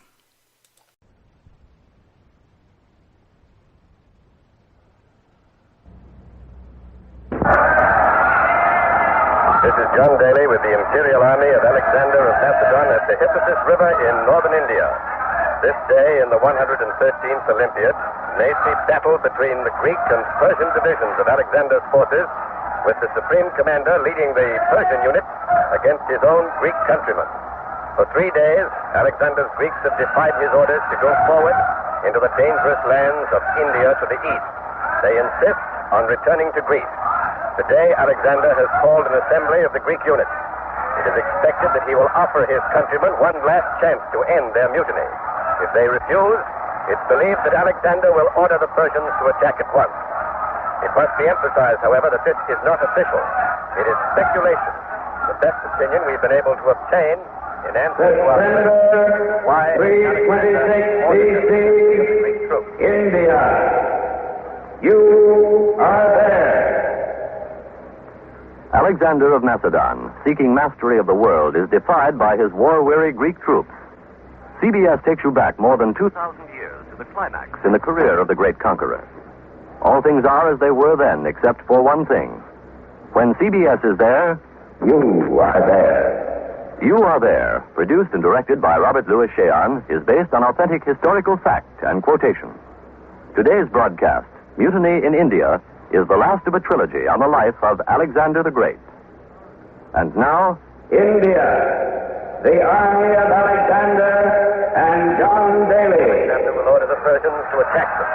That is the expectation here on the assembly ground near the Hipposis River, where the Greek troops are falling in to hear Alexander. There are, of course, only 30,000 Greeks in Alexander's imperial expeditionary forces against 100,000 Persians. The Persian troops are comparatively fresh, but the Greeks are war-weary. They had hoped that after their young king had crossed into Asia and reached the borders of India, the easternmost boundary of his empire, he would turn homeward. But Alexander led the army into India, into lands never before entered by civilized men. When the troops reached their present position here on the west bank of the Hipposis River, Greek resentment reached the point of mutiny. The Greek divisions held conferences, sent a delegation to Alexander demanding that he turn back. The emperor rejected that demand, ordered the Persian divisions to prepare for an attack upon the Greeks. But then, instead of attacking today as was expected, Alexander ordered this assembly of the Greek unit. Alexander is still at his headquarters and probably will not appear here until the assembly is completed. But General Quirinus, the leader of the insurgent Greek divisions, has arrived, is at our news headquarters a short distance away. Ned Calmer is with him, so go ahead, Ned Calmer.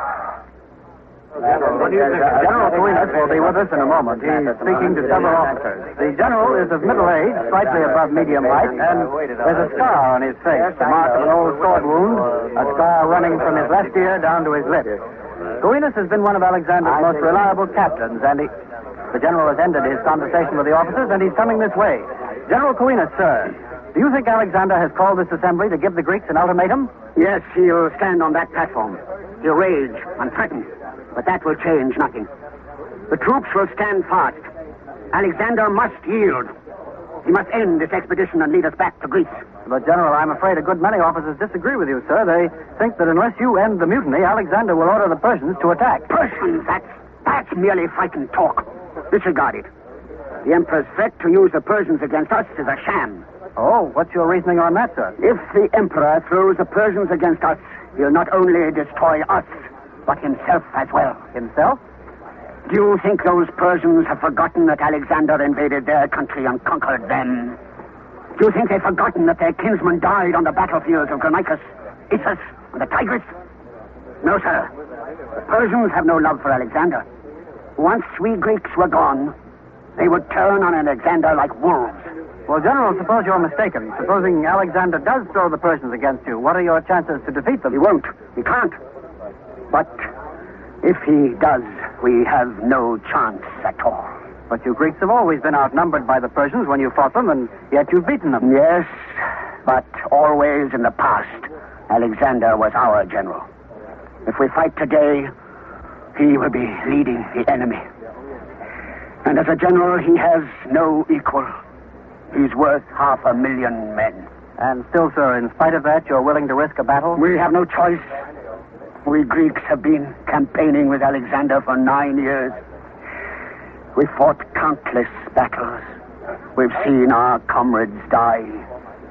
And we feared each battle would be our last. These past 60 days, we've marched through a wilderness infested with poisonous reptiles. It's rained every day. Hundreds have perished of snake bite and fevers, and what lies ahead? Only more fighting against the Gangrene, a great and savage nation. What difference does it make if we die today or the next day?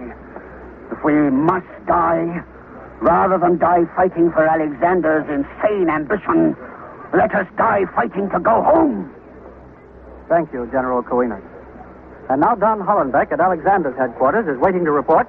So over to him. Go ahead, Don Hollenbeck. The Emperor has still not left to go to the Greek assembly ground. Here outside Alexander's headquarters, the 100,000 men of the Persian units are drawn up behind Alexander's tent. Near the headquarters are 1,000 Persian cavalrymen with royal bodyguards. Ordinarily, the Emperor's bodyguard is composed of an equal number of Greeks and Persians, but all the Greeks were instantly dismissed when the mutiny began. Among the royal bodyguard are a number of Persian satraps, warlords. The commander of the bodyguard is Axiates, king of Sogdia, the Emperor's father-in-law. Alexander married Axiates' daughter Roxanne 2 years ago, and thereby cementing the friendship between this Persian warlord and his Greek ruler. King Axiates has agreed to a brief interview. He's with us now. Your Highness, General Coenus, the leader of the insurgents, said a moment ago that Alexander is coming to the assembly ground prepared to yield to the Greek troops. Do you think that's true? Does the tiger yield to the fawn? Does the eagle yield to the dove? Does the leviathan yield to the minnow? Well, from your metaphors, I conclude you think Alexander will not yield. I am not privy to the Emperor's thoughts in this matter. But it is my belief that unless the Greek troops throw off their misleaders and submit voluntarily, Alexander will scourge them into submission. Well, do you think the Greek troops will break and submit? Does it matter to the tempest if the trees bend before it? Does it matter to the sea if the shore crumbles? Does it matter to heaven if the earth vanish? Alexander belongs no longer to Greece. His majesty belongs to the world. And with or without the Greeks, he will go on to conquer the world. We Persians will march with him. But the Gangrene who lie ahead are reported to be very strong. It said they have 2,000 war chariots, 20,000 cavalry, 200,000 infantry, and 3,000 war elephants. Possibly. But our spies also report that the Gangrene are dissatisfied with their present king. He is said to be a mere barber, elevated to the throne by an amorous queen. The Gangrene will not fight for him. They will welcome Alexander as a liberator. Your Highness, General Coenus claims if the Greek units were destroyed, you Persians would then turn on Alexander and destroy him. Would you comment on that? I shall be delighted. Alexander has enlarged my kingdom 5-fold. He has married my daughter. She will bear him sons who will one day reign in his place on the high throne of Asia. Does a father murder a beloved son? Does a vassal murder the ruler he honors? Does the receiver of rich gifts murder his benefactor? Well, King Axiates, excuse me, Your Highness, Alexander has come out of his tent. He wears battle dress. He's made some significant changes in his armor. In the past, Alexander's armor has been a mixture of Greek and Persian design, symbolizing the unity of both peoples. But today, the Emperor's battle dress is Persian from helmet to boot. The Emperor looks weary, older than his 33 years. His face reflects the strain he's been under these 3 days of the Greek mutiny. Alexander and King Axiates and the other Persian satraps have mounted now. Behind them, the thousands. The trumpets are sounding. Alexander spurs his chargers forward. The cavalrymen dig into the flanks of their mounts, and behind the cavalry, the entire Persian force begins to move. Alexander's riding to the assembly ground with all the Persian divisions behind him, so back to John Daly with the Greek troops. Go ahead, John Daly. From our position here at the assembly ground, we can see Alexander and the vanguard of the Persians coming over the crest of a hill about half a mile away. They're riding at gallop, raising a heavy cloud of dust as they approach. The Greek troops here are watching their king approach. They're silent, resolute, seem ready for anything. The veterans of Alexander's campaigns are standing rank upon rank, 30,000 of them, drawn up by divisions. To my left, the famous companion cavalry, the spearhead of all Alexander's victories. Next to them, the phalanx, Alexander's mighty hammer, which has shattered every enemy line Alexander has met in 9 years of victorious campaigns. To the right, the light armed foot soldiers, the most mobile and highly disciplined body of troops in the world. All these men show signs of the hard campaigning they've undergone, especially these past 2 years since the invasion of India. Alexander's bodyguard has halted now at the edge of the field. Behind the bodyguard, the Persian divisions are also coming to a rest. But Alexander, alone, continues to ride on toward this platform through the ranks of the Greek troops. But the Greeks do not salute their commander and king. They hold him accountable for their suffering. The men are prone thin, wasted by hunger and disease. Their armor is dented and rusty. Many of them have festering wounds. The king of Macedon has reined up before the platform. Quickly, he dismounts without a word to anyone. Without a glance at General Coenus, he's mounting the steps of the platform from which he will speak. A lone figure before the 30,000 silently accusing and defiant Greeks who must be wondering whether their emperor will actually hurl the Persians against them unless they end their mutiny. Alexander is speaking. 3 days ago, your spokesman informed me that you refused to continue the campaign beyond the Hypasus River. Soldiers of Greece, this is treason!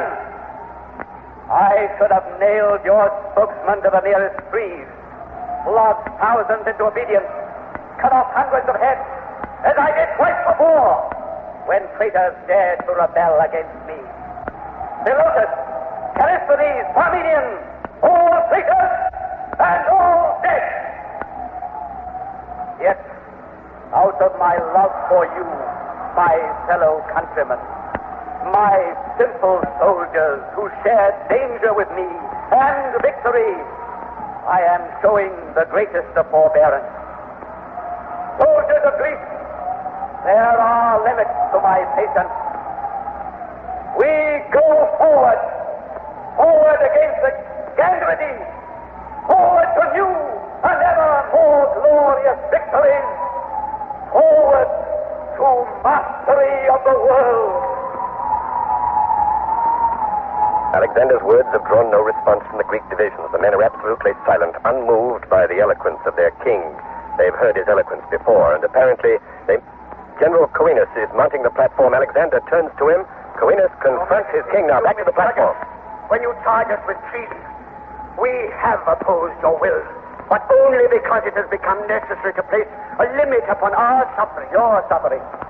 Have not I, your emperor, suffered as painfully as the commonest soldier? True, sire, but you must realize how numerous we Greeks were 9 years ago when you marched forth from Macedon on this expedition.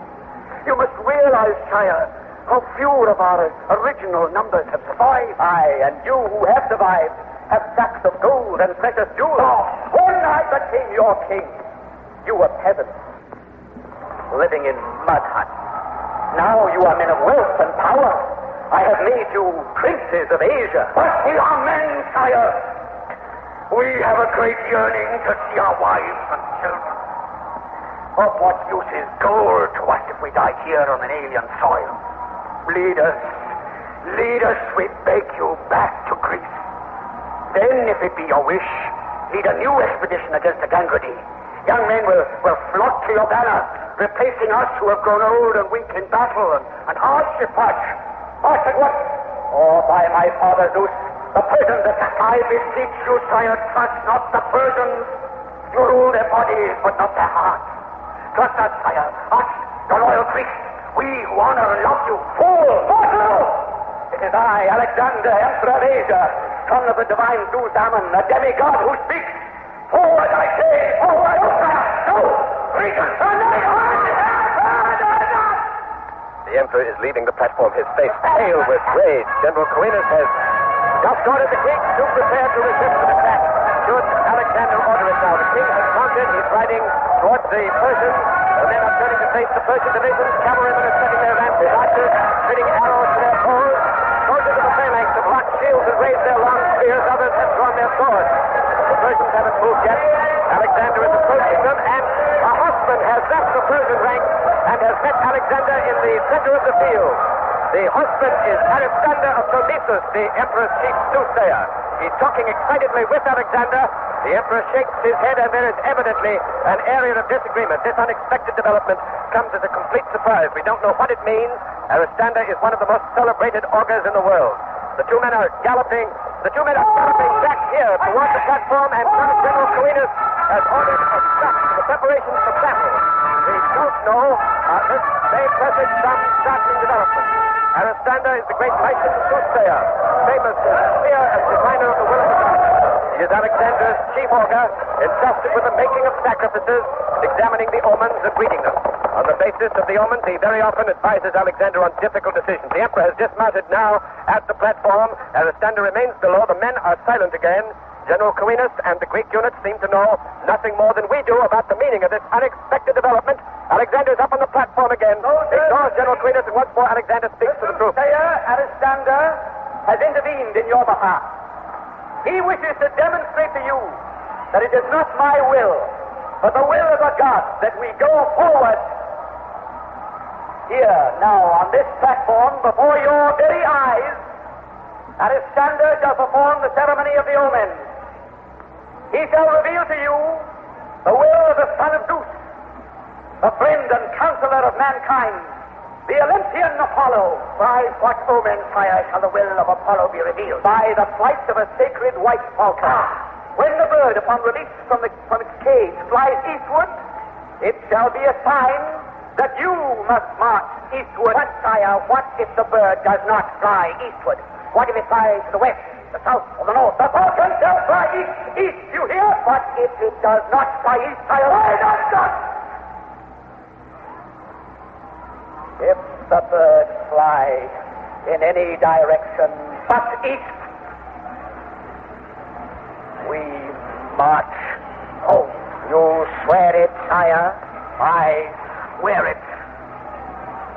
Aristander, prepare the ceremony.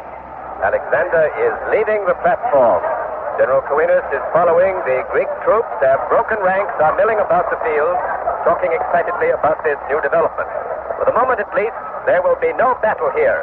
Ned Calmer has made his way to General Coenus, who is surrounded by a group of excited Greek officers. So go ahead, Ned Calmer.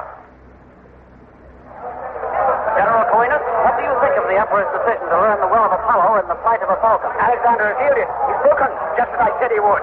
We're going home. Home to Greece. Home? I don't understand, General. Isn't that question still to be decided by the flight of the falcon? No, the question's already decided. The falcon will fly west. West? How do you know that, sir? Because Alexander has instructed the soothsayer to make the falcon fly west. Are you charging that the ceremony of the omens is a fraud? Of course it's a fraud, a device to permit the Emperor to yield without loss of prestige. Instead of humbling himself before his men, he will make it appear as if he is accepting the will of Apollo in the matter. But can the flight of a falcon be predetermined? My dear fellow, it's the simplest thing in the world. That rascal Aristander is a clever trickster. He's dozens of white sacred falcons in his cages. Why, they're all trained to fly in different directions. Some to the west, some to the east, and so forth. I'm a member of Alexander's staff. I've seen it done before. I told you this would happen. Alexander has realized at last that without his Greek divisions, he cannot conquer anything. Without us, he could not even hold the throne of Asia. Without the consent and support of loyal troops, even an emperor is nothing. Thank you, General Coenus. And now I'm informed that Don Hollenbeck, who's with Alexander in the Persian divisions at the edge of the assembly grounds, is ready with a report on the Persian point of view on this matter. So over to him. Go ahead, Don Hollenbeck. I'm in a tent that's been hastily put up here to shade Alexander and his Persian satraps while they await the ceremony of the omens. Alexander is talking to members of his royal bodyguard. But here with us again is General Oxyates. Your Highness, General Coenus has just said the ceremony of the omens will be a fraud. He says that Alexander will direct the flight of the sacred falcon and that the bird will fly west, signifying Alexander's capitulation to the will of the Greeks. What's your comment on that? I am not a Greek. I know nothing of their gods or their ceremonies. But I do know my son-in-law. Alexander has not approached so close to his majestic goal of world domination, only to be stopped now by a handful of miserable Greeks. But, Your Highness, if Alexander means to continue the expedition, why has he offered this ceremony of the omens? He could have attacked. Alexander is not only shrewd, he is also merciful. If Greeks are to die this day, he wishes to sacrifice as few of his countrymen as possible. Therefore, he plays upon their superstition. He knows that when the falcon flies east, many Greek soldiers will accept it as the will of Apollo and capitulate. You say the falcon will fly east, and you also think the ceremony will be a fraud. Well, let us not call it a fraud. It is a wise stratagem. We Persians worship the god who rides the blazing sun chariot across the heavens, the supreme Ahura Mazda. But even among us, however, kings have been known to instruct the Magi to, shall we say, assist our god in determining what mortals should do. Do not believe General Coenus. The expedition goes on. Thank you, King Oxyates. And now John Daly reports that the ceremony of the omens has begun, so back to the platform. Go ahead, John Daly. Up there on the platform, the ceremony of the omens has begun with an invocation by a chorus of 12 Greek boys. The chorus is chanting the hymn of Apollo, which begins with the words, "We will sing in praise of thee, glorious son of Zeus, who dwellest on the snowy peak, where in sacred oracles thou hast proclaimed tidings prophetic from the divine tripodic seat." Alexander, the soothsayer, stands at the center of the platform, wears a white robe girded about the waist by a belt of hammered gold. On his brow, the soothsayer wears a finely wrought chaplet, also of gold. The chanting boys are dressed in white tunics and short white skirts. Their invocation is accompanied by the music of a flute and a lyre, and on a high tripod in full view of the troop is the instrument that will reveal the will of Apollo and the fate of this expedition, a large cage which contains a white falcon. Alexander still hasn't arrived, so let's listen to the hymn for a moment.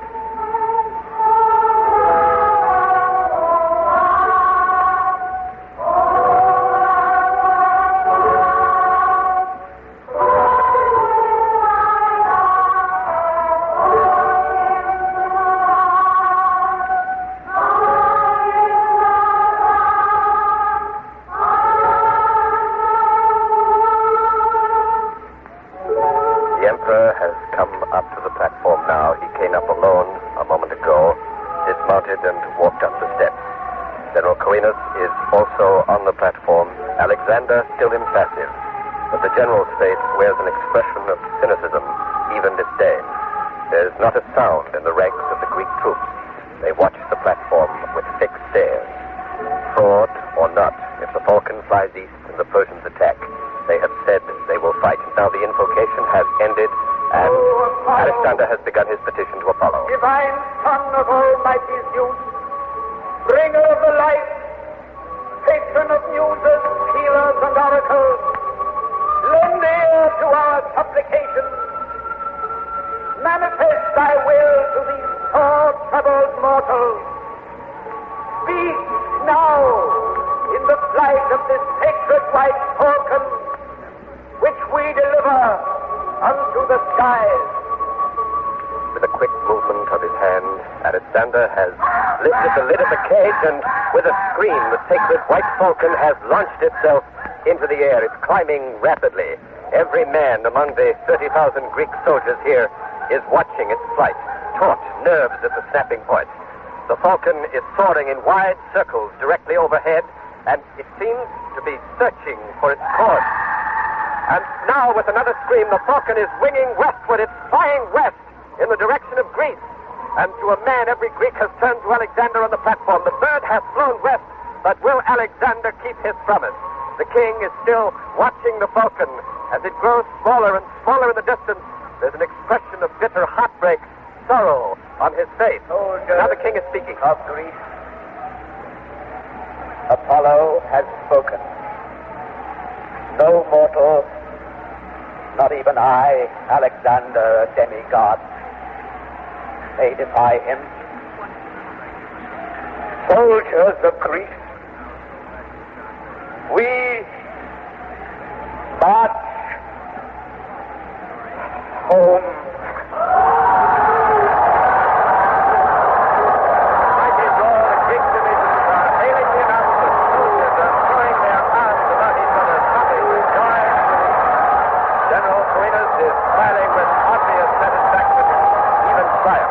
Alexander's officers have surrounded their king, are kissing his hands, his armor, even his feet.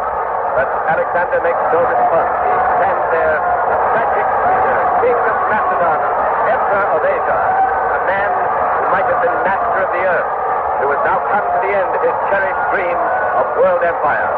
Whether or not the ceremony of the omens was a fraud, a device to save face for Alexander may never be known. But one thing is certain.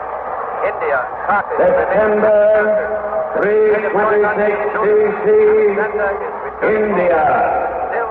Alexander of Macedon submits to his war-weary Greek troops and fails to realize his goal of world conquest. Footnote: Alexander did not lead his Macedonian troops back to Greece. He took them as far west as Persia. And there, 3 years later, 323 B.C., Alexander caught the fever and died. You have been listening to Mutiny in India, another broadcast in the series You Are There, produced and directed by Robert Louis Cheon. Mutiny in India was written by Michael Sklar. It was the last of a trilogy. Alexander the Great Seeks Mastery of the World. Alexander was played by Richard Waring. General Coenus was Torrin Thatcher. King Oxyates by David Orrick, and The Soothsayer by Guy Sorel. Next week. April 22nd, 1889, the Oklahoma Land Run. You are there.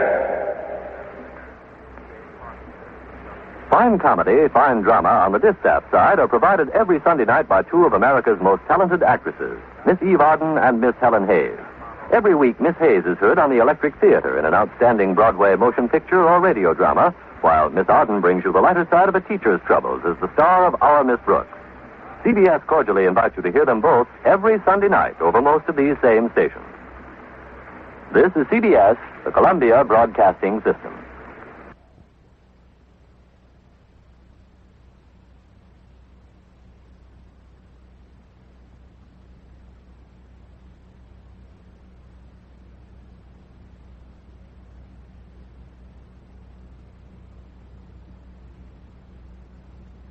You are listening to Chesterton Radio at chestertonradio.com.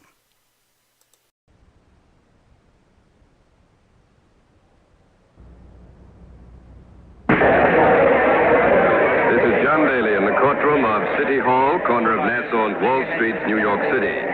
Here on this 4th of August, 1735, the long-delayed trial of John Peter Zenger is about to begin. He stands accused of the crime of libel against the person and character of His Excellency, Colonel William Cosby, Governor of the provinces of New York and New Jersey. Informed observers believe that Zenger's chances for acquittal are dim. They point out that he is heavily handicapped. The governor controls the court, presided over by Chief Justice James Delancey. Zenger's two attorneys have been disbarred, and the Crown has appointed John Chambers, a young and relatively unknown attorney, to defend Zenger. This case has been waiting to come to trial for 8 months. It has attracted considerable attention both here and in England. There are many who see it. August 4th, 1735, New York City. You are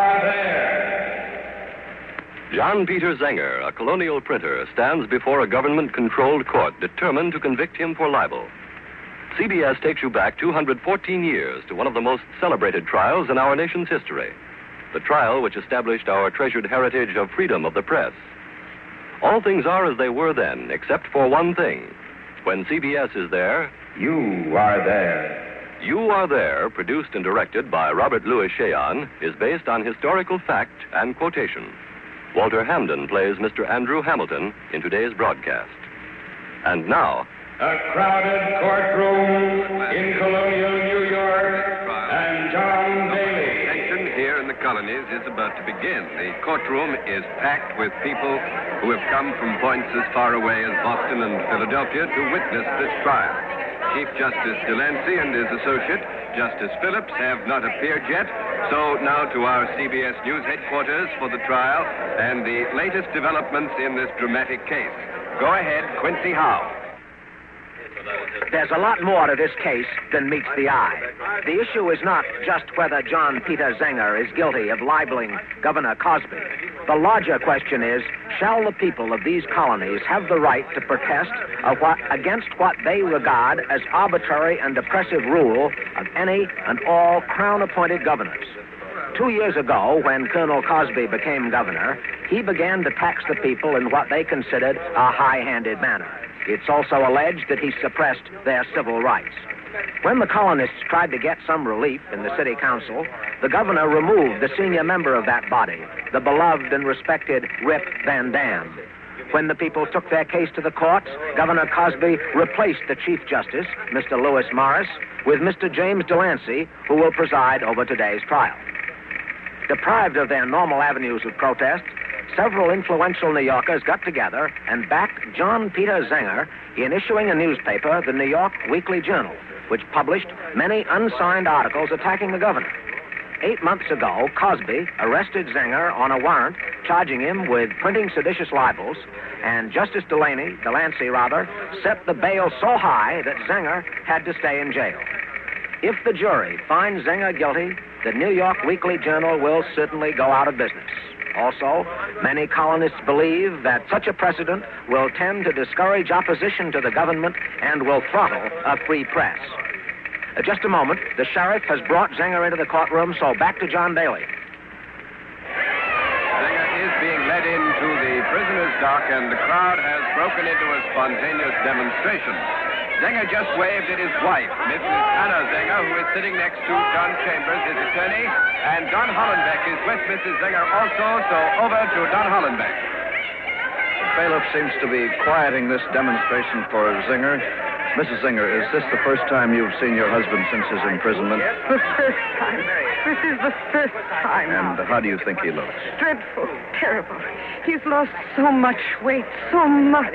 Mrs. Zenger, there's been some talk that the articles in the journal, those that the governor specifically objected to, were not written by your husband. Is that true? John printed the articles. I know that, but they were never signed. Who actually wrote them? That is what His Excellency would like to know. That is why he threw my husband in jail, to find out. He was sure he could make John tell who wrote the articles. Then he could punish them. Even if my husband didn't confess, the governor thought that with John in jail, the paper would be finished. But His High and Mighty Excellency failed in both his plots. John would not tell, and the journal kept on being printed. Yes, it certainly did, and much of the credit for that belongs to you, Mrs. Zenger. And now that the trial's begun, how do you think it's going to go?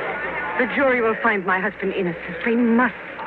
If they convict John, the only weapon we have against Cosby and all the others like him is lost. Our voices choked off. We're struck dumb, and Cosby can run riot over us.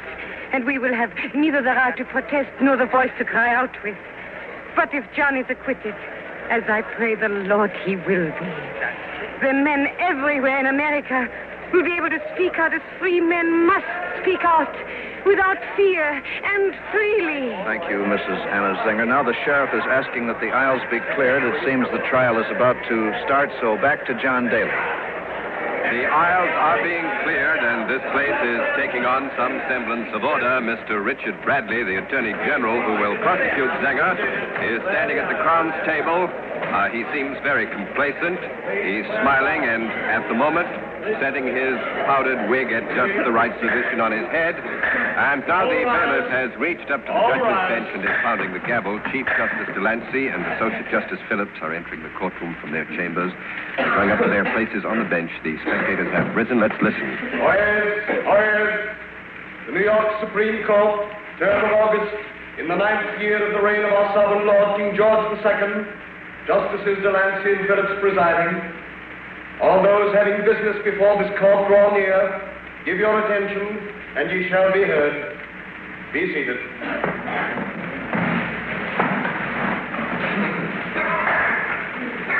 The clerk will read the calendar.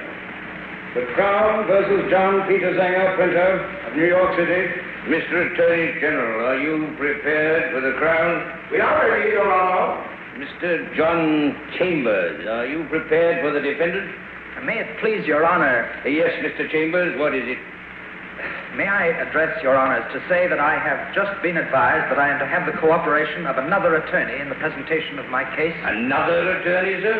I ask, sir, that you declare to be qualified at this bar the distinguished member of the bar of our neighboring colony, Pennsylvania, Mr. Andrew Hamilton. Andrew Hamilton will defend Zenger. Hamilton, the most distinguished, the most noted attorney in the colonies, is here in this courtroom, and he's going to help defend John Peter Zenger. He was sitting with Rip Van Dam.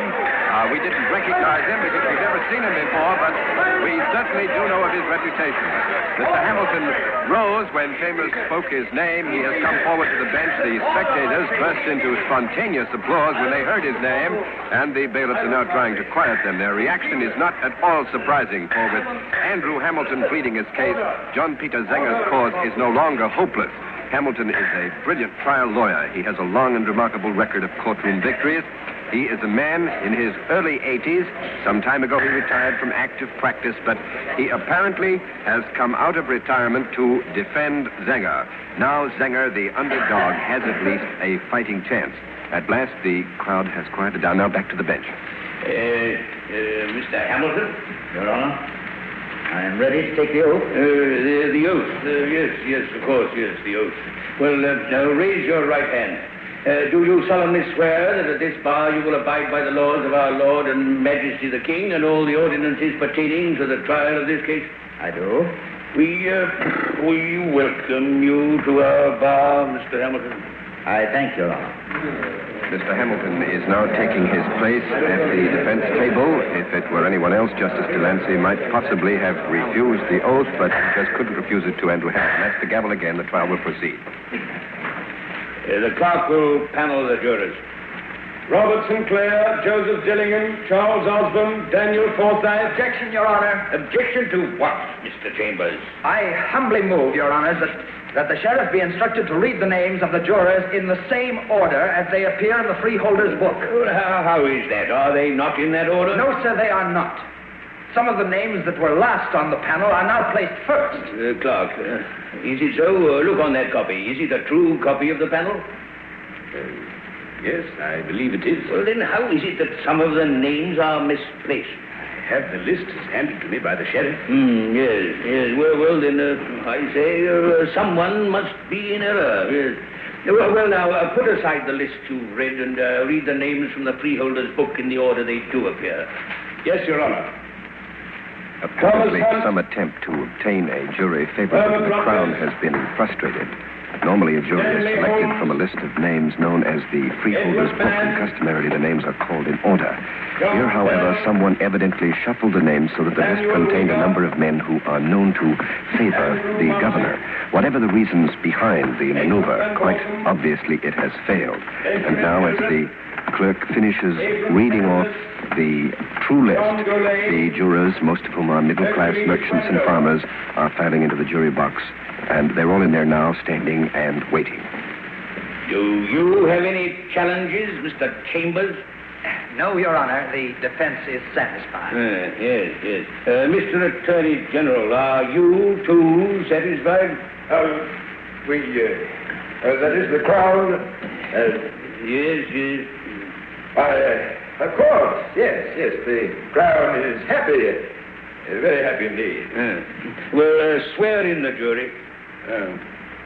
Mr. Thomas Hunt, As foreman of this jury, do you swear that you shall well and truly try and true deliverance make between our sovereign lord the king and the prisoner at the bar whom you have in your charge, and a true verdict give according to your evidence?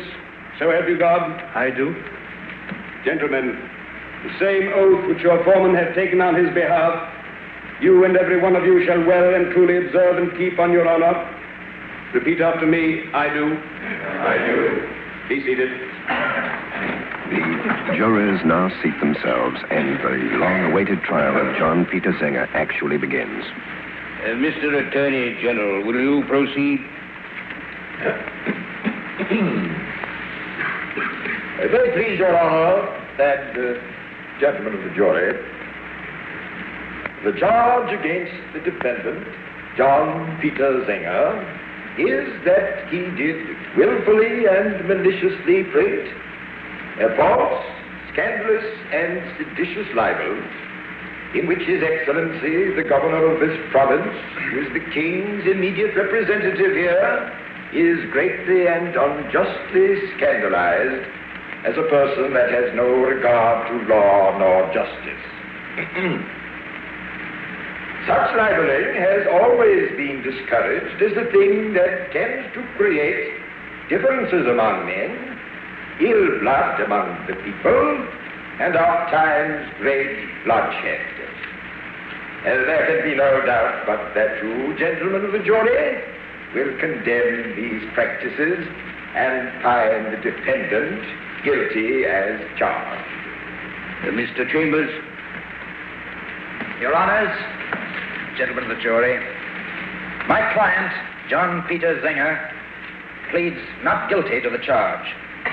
We shall attempt to show that none of the alleged libels refer directly to any specific person. And we shall also point out that it is incumbent upon the Crown to prove that the defendant is the author of the said libels. Your Honors, my respectable but very young colleague has stated that it is necessary for the Crown to show that Zenger personally is responsible for the appearance of the libels in the so-called newspaper he publishes. It shall be my happy duty to prove this beyond reasonable doubt. My witnesses will show... May I be forgiven for interrupting the discourse of the learned attorney for the Crown? What is the nature of your interruption, Mr. Hamilton? May it please your honors, I will save the Attorney General the trouble of going further into the matter, for I do confess for my client that he both printed and published the statements set forth in the charges. As you've heard, Mr. Hamilton has surprisingly admitted that Zenger printed and published the alleged libels. Now the Attorney General again. As Mr. Hamilton has confessed the printing and publishing of these libels, I think the jury must find a verdict for the King. Not so neither, Mr. Attorney General. There is more to this bargain. Now, I hope it is not our bare printing and publishing a paper that will make it a libel. You will have something more to do before you make my client a libeler, for the words themselves must be libelous, that is, false, scandalous, and seditious, or else we are not guilty. Your Honors, I think nothing is plainer than that the words contained in the articles as pertaining to the Governor are scandalous and tend to sedition. And if such a thing is not libel, I think it may be said that there can be no such thing as a libel. May it please your honors, I must insist that what my client is charged with is not a libel. I observed just now that Mr. Attorney General, in defining a libel, made use of the words scandalous and seditious. But whether from design or not, I cannot say, he omitted the word false. I repeat, a libel is still a libel, notwithstanding it may be true. In this I must again differ with my honorable colleague. I point out to him that the indictment to which my client pleaded not guilty accused him of, I quote, a certain false malicious, seditious, and scandalous libel. Now, Your Honor, the word false must have some meaning, or else how came it there? To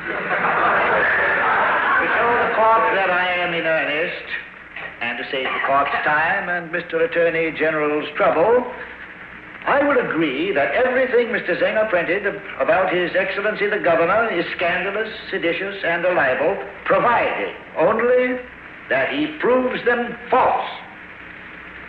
So it seems our work is now pretty much shortened. All the Crown is left to do is prove the word false, and we are guilty. If he is reluctant to do that, we shall take the task upon ourselves and prove them true. Mr. Hamilton, you cannot be permitted to give the truth of a libel in evidence. A libel is not to be justified, for it is nevertheless a libel that it is true. Your Honor, I'm sorry the court has so quickly decided upon this bit of law. The law is clear. You cannot justify a libel. With submission, I have seen the practice in very great court. Mr. Hamilton, after the court have declared their opinion, it is not good manners to insist upon a point in which you are overruled. Your Honor, I must insist on... Use the court with good manners, sir. You are not to be permitted to argue against the opinion of the court. Then I will say no more at this time. Mr. Hamilton has now turned his back on the bench, almost deliberately, it seems, and he is approaching the jury. Apparently, he intends to skip the pleading, the evidence, and to go at once to the final summing up before the jury. Mr. Hamilton. Of the jury, it is to you we must now appeal. For witness, we are denied the liberty of proving the truth of the facts deemed libelous. Gentlemen, power may be justly compared to a great river. While kept within its bounds, it is both beautiful and useful. But when it overflows its banks, it bears down all before it, and it brings destruction and desolation wherever it comes. If then this is the nature of power, let us at least do our duty, and like wise men who value freedom, use our utmost care to support liberty. The only bulwark we have against lawless power, which in all ages has sacrificed to its wild lust and boundless ambition the blood of the best men that ever lived. As you see, I labor under the weight of many years and am borne down with the great infirmities of body. Yet, old and weak as I am, I should think it my duty, if required, to go to the furthest parts of the land where my service could be of any use in assisting to quench the flame of prosecutions that aim to deprive a people of the right of remonstrating, aye, and complaining too, against arbitrary attempts of the men in power. Men who injure and oppress the people under their administration, provoke them, cry out and complain, and then make that very complaint the foundation for new oppressions and persecutions. Gentlemen, I make no doubt but your upright conduct this day will entitle you to the love and esteem of your fellow citizens. For every man who prefers freedom to a life of slavery will bless and honor you as men who have baffled an act of tyranny. Gentlemen of the jury, your impartial and uncorrupt verdict today will lay a noble foundation for securing to ourselves, our posterity, and our neighbors that to which nature and the laws of our country have given us a right, the liberty both of exposing and opposing arbitrary power by speaking and writing the truth.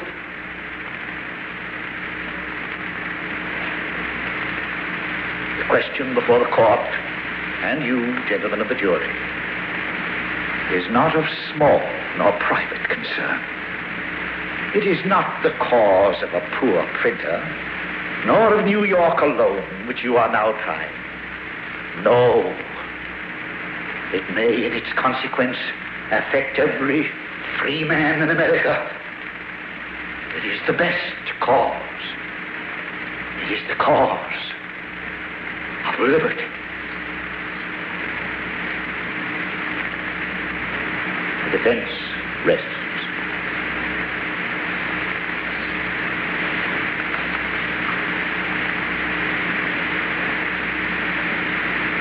Mr. Attorney General, will you sum up for the Crown?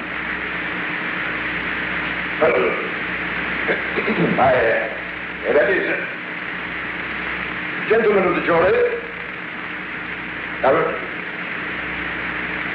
all that you have to consider is the fact that Mr. Zenger, the defendant, printed and published certain scandalous libels which reflected upon the integrity of His Excellency the Governor. Well, these are confessed. Well, yes, they're confessed. Well, now, I'm certain you must find the defendant guilty as charged. But yes, of course. The Crown rests. Mr. Bradley's summation was brief, certainly. He seems to be stunned, still under the power of Mr. Hamilton's oratory. Chief Justice Delancey is about to begin his charge to the jury. Gentlemen of the jury, my charge to you shall be most brief. I wish to remind you that as the facts or words in the charges are confessed, the only thing that can come in question before you is whether the words as set forth in the charges constitute a libel. Now, as that is a matter of law, you may leave that question in the hands of the court.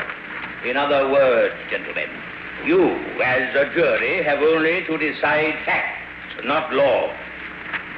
The facts being confessed, your duty is obvious. Bailiff, remove the jury to its chamber for deliberation. The court will recess. Chief Justice Delancey, in his charge to the jury, practically instructed it to bring in a verdict of guilty against John Peter Zenger. There's a confusion of emotions here in this courtroom, a mixture of fear and of hope. Don Hollenbeck has made his way to the defense table. He is at Mr. Andrew Hamilton's side, so now over to Don Hollenbeck. Mr. Hamilton, that was a most eloquent and moving summation. How were you brought into this case? Who brought you here? I was first informed of Mr. Zenger's predicament by Mr. Rip Van Dam. And what verdict, sir, do you think the jury will bring in? I think they will find as their conscience instructs them. But even if they do find Zenger not guilty, won't they expose themselves to retaliation by the governor and his party? After all, even after this trial, these men will still have to live here in New York City. Yes, and they must now determine just how they shall live, whether as free citizens or as slaves. Thank you, Mr. Andrew Hamilton. And now here's Mrs. Anna Zenger. Mrs. Zenger, did you know that Mr. Hamilton was going to be here today, that he was going to defend your husband? No. It was a complete, a wonderful surprise. His words were great words. No matter how the trial comes out, no matter what happens now, I should like to acknowledge the deep debt that my husband and I owe to Andrew Hamilton. He is wonderful. Thank you, Mrs. Anna Zenger. The bailiff is calling the court to order now, so back to John Daly. The bailiff's call for order is no doubt the signal that the jury is returning. Of course, the jury will not be allowed to return to the courtroom until order is complete here, and there's been a great deal of excited chatter and comment about the magnificent summation of Mr. Hamilton. However, now the people are returning to their seats, are nearly all seated. The judges, as a matter of fact, are entering the courtroom and taking their places. The jury has reached its verdict in a remarkably short time, and yes, here come the jurors now. They're filing into the jury box. The spectators have finally cleared the aisles and are all in their seats, those who have seats. Justice Delancey is looking over to the jury box, waiting for the jurymen to get finally settled. Now there's a sudden hush over the courtroom. There's the gavel and back to the bench. You may proceed, Mr. Clark. Gentlemen of the jury, have you agreed upon a verdict? We have. Do you find the defendant, John Peter Zenger, guilty of printing and publishing the libels as charged? We find John Peter Zenger not guilty. Not guilty. The verdict is not guilty. John Peter Zenger has been acquitted of the charges against him. The principle that truth can be used as a defense against the charge of libel is upheld. Zenger is free. The courtroom here is in an uproar. People are rushing forward to congratulate Zenger and Hamilton. Mrs. August 4th, 1735. John Peter Zenger is acquitted, and the American colonies win a free press to spearhead their fight for independence. You have been listening to the trial of John Peter Zenger, another broadcast in the series You Are There, produced and directed by Robert Louis Cheon. The trial of John Peter Zenger was written by Irv Tunick and Mr. Cheon. Walter Hamden played Mr. Andrew Hamilton. Inga Adams was Anna Zenger. D.A. Clark Smith was Justice Delancey. Bernard Lenroe played Attorney General Bradley. Richard Newton was John Chambers, and the cast included Guy Sorrell, Bert Cowlin, Van Marlowe, and others. Next week, October 4th, 1066, England. The Battle of Hastings. You are there. CBS is proud of its Sunday programming, which brings you distinguished drama like You Are There and fine music from the New York Philharmonic Symphony Orchestra, which follows over most of these stations. CBS Sunday nights are filled with a remarkable array of talent as well. Tonight, for example, over most of these CBS stations, you will hear Van Johnson starring on the Prudential Hour.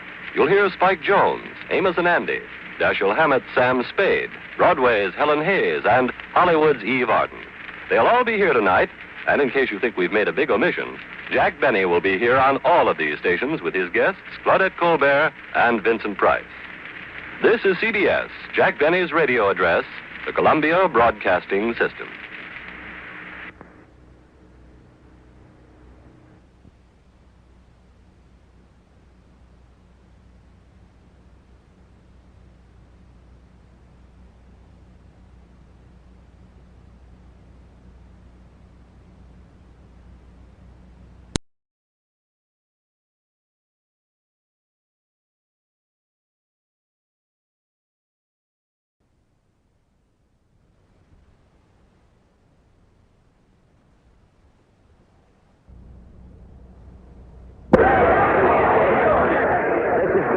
Speaking to you from Old Bailey Courthouse in the heart of the city of London. Here on this late afternoon of September 5th, 1670, the legal battle that has aroused all England nears its climactic hour. The jury is about to return for the third time in the case of the Crown versus William Penn, the well-known Quaker leader. That jury has been out for the past 6 hours, locked up by order of the court, without food, without drink. We still don't know if they'll stand fast, stick to their guns, defy the pressure and the prestige of this court, and once again, as they've done twice before, bring in a verdict that absolves young Penn of any criminal guilt. If the jury remains firm, unyielding, then here in Old Bailey, the Crown will suffer a stunning defeat.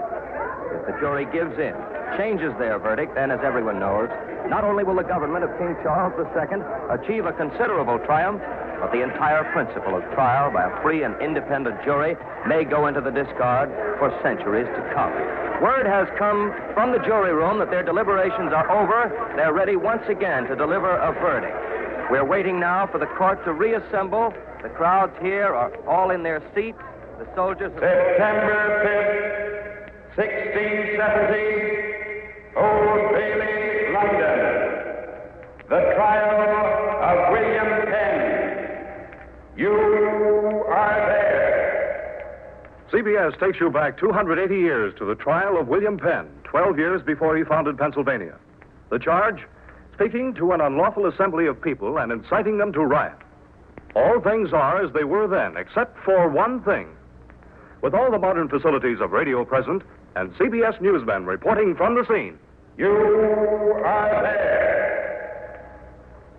You Are There is based on historical fact and quotation. 1670. Old Bailey Courthouse, London, and Bill Leonard. Since this trial began 5 days ago, we here in Old Bailey have been witnessing a legal battle that's unique in the history of English law. It began as a simple, commonplace action no different from the hundreds of cases throughout England in the government's campaign to wipe out all dissension from the established Church of England. But all this has changed in the 3 days since this trial began, and no longer is Penn himself the focus of attention. It is the jury now. We're waiting for them to appear in this courtroom. Those 12 plain, hitherto unknown citizens of London. Twice they've returned to this courtroom with a verdict that finds Penn guilty only of speaking in Grace Church Street 2 weeks ago, August 14th, 1670. Twice the court has refused to accept this verdict because the verdict is not to the indictment. The question is not whether Penn spoke in Grace Church Street. This in itself is no crime. But whether he was criminally liable because he addressed an unlawful assembly and was disturbing the peace. Sir Samuel has sent them back to amend their verdict. They have refused. They've been stormed at by the court. They've been threatened. But still, up to now, in any event, the jury has remained firm, steadfast. They've refused to alter their verdict one word. That's the situation now at this moment, this tense, expected moment. The court is reassembling. It's reassembling. The 10 justices are entering the chamber. Sir Samuel Starling in the lead. Tall, austere-looking man. William Penn is being brought into the chamber now by the jailer. And, yes, here comes the jury. They're filing in, taking their places on the 2 rude planks that serve as benches. We're about to get underway. Lawyers, come to order. All those having business before this court, draw near, give your attention, and you shall be heard. Be seated. Starling is whispering something to the recorder, to John Howell. Sir John Howell. They both look toward the jury box. Cold, hard looks. They're ready. Gentlemen of the jury, are you agreed upon a verdict? We are, my lord. That was Thomas Fear, the foreman of the jury. The prisoner arrived. Face the jury. Young William Penn, he's only 26, you know. Evidently taking this ordeal quite well. He's tall, well-built, well-dressed, complexion very ruddy. Gentlemen even now after of the weeks jury, look upon the prisoner at the bar. Is William Penn guilty of the matters whereof he stands indicted, or not guilty? My lord, we find William Penn guilty of speaking in Grace Church Street. Once again, for the third time, the jury has come in with that same inconclusive verdict the court refused to accept. Back to the bench. Gentlemen, to the court. Gentlemen of the jury, is that all the verdict you have to give? That is all the verdict I am commissioned to give. Now Sir Samuel is leaning over. Talk to one of the other judges, Sir John Howell, the recorder. Sir John is shifting some papers on his desk. The crowd's getting very quiet now. Sir John's about to speak. Mr. Deere, you're the foreman of the jury. Did the jury not consider it an unlawful assembly? Was it not that William Penn was speaking to a tumult of people? My commission does not go beyond the verdict I have given. It is no verdict. Your Honor. William Penn is speaking. Your Honor, the agreement of 12 men is a verdict in law. And such a one being given by the jury, I ask that the clerk record it. My lord, you must take a course with this fellow. If Your Honor pleases, if this jury is forced to bring in another verdict. Jailer! Another verdict contrary to this, I say Jailer! They will be perjuring. Stop his mouth! Make him keep his peace!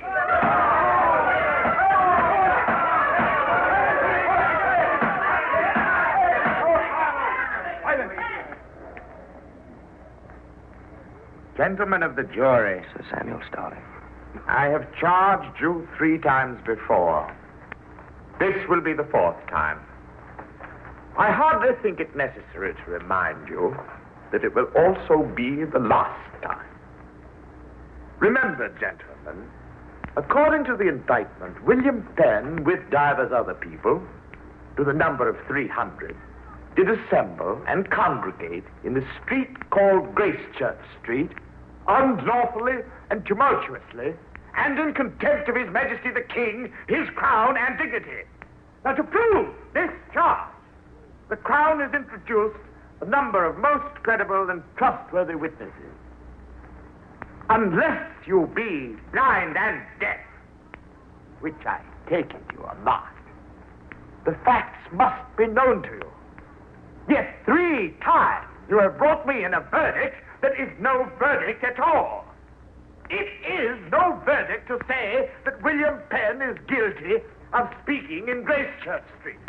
You must say that he is guilty of speaking in Gracechurch Street to an unlawful assembly. Do you understand that? To an unlawful assembly.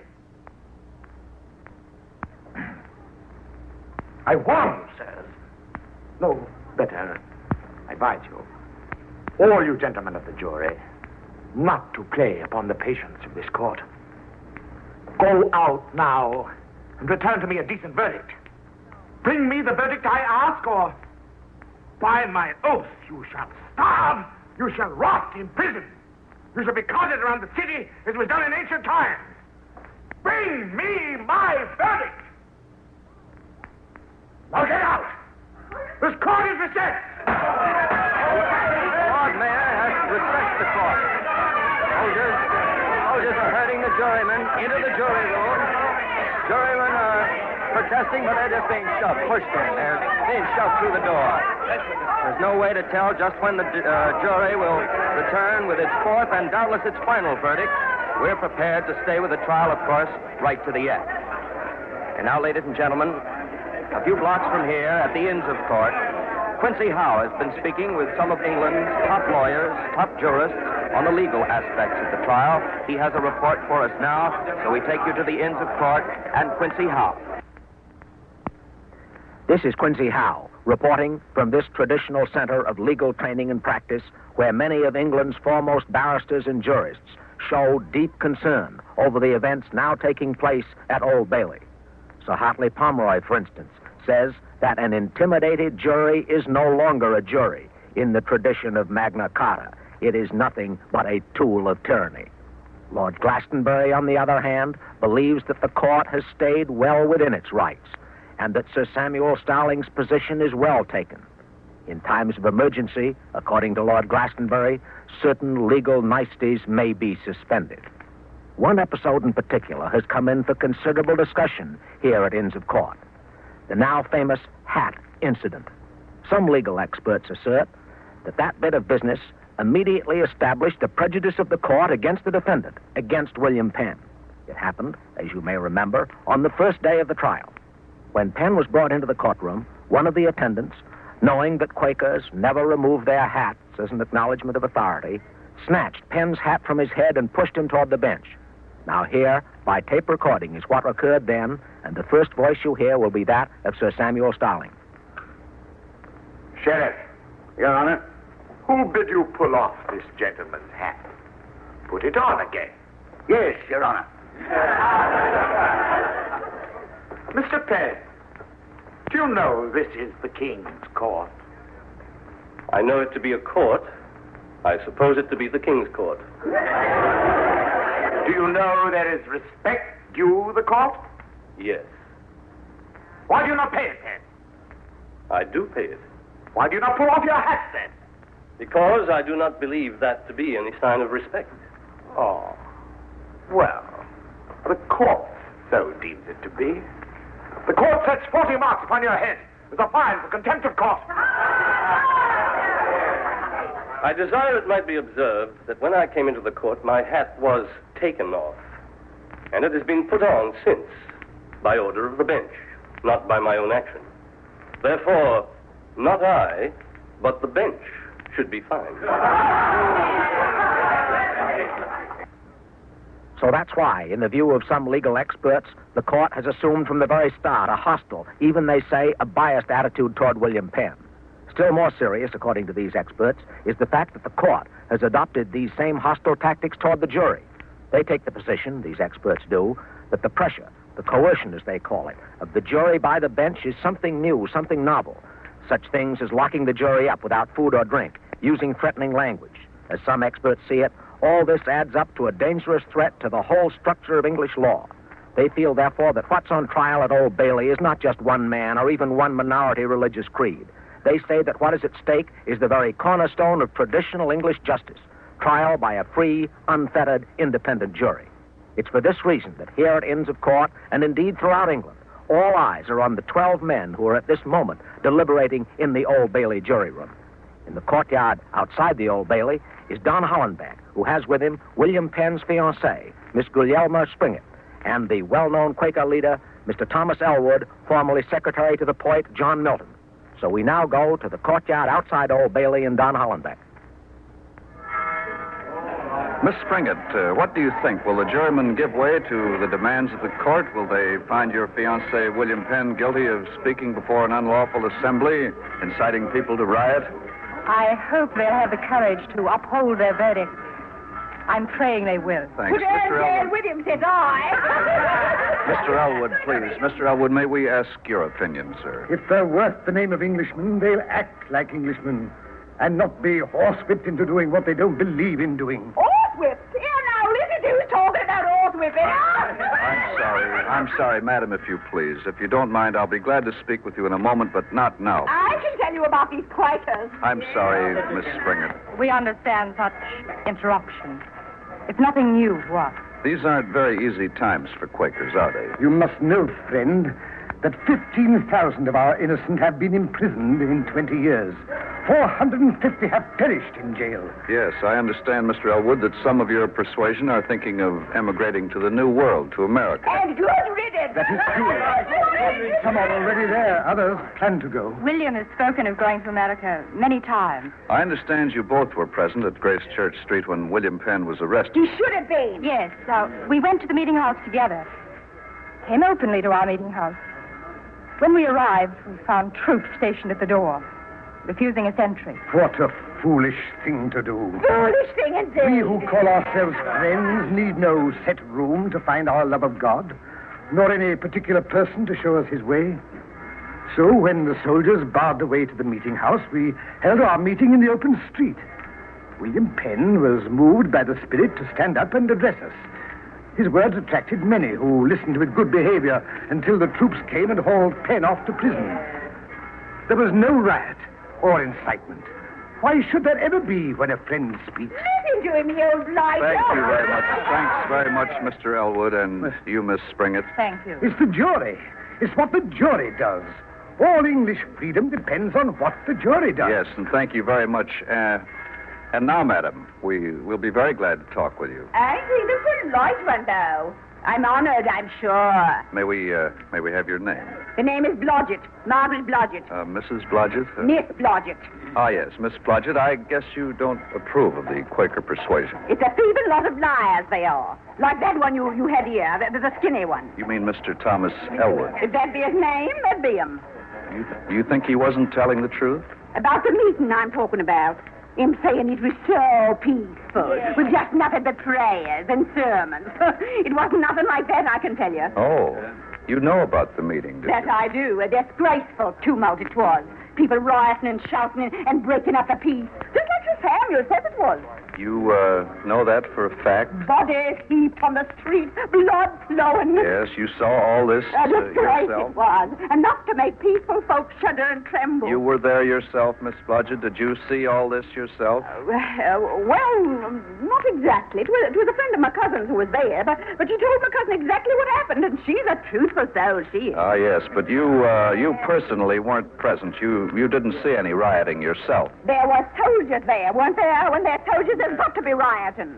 It's troublemakers, a lot of them are. Just troublemakers. If you ask me, I'll tell you what to do with them. Hang them. Hang the lot of them. And if that jury don't do what the judges tell them to do, then, says I, hang the jury. Hang them all!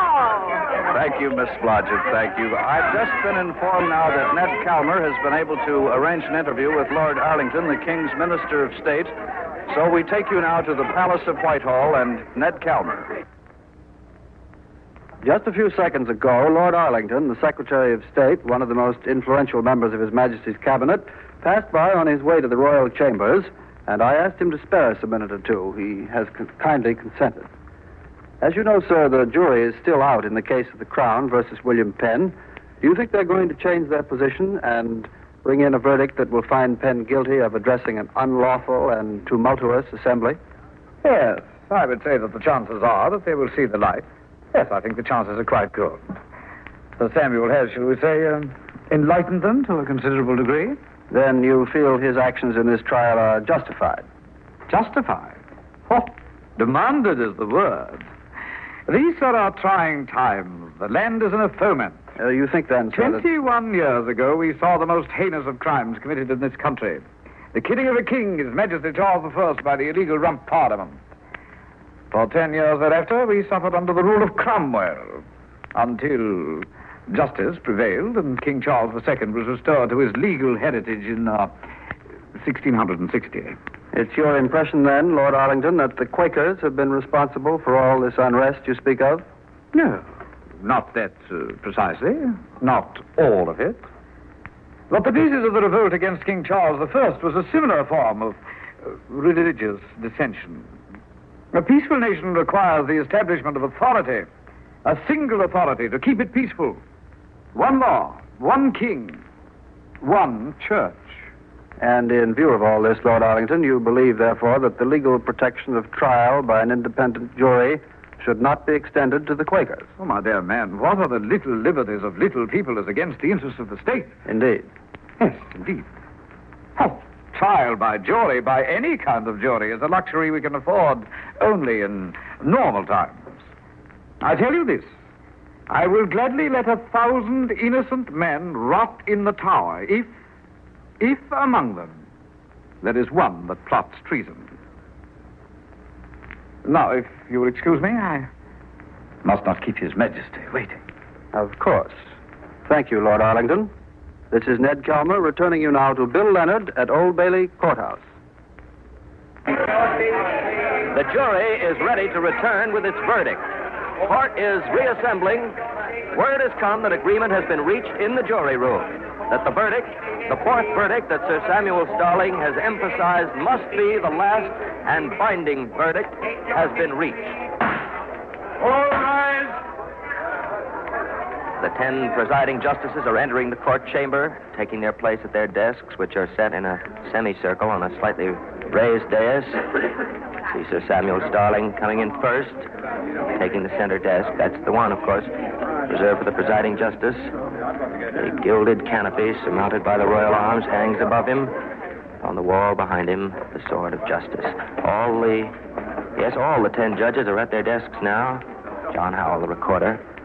Sir John Robinson, the Lord Lieutenant of London Tower. 4 aldermen, 3 sheriffs. They're at their places now. Over to the bench. Oyez, come to order. All those having business before this court, draw near, give your attention, and you shall be heard. Be seated.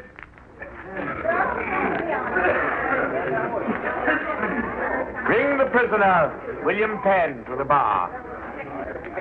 William Penn is being brought in. Court attendants taking him down a flight of stairs leading from the rear of the chamber into the well of the courtroom here. Now the jury's coming in. 12. Very tired, very harassed, mighty worried gentlemen. See their foreman, Thomas Vere, wiping his large bald head with a huge kerchief. He's perspiring and evidently under a tremendous strain. The jury's taking their seats now. Gentlemen of the jury. Sir Samuel Starling. Are you agreed upon a verdict? We are, my lord. What say you? Look upon the prisoner at the bar. Is William Penn guilty of the matters whereof he stands indicted, or not guilty? Here is our verdict, written and attested upon this sheet of paper. Evidently, the jury wants its verdict on paper. Give the paper. Legally attested. Clark. Thomas Vere handing the verdict to the clerk now. Pierce seems very nervous. He's biting his lower lip. The clerk noticeably will pale. deliver the verdict to the bench. Clerk's taking the paper to Sir Samuel Starling. He has it now. Still folded. He hasn't read it. He's just staring at the jury. No expression on his face. Now, very, very slowly, he looks down at the paper, unfolds it. He's read the verdict. He's giving no sign. Just hands the paper to John Howell, the recorder, sitting at the desk next to him. Howell's looking at it. He hands it to the next justice. The verdict's making the rounds, being handed from desk to desk. But nothing's being said. No announcement's being made. Very unusual. Everyone hears at the edge of their seats. The foreman of the jury, Thomas Veer, still standing. Nervous, of course he is, but he's standing erect. In the jury box, they're sitting like statues, looking toward the bench, toward Sir Samuel, and John Howell, and the other 8 justices. And now Sir Samuel once again stares at the paper with the verdict. Now he's putting it down. I think he's going to talk you over to the bench. Gentlemen of the jury, beyond this verdict, there can be no other. The bench is desirous of learning in open court whether this verdict was openly and honestly arrived at. And so each of you on the jury will now, in public, reaffirm the decision attested on this paper and arrived at secretly in the jury room. You may still change your mind. If so, it is my desire to give you the opportunity to speak your true mind and render your true verdict. I will ask each of you to answer individually, to call out personally your verdict, so that there may be no mistaking, so that we may see and hear each of you give down your decision. Do you understand? Clerk, poll the jury. Yes, Your Honor. Thomas Weir. Not guilty. Not guilty. Not guilty. Thomas Beer, foreman of the jury, votes not guilty. This clearly means that is the verdict written on the paper. And nothing ambiguous about this verdict as there was with the previous ones. The jury's no longer saying that Penn is guilty of speaking in Gracechurch Street, a thing which in itself is no crime, something for which he couldn't be punished and not be imprisoned. This time they've come out with a verdict that is to the indictment. They find Penn not guilty. The question is, will they stand firm? Can all of them stand firm? If one of them, just one, gives way, if one of these jurors should call guilty as he's being polled, this verdict will be thrown out of court, upset. Quite possibly a mistrial will be called, and Penn once again will be imprisoned to wait upon another trial. It's up to those jurors now, to each of them individually. Will they stand? Will they stand firm? Or will they give way? The crowd has quieted. The jury is continuing to be polled now by the clerk. Edward Bushell. Not guilty. John Hammond. Not guilty. Henry Henley. Not guilty. The first 4 jurors have stood their Henry ground. Michel. Not guilty. John Brightman. Not guilty. Charles Milton. Not guilty. No one, not one has switched yet. Not Gregory one of them. Walklett. Still have 5 to go. Not guilty. Now there are only John 4. Bailey. Not guilty. 3. William Lever. Not guilty. Just 2 more now. 2 more juries to go. James Damask. Not guilty. Well, this is it. This is it now. The last juror. The last one will be polled. William Plumstead. He stands firm. If he stands firm, William Penn will be acquitted. If he switches, Penn is doomed. William Plumstead. Not guilty. You heard it. You heard it. Not guilty. Not guilty.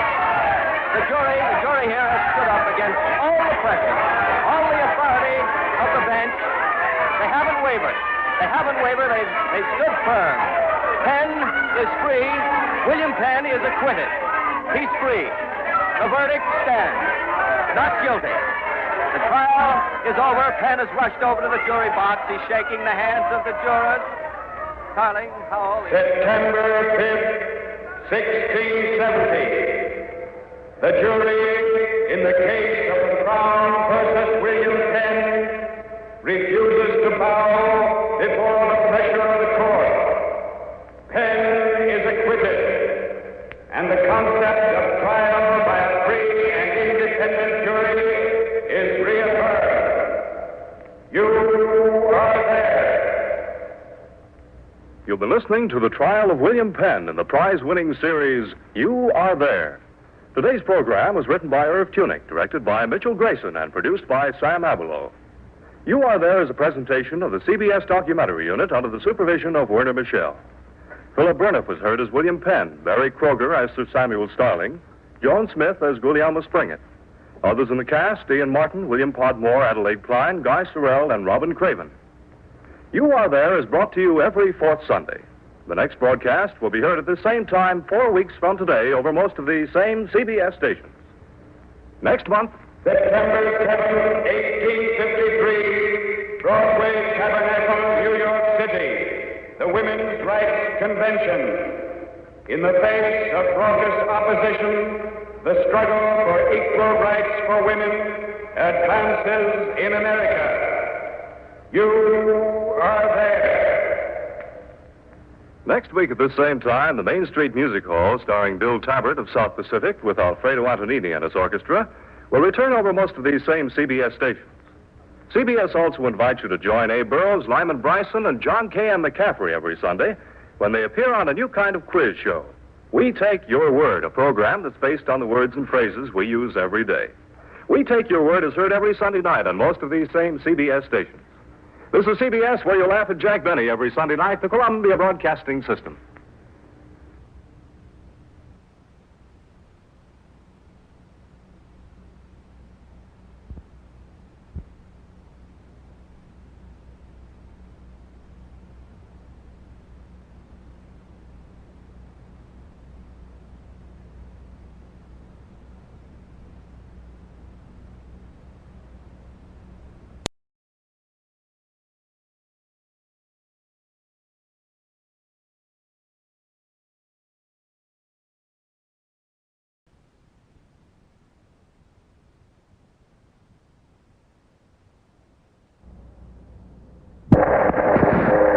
This is John Daly aboard the Peary polar exploring ship Roosevelt, frozen fast in the Arctic ice pack off Cape Sheridan, Grant Land, just about the northernmost reach of land in the Western Hemisphere. It is 1 hour before noon here, April 6, 1909, and we're going to make another attempt to establish radio contact with Commander Robert E. Peary. Commander Peary, Matt Henson, and their 4 Eskimo drivers were last heard from 6 days ago. The commander estimated his position then to be 130 miles south of 90 degrees north latitude. Unless unforeseen emergencies have arisen, the party should have covered that distance by now, and Commander Peary should be at or somewhere near his great goal, a goal no man has ever obtained before, the top of the Earth, the North Pole. If all has gone according to plan, Peary has been traveling approximately 25 miles a day.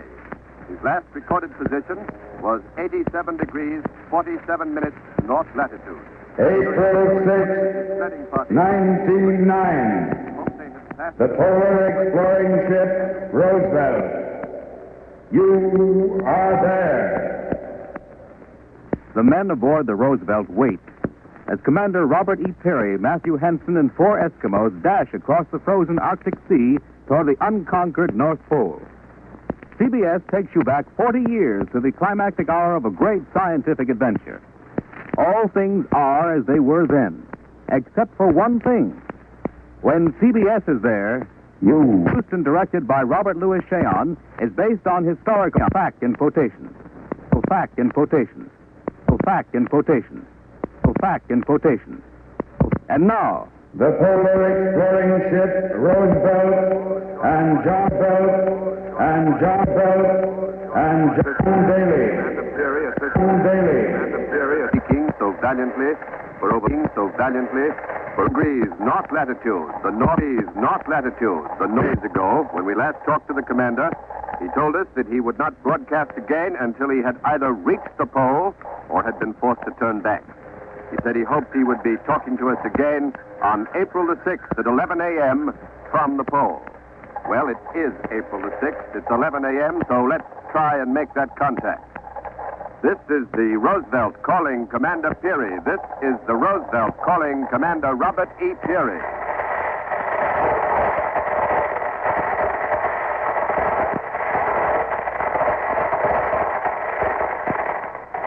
Come in, Commander Peary. Come in, Commander Peary. This is the Roosevelt calling Commander Peary. Come in.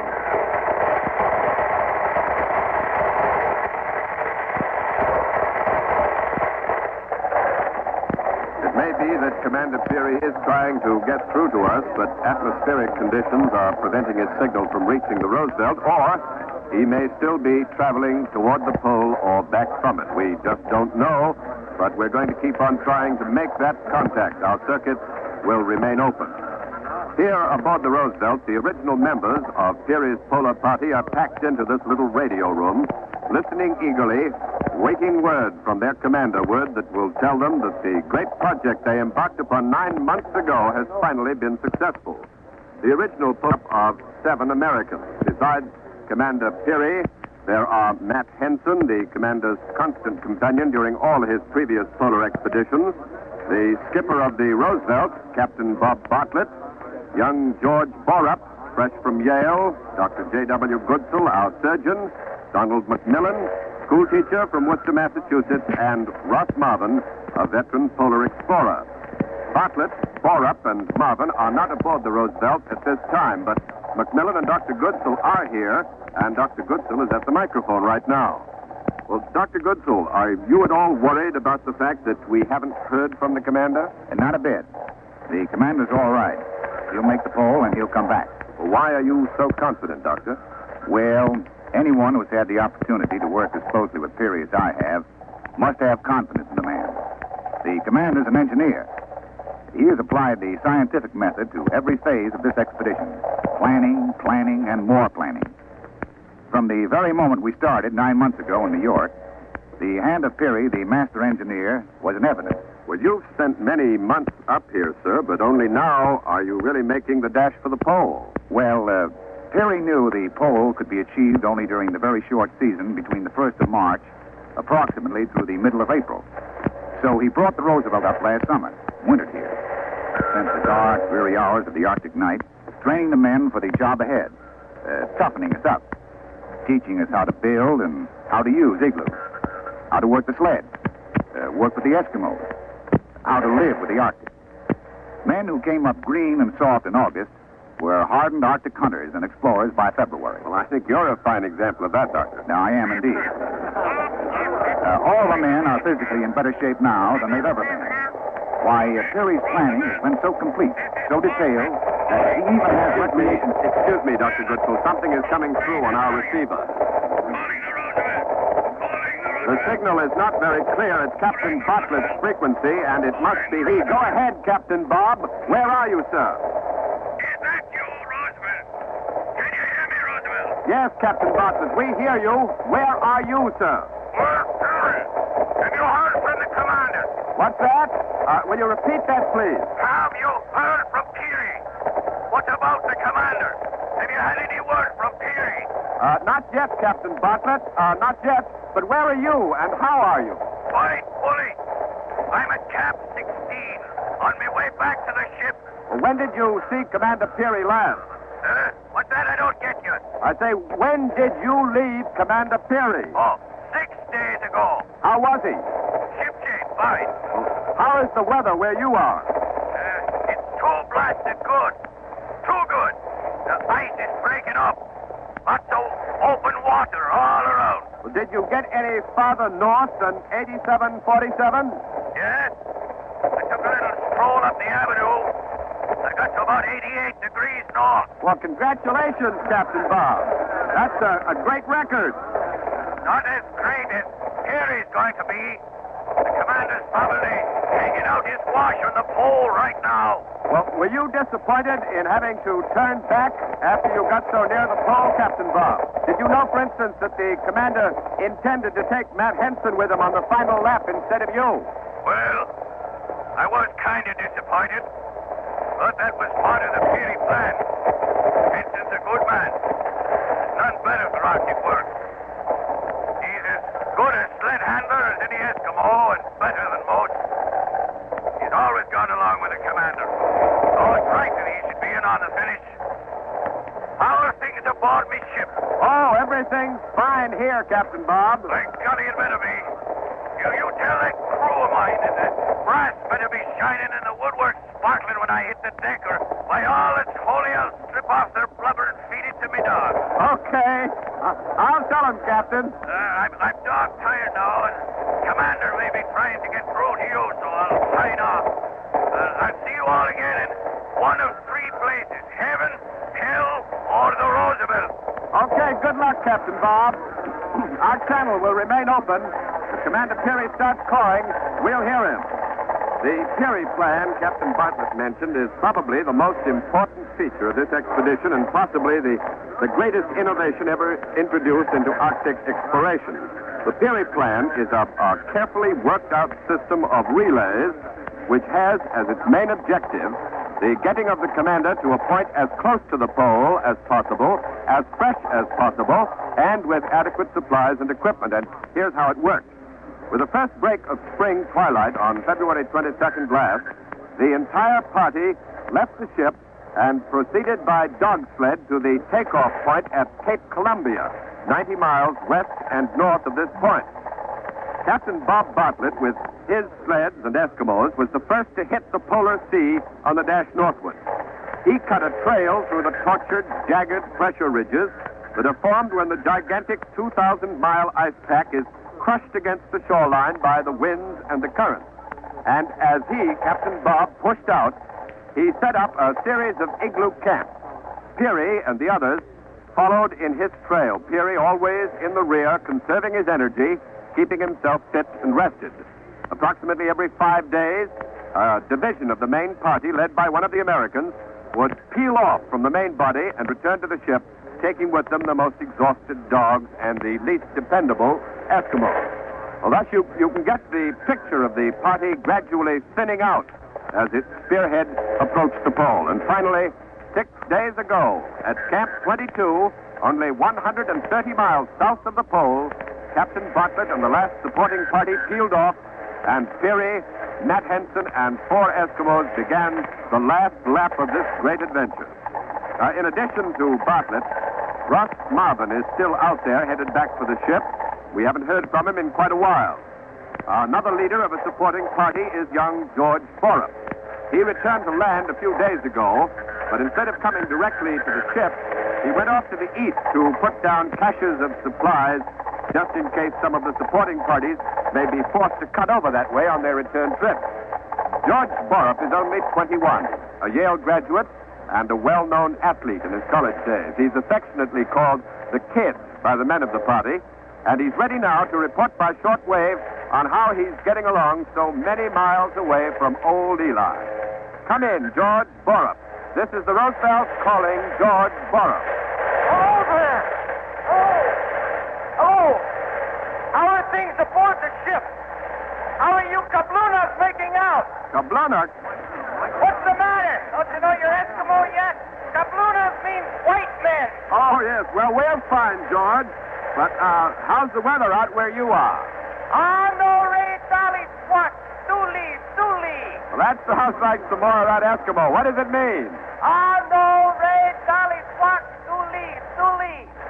If you want a literal translation from pure spit out Eskimo, it means it's blowing like all get out all of the time.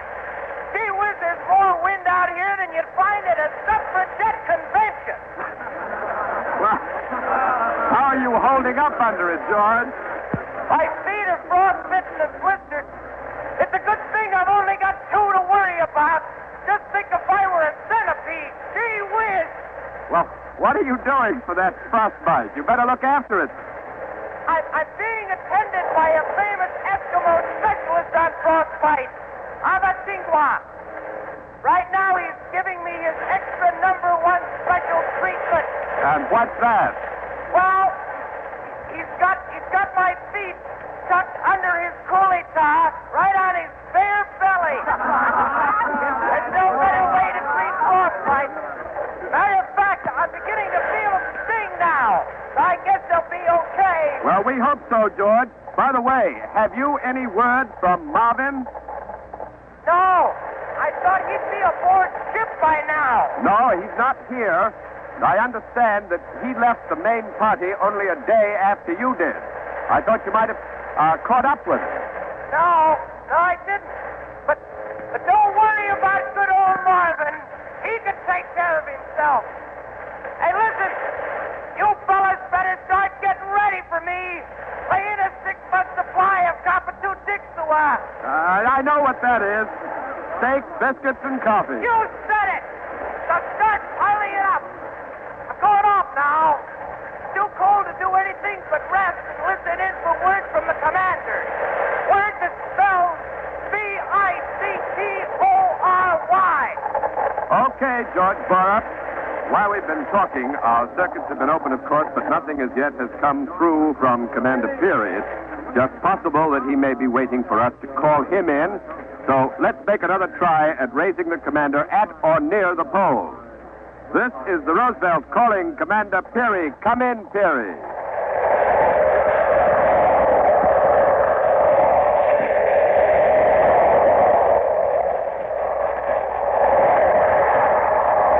Come in, Commander Peary. Come in, Commander Peary. This is the Roosevelt calling Commander...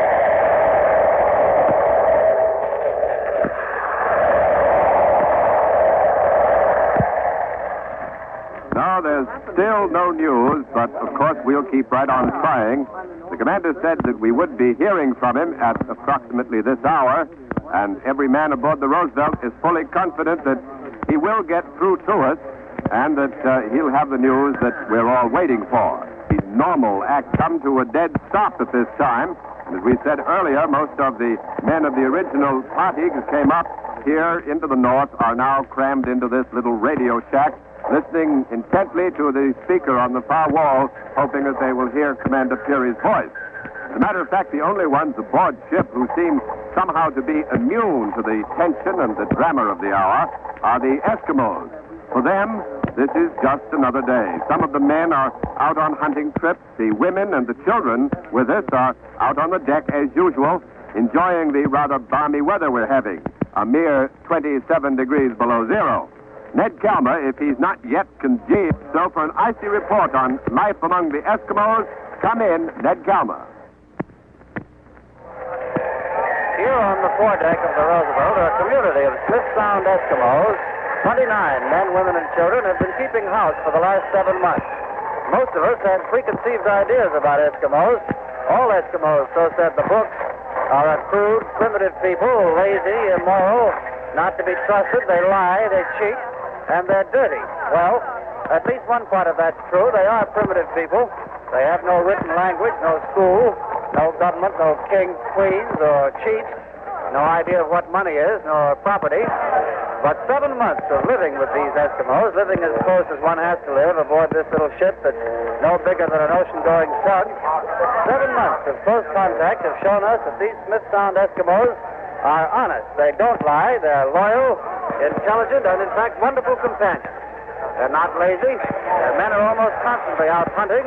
The women work 10 and 12 hours at a stretch. Incidentally, they've made every stitch of the clothing worn by the members of the polar party. And they're a gay, happy people, always ready to laugh with you or at you, as the case may be. I think the story that they can't be trusted is exploded forever on the basis of their work with this expedition. These Eskimos love Commander. A member of the crew has just sighted 2 dog teams coming in at a very fast clip. They're about a quarter of a mile away as I make it, just rounding a towering Fulberg out there and making directly for the ship. The dogs are straining at the traces. I can't quite make out who the men are, but most probably it's Ross Marvin and the 2 Eskimos Kudluktu and Harrigan. Harrigan, of course, is a nickname. A member of the crew taught him the hit tune from George M. Cohan's musical comedy, 50 Miles from Boston, and the Eskimo keeps singing it all the time. He hasn't the faintest idea of what the words mean, but he keeps bawling it all day long. You know, Harrigan spells Harrigan. That's the crew of the Roosevelt has come pouring out of the deck house. They're all at the rails now, waving, greeting the oncoming teams. And Donald McMillan has also come out. He's right here at the rail with me now. Mac is an old friend of Ross Marvin's, and I guess he's mighty glad to see him coming back, aren't you, Mac? There's something wrong. Wrong? I see only two men, the two Eskimo. I don't see Marvin. Those Huskies aren't whooping and hollering the way they usually are when they come back to ship. McMillan is going over to the gangplank that leads from the deck to the ice. He's going out towards the oncoming sleds, which have almost reached the ship's side now, and I'm going to follow him with this microphone. The gangway is pretty slippery. You have to watch your step going down. But Kudluktu and Harrigan are bringing their dogs to a halt. Everybody's running up to them. McMillan, the Eskimos, the crew members surrounding them, shouting questions. And Kudluktu and Harrigan have come off the sledges. They've slumped down on their knees in the snow. They're crying. Tears are flowing from their eyes. Wait a minute. McMillan is questioning them. Kudluktu, Harrigan, where's Marvin?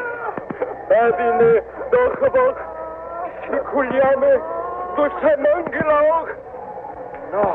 Mac, what's happened to Marvin?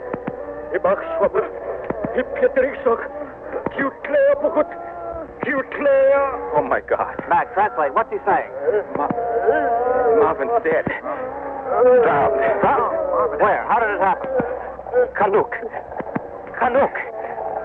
It was at the big lead. Ross evidently tried to cross on soft ice. He was out ahead of them, and when they got to the lead, all they saw was the back of his coat floating in the water. Tom, you'd better get these two below deck. Let them eat and rest. We'll find out more when they're not too worked up. Come along. Gotta get something to eat.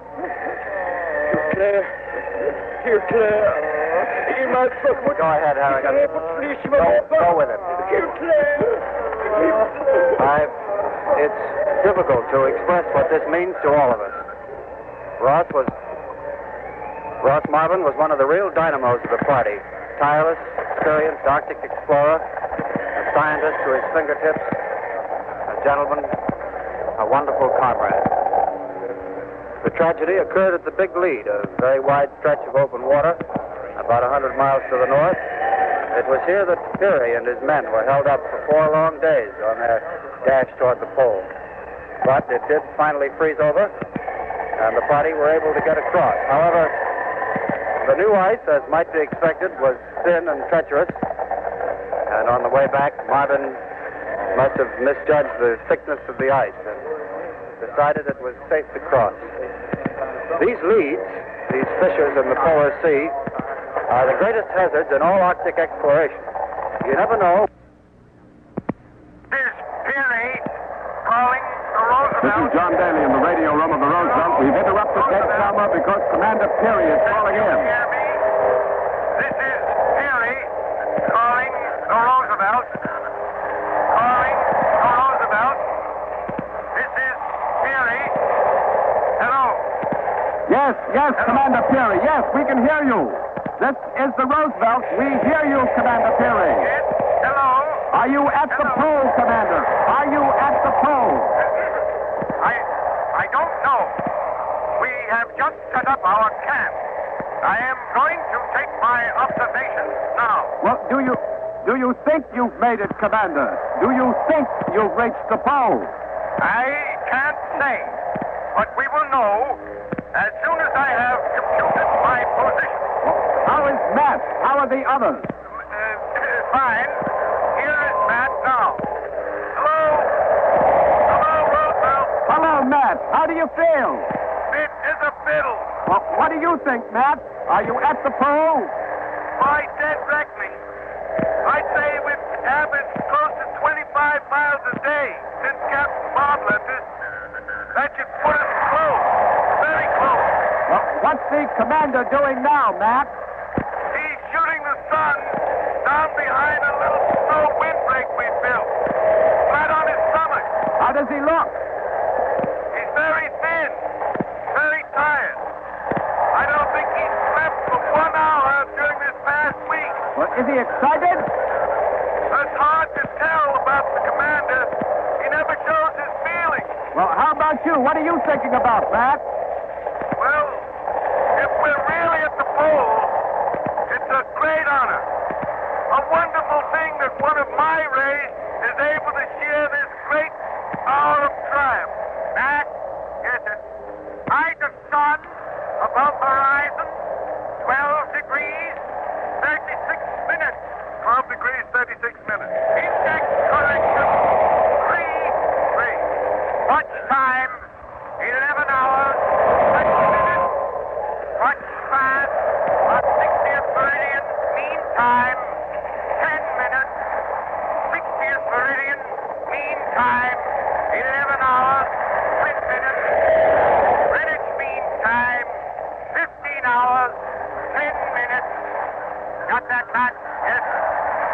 All right. Let me have the papers. Here you are, sir. What's happening, Matt? The commander's going into the igloo we built. His tables and charts are there.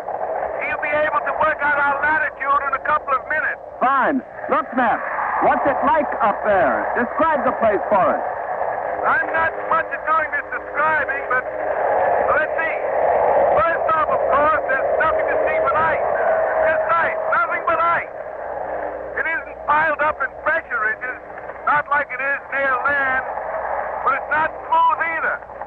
It's jumbled up in spots, lumpy and mean looking.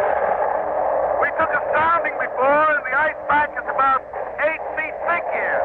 And it's covered with, I'd say, about 8 or 9 inches of snow. No sign of life anywhere, I suppose. No, nothing. But just 2 days ago, we did see some fox prints. Don't know why any wise old fox would want to come out here. I think... Wait now. The commander's coming out of the igloo.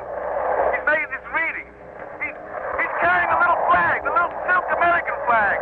The flag he's had with him on every expedition. And he's got a long bamboo pole. Here's the commander. Hello, Roosevelt. Hello, Roosevelt. Here's a message for you to send to my wife. Will you take it? Yes, go ahead, Commander Peary. Go ahead. My dear Joe, I start for home and you. Love to the kiddies. Signed my name and dated April 6, 1909. 90 degrees north latitude.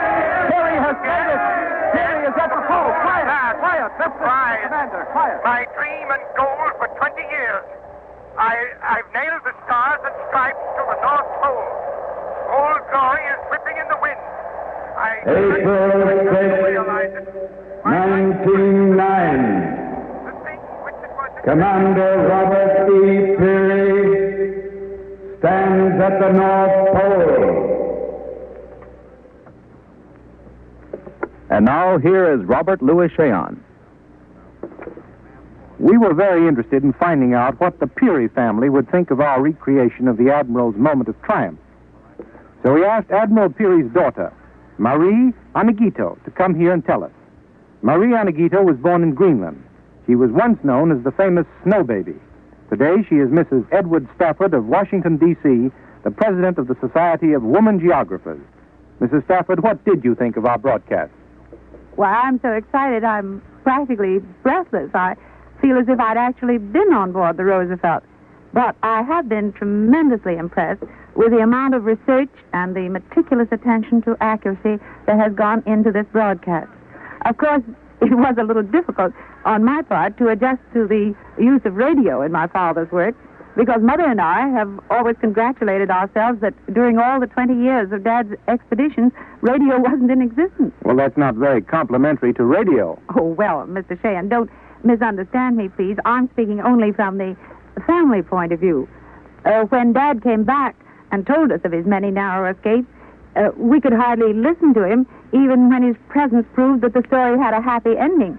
And just think how ghastly it would have been if we had had radio to bring us a day-to-day account of the risks and hazards that were the usual routine of Dad's expeditions. From his point of view, of course, I can see that radio would have been wonderful in helping to direct his parties in the field. You probably know, Mrs. Stafford, that many people think your father's expedition had no real significance. Well, the fact remains that no man has done what my father did, walked to the pole on his own 2 feet. And Dad certainly proved that man's endurance and his ingenuity and his courage can overcome the forces of nature, even at their harshest. And that, Mrs. Stafford, is the theme of today's broadcast. That's precisely why we did it. And I'm certainly glad you did.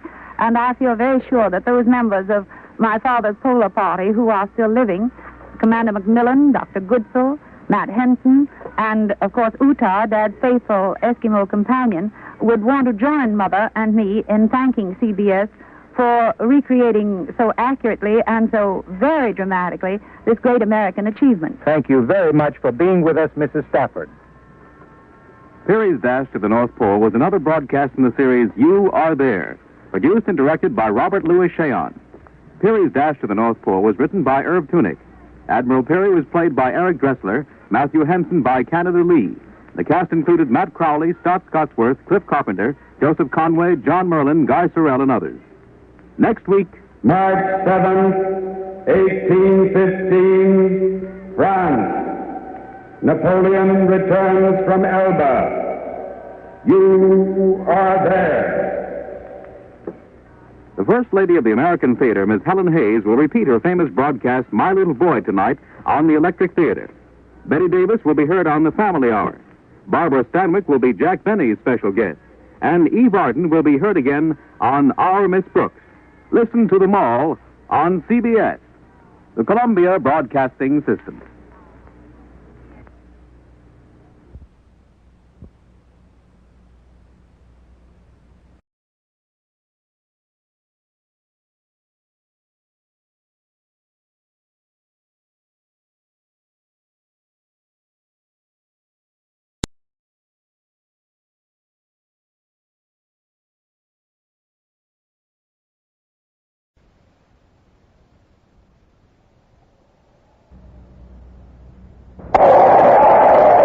This is Jackson Beck in the CBS broadcasting booth way up at the top of the great amphitheater of Pompeii.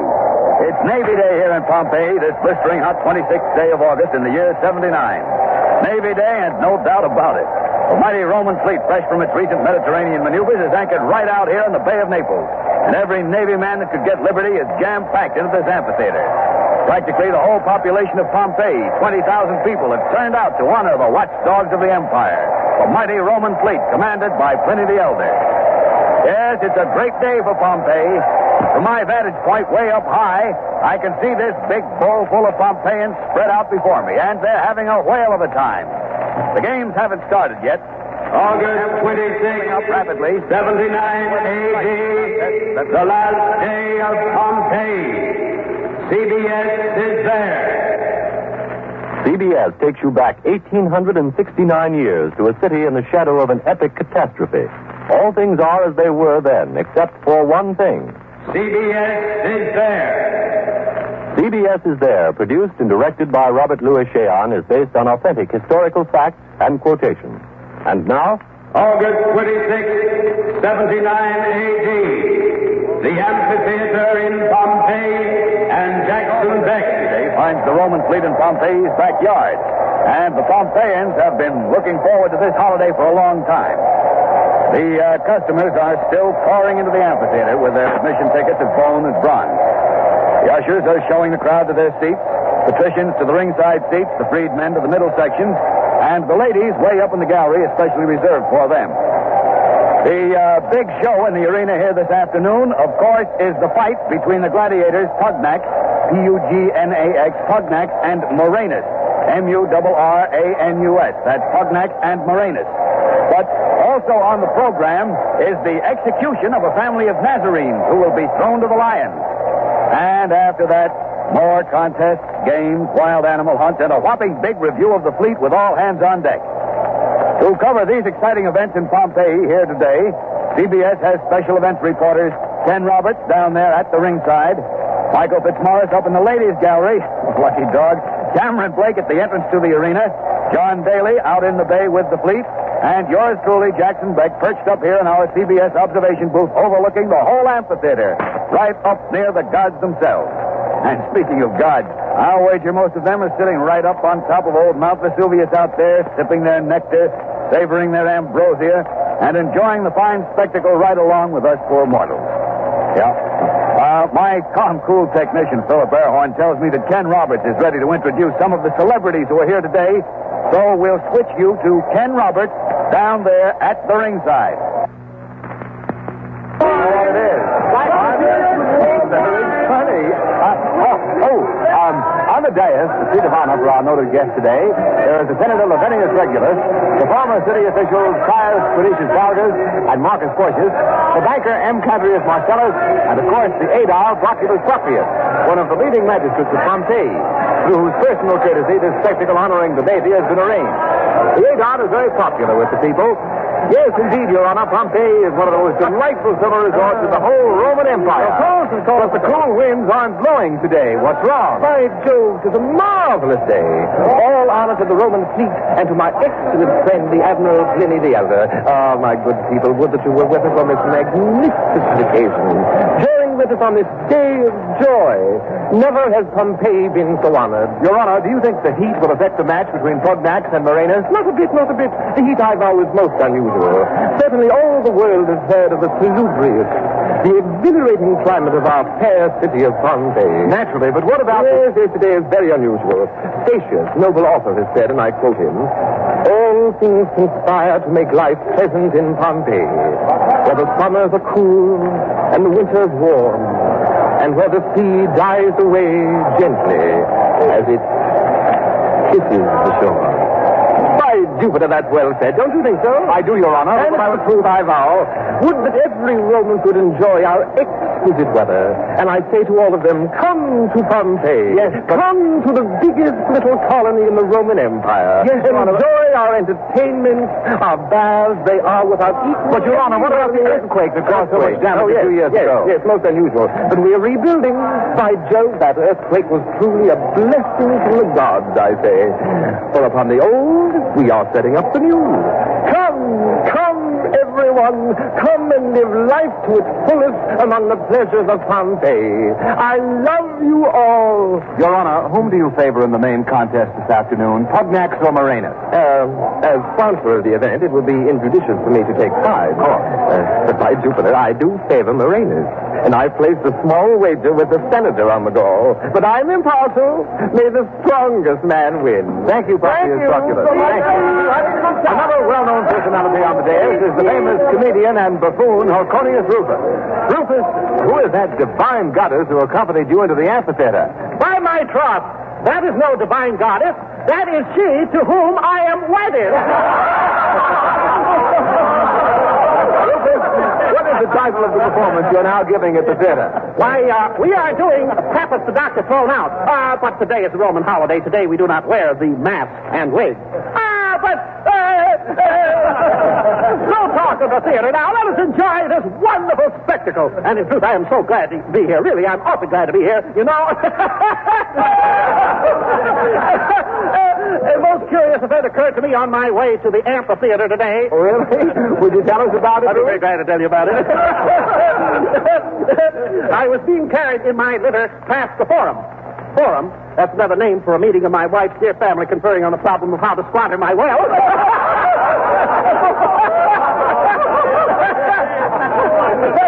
I was being carried past the Forum, and there I saw this unusual spectacle. It seems that a slave was carrying an umbrella for his master. Suddenly, the slave stopped walking, and his master continued on out from under the umbrella, and by the gods, he did not get wet. No? No, for by Jupiter flew the it wasn't raining.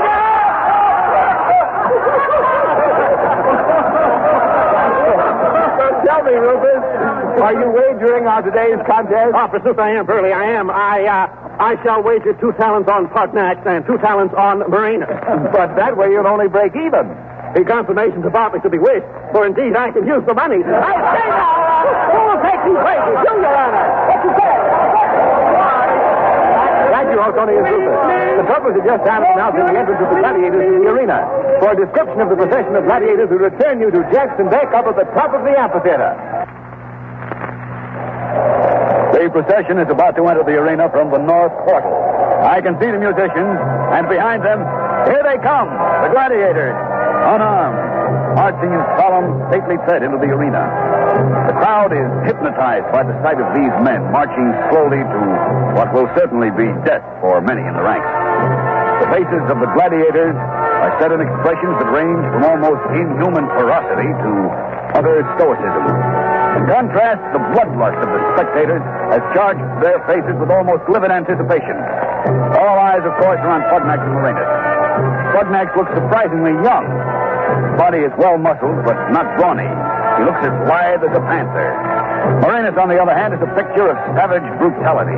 His body is covered with hair, and his arms hang from his sides like battle axes. Behind the gladiators, a chariot is bringing up the end of the procession, and chained to the sides of the chariot is that Nazarene family that will be thrown to the lions. There are 3 of them, father, mother, and daughter. The daughter, a girl of about 15. The Nazarenes, you know, are that peculiar sect which of late has been causing so much unrest in the empire since their leader was executed in the Palestine colony by authority of Pontius Pilate. This particular family is well known in Pompeii. The father, Marcus Tullius, was formerly a member of the priesthood of Isis. The prisoners are marching with their heads thrown high, faces that reflect a strange, mystical kind of ecstasy. Now the gladiators have reached the dais.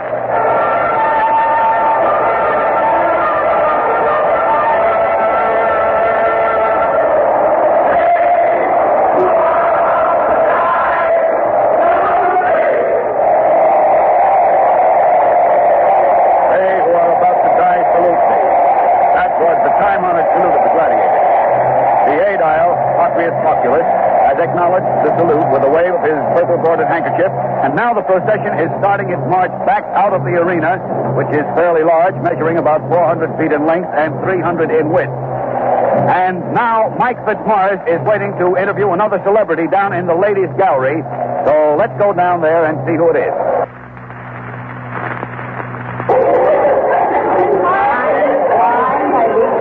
Here at our CBS microphone with me is one of the most beautiful and famous women in all the empire. Angel. A favorite of the emperor, the celebrated entertainer, the delightful Umbricia Januaria.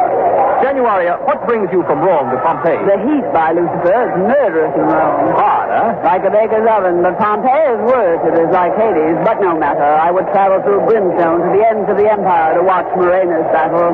Magnificent, magnificent Morenas. You're staying here at your villa, of course. Hardly a villa, Angel. Merely 15 chambers and an atrium and a peristyle of only 84 columns. Just a modest little place, but away from the city. When will this contest begin? It's simply stifling in this gallery, and these women, they smell abundantly of the farm. Gloria, move that fan faster, girl. Move it, move it. I noticed you wearing your hair up this summer, Januaria. Is that the latest fashion in Rome? Yes, the Empress styled it. Do you approve? It's very attractive with the ringlets piled high on the head that way. Angel. By the way, how is the Empress? Lovely. She gets more beautiful as she grows older. So I hear. I see you're wearing your robe in Stola fashion, almost to the ground. Yes, you like the sandals? They're more popular than booties this year among the better class of women. Gloria, move that fan faster, or I'll jab you with this hairpin. Necklaces, rings, bracelets, and the earrings of worked gold are also being worn. That's very interesting. Who do you like in the big contest today, Januaria? Pugnax or Morenas? Morenas. By Apollo, there is a man. Muscles like granite boulders. Have you seen him fight before? Many times. Nobody lunges a triton into his opponent's belly more magnificently than he. I remember the last time he fought. It was against a Saxon. Why, he skewered him with the agility of a fawn dancing on a buttercup. The man is a veritable mountain of Vesuvius. Thank you, Umbricia Januaria. Now over to Ken Roberts, who has moved from the days to the freedman section. Danny Standing beside me in the freed man section is one of the most famous gladiators of all time. A man whose name and glorious career is known to all of you. A man who really needs no introduction. The champion of champions, one of the few gladiators ever to retire undefeated from the list. A former slave, but discharged with honor. And now a freed man and a Roman citizen. Chestertonian of Macedonia. Greetings. Well, what have you been doing since your retirement, Chestertonian? Oh, I've become an innkeeper. My inn is at the sign of the Wild Dog at the Herculaneum Gate. I have a very fine inn. I'm sure it is. Who is your favorite today, Pugnax or Moranus? Both are knaves, I vow. They don't compare with the gladiators of your time? Why, Zeus, in my time, they would not be fed to the lions. In the good old days... Thank you, Chestertonian. The trumpet is sounding. The big fight is ready to start. So over to Jackson Beck in the observation booth for a blow-by-blow description of this great contest. Now the fighters have reached the large ring drawn on the floor of the arena by the ringmaster. They must battle within the confines of that circle. Now they're in the circle. The battle has begun. A tense air of expectancy has come over the crowd. All eyes are on the combatants. The two fighters are circling, measuring each other, cautious, careful. Moranus has taken up a position in the center of the circle. Pugnax slowly walking around him. Neither fighter's yet made a move. Pugnax lunges with his sword, but Moranus steps aside with the agility of a deer. Pugnax quickly recovers. His eyes never moving from that met in his opponent's right hand. They circle again. Pugnax punches again and he misses. And the impetus of his stroke has thrown him forward. There goes the net, and he's trapped. Pugnax is in the net. He's thrashing about like a wild animal. Moranus approaches. His face is burning with a deadly eagerness. Now he raises his titan. He has pinned Pugnax to the ground. The wounded gladiator is still fighting. He's still trying to get out of that net. Blood is gushing from the wound in his hide. And now Pugnax drops his hand suddenly in a token of defeat. Moranus steps back. Pugnax lifting his hands now toward the crowd. He's asking for pity, for mercy. The men want cold steel, but the women, look at those women. They'll not let Pugnax die, not young, virile, handsome Pugnax. The 8-aisle signal comes up. Life and mercy for the fallen Pugnax. Listen to those frenzied shrieks of those women. Moranus, snarling disappointment, is stepping back. He lowers his titan, sneers, scowls, but he must stand back. Now the attendants are rushing into the arena to carry out the wounded Pugnax. Moranus salutes the crowd with a clenched fist. Now he's walking from the field. Well, that was a short fight. Rather disappointing to the crowd. The execution of the Nazarenes is the next event. The lions will be led into the arena in a moment, so over to Cameron Blake at the arena entrance.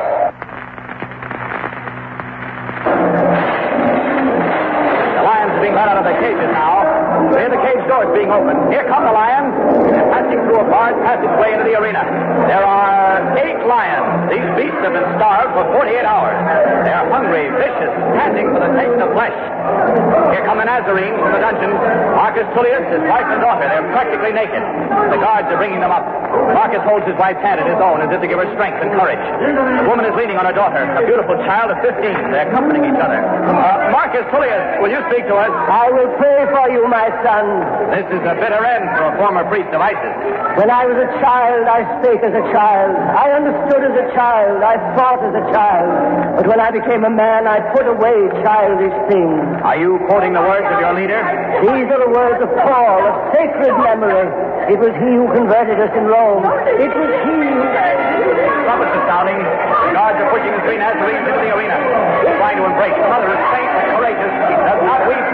Daughter and husband support her. The old man is praying aloud. They're brave, these Nazarenes. Here comes the iron gate, closing the way into the arena. There is no escape for them now. Back to Jackson Beck in the observation booth. The Nazarenes are alone in the arena now with the lions. They're standing together. Their lips are moving in prayer. Now the animals have sighted them. They're bounding forward. They're ready. What in the world is that? How the light... Why, God, it's Vesuvius! Mount Vesuvius has exploded! The whole mountain is on fire! Vesuvius is erupting! Flashes like lightning are coming from the peak. The air has suddenly become black with smoke and fire. The atmosphere here has been thrown into a panic. People are fleeing toward the exit, trampling each other in a wild frenzy to get out. Men and women are tearing at each other, climbing over one another. The people are jumping, falling into the arena, and the lions are loose among them. This is horrible. The cloud of smoke is becoming denser. Very dense. I can hardly see anything. The smoke. The people are in a...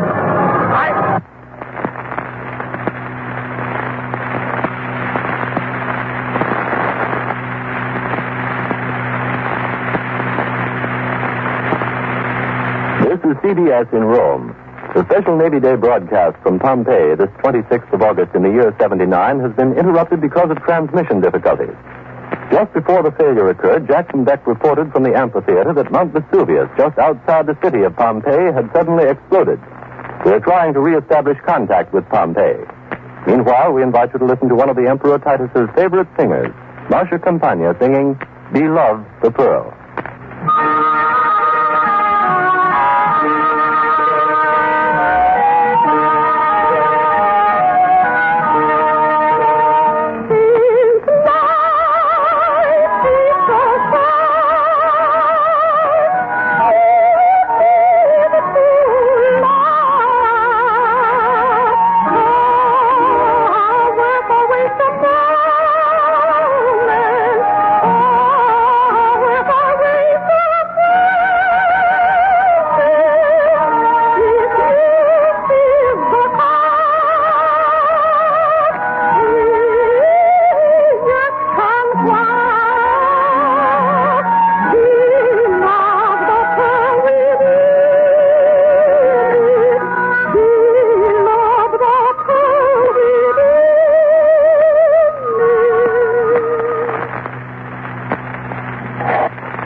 Marble speaking. We have just received word this 26th of August in the year 79 from Naples, confirming the fact that Mount Vesuvius has erupted and Pompeii, the most beautiful resort city in this time of the Caesars, is on fire. One moment, please. Another report has just been handed to me. The town of Herculaneum, 8 miles west of Pompeii and on the western slope of Vesuvius, has also been inundated with a flood of fiery mud. CBS will do its best to provide the fullest possible coverage of this sudden and completely unexpected catastrophe this 26th day of August in the year 79, the first year of the reign of the Emperor Titus. Fortunately, we were broadcasting from Pompeii when Vesuvius exploded.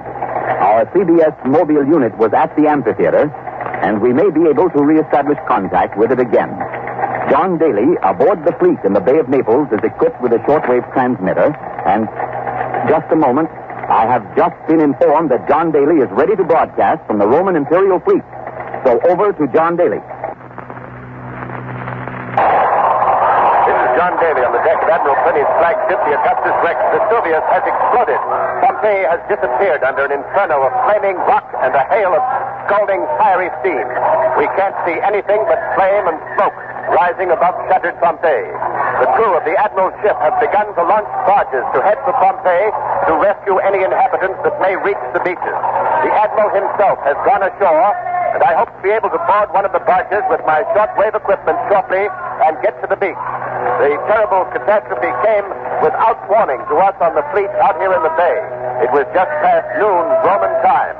As you heard the broadcast of the gladiatorial contest, we out here heard a terrific roar. We all turned to look and saw Vesuvius on fire. A tremendous column of smoke was shooting up from the summit, a cloud-like mass that burst upwards and outwards like a huge pine tree.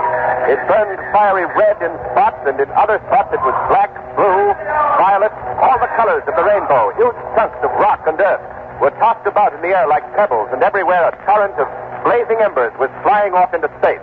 For a few seconds, this entire ghastly mass seemed suspended in the sky, and then, like a fiery blanket, it fell upon Pompeii and nearby Herculaneum. Wait just a moment. The barge on which I'm going ashore is ready. I'll try to get back on the air when I reach the beach. This is John Daly. I return you to CBS Rome. This is Harry Marble in Rome this August 26th in the year 79. Our CBS mobile unit, which was at the amphitheater in Pompeii, broadcasting the Navy Day spectacle when Mount Vesuvius erupted, has succeeded in reestablishing contact. So we switch you now to Jackson Beck, somewhere in Pompeii. This is Jackson Beck. This is Jackson Beck. I hope I'm getting through. I'm in the partly soundproof CBS mobile unit moving slowly along Stavian Street, passing the new Temple of Jupiter. You can probably hear the sound of the unit wheels and the steady thump of cinders, rock, and flaming ash on the top. Outside, through the windows, I can see people screaming and shouting. Buildings are burning and crashing in flames. Ken Roberts is in the mobile unit with me. So is Mike McMorris. but we don't know what has become of Cameron Blake. We lost track of him when the panic started at the gladiatorial combat. We're making our way as fast as we can through the beaches, but the going is slow, tortuously slow. The roads are jammed with thousands of escaping men, women, and children. They're all trying to get in here with us. It's pitch black outside, almost like night. Some people are carrying torches. By their eerie lights, the horrified faces on the road are silhouetted with stark, wild fear. This is the first tragedy in the reign of the Roman Emperor Titus, who was crowned only 2 months ago. The smoke is intense. Most people have thrown their tunics over their heads and are trying to crawl as close to the ground as possible, trying to get under the murk. The smoke. Now, wait a minute. That sound on the roof of our mobile unit. Yes, I can see it now. It's rain. It's beginning to rain. The rain is mixing with the ashes and embers. The road outside is becoming a hissing, scalding, searing, flaming inferno. Excuse me. The steam and smoke is leaking through. It's unbearably hot. I can't talk.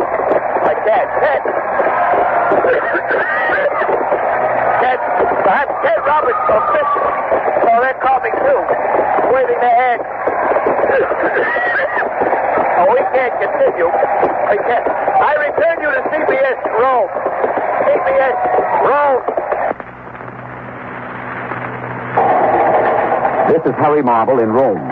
A report from Misenum says that the estimated deaths are at least 2,000. The Admiral of the Fleet, Pliny the Elder, is missing. Our reporter, Cameron Blake, has succeeded in re-establishing contact. Go ahead, Cameron Blake. This is Cameron Blake. I'm in a room filled with people who have sought refuge from the steady falling downpour of flaming ash, which is continuing to pour from the angry open mouth of Vesuvius and is swiftly reducing this once beautiful summer colony of Pompeii to smoking ruin. This looks like the last day of Pompeii. The Pompeians are almost insensible with fear. Those of us here escaped the amphitheater through a side entrance to the dungeons where the lions were kept. As we ran through the streets, we stumbled over the dead and the dying. The scene was a holocaust. There was a madness about it all. A rich merchant stumbling along with whatever treasures he could salvage from his wrecked and burning house, beads and baubles around his neck, money bags clutched to his waist. Behind him, his slaves carried a smoldering litter. We passed a young boy and girl clutched tightly together, dead. Somebody just tell us the roof is on fire. I've got to get out of here fast.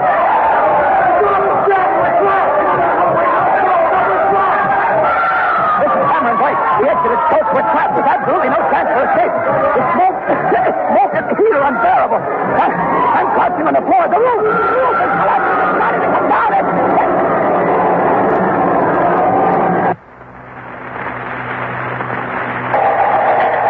This is Harry Marble again. The signal from Pompeii has failed. We have only one last recourse now for any news from the burning city, and that is John Daly reporting from the beach by way of the Navy transmitter aboard the fleet. Go ahead, John Daly. John Daly, the barge from the Admiral's flagship, the Augustus Rex. We're rowing out into the Bay of Naples, away from the beach toward the fleet. You can hear the wind and wash of the sea, the cry of the coxswain, the slaves pulling at the oars. The barge is filled with survivors, men, women, children, weeping, bemoaning their lost ones, nursing their wounds and their burns, yet thanking the gods for their escape. It's still almost as black as midnight here. The ashes, the burning embers are still falling. But miraculously, the barge is not on fire. And I think we're going to get through. The scene on the beach was and still is pandemonium. People pouring out of the city, but the thousands standing in the water up to their chins, the breakers plunging over their heads and sweeping them away. The water's choked with drowned and drowning people. Sailors fought a human chain between the shore and the barges, taking aboard as many as they could. There are barges to right and to the left of me from the other ships. They're also filled with survivors, and we'll be coming back for more. Ken Roberts, Jackson Beck, and Michael Fitzmaurice are in one of those barges. They're safe, but we still have no word of Cameron Blake. It's impossible to believe that here on this land a thriving city existed a bare few minutes ago. There's nothing now but a funeral fire, a mass of flaming, burning, gutted ruins. Now we're beyond the ashes, beyond the embers. The sea is rough, but It's escape. We can breathe again. We're safe. But Pompeii, lusty, glamorous, luxurious Pompeii. Pompeii that only a few short minutes ago was vibrant and alive. Pompeii is dead and gone. As I look above and beyond the ruins, I can barely make out the form of Vesuvius. It is still erupting. Flames, like lightning, flaw from its summit. The thick, suffocating cloud of hot ash hangs like a cloud over the entire area. August 26, 79 A.D. Mount Vesuvius erupts and Pompeii dies. You have been listening to The Last Day of Pompeii, another broadcast in the series CBS Is There, produced and directed by Robert Louis Cheon. The Last Day of Pompeii was written by Irv Tunick. Next week, June 22nd, 1757. Clive of India wins the Battle of Plassey. CBS is there. This is CBS, where 99 million people gather every week, the Columbia Broadcasting System.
This is John Daly on the deck of the Mayflower at Plymouth Harbor, England. High tide and sailing time is here this 6th day of September 1620. But this tragic ship, with its company of 102 desperate, frightened, hounded souls who are displacing their persons from the old world to the new, has not yet sailed. These pilgrims, these refugees for religious freedom and civil rights, are still tied to Europe by a Gordian knot of heart-breaking difficulties. And unless these outlaws from the Church of England can cut that knot before the ebb tide sinks them deeper into danger, the Mayflower may never sail at all for the colony of Northern Virginia, recently renamed New England. The afternoon sun is throwing shadows of gloom on the town of Plymouth behind me. Soon will be... Plymouth Harbor, England, September 6th, 1620. You are there. The exodus of the Pilgrims. Out of the noose of oppression and persecution into the arms of an angry sea and a desolate winter continent. CBS takes you back to a little-known but fateful moment in American history. All things are as they were then, except for one thing. You are there. You Are There is based on authentic historical fact and quotation. And now, Plymouth Harbor, England, September 6th, 1620. The deck of the Mayflower and John Daly. Voyage to the New World and to freedom. Twice they have been delayed for repairs to their sister ship, the Speedwell, which has finally been withdrawn, crowding all into the Mayflower. And now, at last, they must sail with this tide. For today, the weather is good. Tomorrow or the day after, it may be bad enough to prevent their sailing at all, for winter is close upon them. Another delay and the Mayflower would have to face the grisly gales of an autumnal sea, and a far from certain arrival in a strange land gripped in the fury of winter. These refugees have already lost their summer chances, and to lose more is suicide. Here with me at our CBS microphone is Christopher Jones, the master of the Mayflower. Captain Jones is one of the most respected shipmasters in all of England. He's 1/4 owner of the Mayflower, a middle-aged, rather sedate man, a strict, strong, dependable citizen. These pilgrims will be in good hands if they succeed in getting away today. But right now, the face of Captain Jones is troubled with deep and anxious lines. Captain Jones, what's holding the Mayflower up? Why don't you sail, sir? We will sail. But how can you say that, Captain? Your canvas is still tied down, and the tide is at its height. Well, I expect my orders momentarily, and we'll sail. And who are those orders to come from, sir? From the Pilgrim elders who are locked in the cabin? Yes, as soon as they settle their last-minute differences with Mr. Weston, the representative of the adventurers. But who are these adventurers, Captain? What is their business with these refugees? The adventurers, Mr. Daly, are a group of men who are venturing not their persons on this expedition, but their capital. Well, Captain, do you know what the last-minute differences between these moneylenders and the Pilgrims are? I can't say, sir. Something to do with the contract they agreed upon for the sharing of profits from possible trade in the New World. As if we haven't got enough trouble, Mr. Weston arrives 10 minutes ago and closets himself in the cabin and holds up our departure. But as soon as these differences are settled and Mr. Weston gets off the ship, you will sail. I certainly hope so, sir. Hope? But only hope? Why? Well, my passengers say they'll not sail without their charter from King James. But what charter? I hadn't heard about that. Why, the charter guaranteeing them civil and religious freedom from the King's authority in the New World. Sir Robert Norton, that's His Majesty's emissary, gave his word that he would arrive today. But, Captain, suppose he doesn't come before the tide has ebbed? Well, only Providence can answer that question, sir, not I. And now, if you'll excuse me... One more question, Captain, please. Are all the elders on board the Mayflower now? They're in the cabin. I'm going there now, sir. Well, would you care to state who exactly of the elders is on board? Well, in the cabin are William Bradford, Deacon Cushman, John Carver, and perhaps some others. And would you care to say, Captain, if the elder William Brewster is on board? Now, Mr. Daly, it was your desire and your promise to ask but one question. Now, I believe I've kept my bargain. Now, if you please, well, sir... Thank you very much, Captain Jones. The master of the Mayflower is entering the cabin, and we really didn't expect him to answer our questions as to the whereabouts of William Brewster, the ruling elder of these departing refugees. Master Brewster is a hunted fugitive with a price on his head. He is at this moment, and for the past 10 years he has been, the object of an international manhunt instituted by His Majesty. He's been accused of printing a book entitled Perth Assembly, and His Majesty has denounced that book as being, and we quote, an atrocious and seditious libel written with scorn and reproach against the king and his bishops. Printed copies of the book were smuggled from Holland into Scotland in French wine vats. Now, there's a flurry of excitement on the deck of the Mayflower. It's caused by the arrival of a royal carriage. It's speeding at a dangerous pace down the wharf right now, and it must be the arrival of Sir Robert Norton, the King's Secretary of State. The carriage is pulling up now at the boards leading up here to the deck of the Mayflower. Door is opening. Yes, it is. It's Sir Robert. It's the official who has intervened on behalf of the Pilgrims to secure them the King James Charter for the New World. He's coming up the planks now and must pass our CBS microphone on his way to the captain's cabin. I'm going to try to get a hold of him. Sir Robert! Oh, Sir Robert! Stand aside, please. Sir Robert, have the Pilgrims got their charter, sir? Do you carry the charter? I said stand aside, please. Yes, sir. Master William Bradford, Elder Bradford, has appeared at the cabin door to greet Sir Robert. Both men have gone in. The cabin door has been shut in our faces, but we hope that at least one of the difficulties besetting these poor, desperate refugees will be surmounted. This charter is vital to them. Without it, they cannot live under the protection of the King in the New World and enjoy liberty of conscience. You know, this Mayflower seems a pitifully inadequate vessel to brave the vast terrors of the Atlantic, particularly at this time of the year. She's no more than 100 feet, say, from bow to stern, and perhaps 20 to 25 feet at the beam from port to starboard. She has plied good wine and bad wine from every port in France in the past and landed it safely on the London River. And on some occasions she's carried luxurious taffetas and satins and stockings and coney skins. In fact, the aroma of her last wine cargo still pleasantly escapes from her hold. But on this, her first Atlantic crossing, the Mayflower's cargo has ironically turned from riches to rags.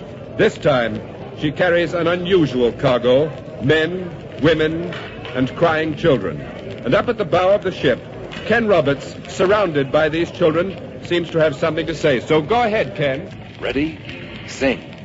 And the earth did shake and quake, and stirred the ground of the mountains shook. The children you hear doing their distracted best to sing one of the tongue-twisting psalms of the Pilgrims are being led by a pretty young miss, and she's doing her distracted best to keep them from crying. Eat out of his mouth, from it burned with heat. Good children, very good. Hush, children, hush. Would you tell us your name, please, miss? Priscilla Mullins. And how old are you, Miss Priscilla? 18. 18. And is your father a religious dissenter, a pilgrim? Oh, no, sir. My father is a shopkeeper from Dorking, Surrey. We are French Huguenots. Well, then why is your family fleeing England if you are not religious dissenters? Only 40-some-odd of the people aboard the Mayflower are religious dissenters. The rest of us are sailing for other urgent reasons. Miss Priscilla, what are those urgent reasons? My father says that there are many on board this ship that flee not the persecution of their souls, but the persecution of their bodies. For as you know, sir, all over Europe, they see the grim and gaunt face of poverty and hunger coming upon them like an armed man. I understand. And, Miss Priscilla, who are these children you are shepherding? These children here? 4 of them are orphans. Orphans on the Mayflower? Yes, poor waifs of London town. Poor orphans dragged off quite as if they were debtors or criminals and sentenced to exile in the colonies. But by whose authority? Ask the Lord Mayor of London and his bishop. Oh, I see. Less mouths to feed in London. I suppose so. I see. And, what is your name, young man? Wrestle. Wrestle what? Wrestle with the devil. Wrestle with the devil. Well, that's a good name. My brother has a good name, too. I'm sure he has. What is it? Love. What's that? Love of God. Don't you? Well... My father does. He's a great man. My mother says not to tell where he is, but I know. Wrestle, hush. I won't tell, Miss Purcell. I promised. My father's in prison, but he'll escape and fight the Indians with Love and me. Oh, I see. You and Love are 2 big Indian fighters. And, what is your father's name? William Brewster. Indeed. Well, thank you very much, Wrestle. Miss Priscilla, I didn't know these 2 were Master Brewster's children. Oh, yes, there are 2 more of us. 2 big sisters, Fear and Patience. Of course, Wrestle, of course. Fear and Patience. Very appropriate names for the children of William Brewster. Don't you agree, Miss Priscilla? Yes. My fear is that we will not sail. And as for our patience, that is at an end, and so is our money. My father has sold his shop and all our worldly goods. We have burned all our bridges behind us if we do. I'm sorry, there's a man coming through carrying a barrel. I told you before, miss, to get these children out of here. Do you want their heads bashed in with a barrel? You'll bash no one, you lout. I'm trying my best, can't you see? Come, children. Thank you, Miss Priscilla. Thank you, children. Children and wenches, as if we didn't have enough. Hey, you. Maybe you know when we're going to get underway. Soon, I hope. What's your name? Alden. John Alden. That barrel you've just put down must be pretty heavy. What's in it? The body of William Brewster. In little pieces, I presume. That would be a story for you, eh? But it's only beer. Beer for the sober pilgrims? Would you expect them to drink ye plain water? It's a prolific source of human ills. Oh, they'll remain healthy as long as I take care of their kegs. I'm not a good cooper. Are you one of the pilgrims? Yeah. I'm a cooper out of Harwich. I'm hired on by them to care for their beer, their plain water, and their strong water. That's my task on this voyage. Mm-hmm. And after the voyage? Home again for me. I'm hired on for only a year. But if they let this tide run out much longer, I'll never go. Well, enough of this chatter. This barrel of beer wasn't meant for the sun. Thank you, John Alden. Mr. Alden handles that heavy barrel of beer as if it were kindling wood. Though he can't be more than 20, he's tall, blond, and powerful. The kind of a fellow who's rough and ready with his hands. No doubt that's why the pilgrims hired him. That's why they... Oh, I see the door of the Mayflower's cabin has opened. Sir Robert Norton has just come out, so back to John Daly. Sir Robert, the King's Secretary of State, is willing to tell us now what has happened. Sir Robert, has the charter been granted? I should like to present, if I may, the mind of His Majesty in this matter. Of course, sir, but did His Majesty asked me what profits there may be of such an adventure.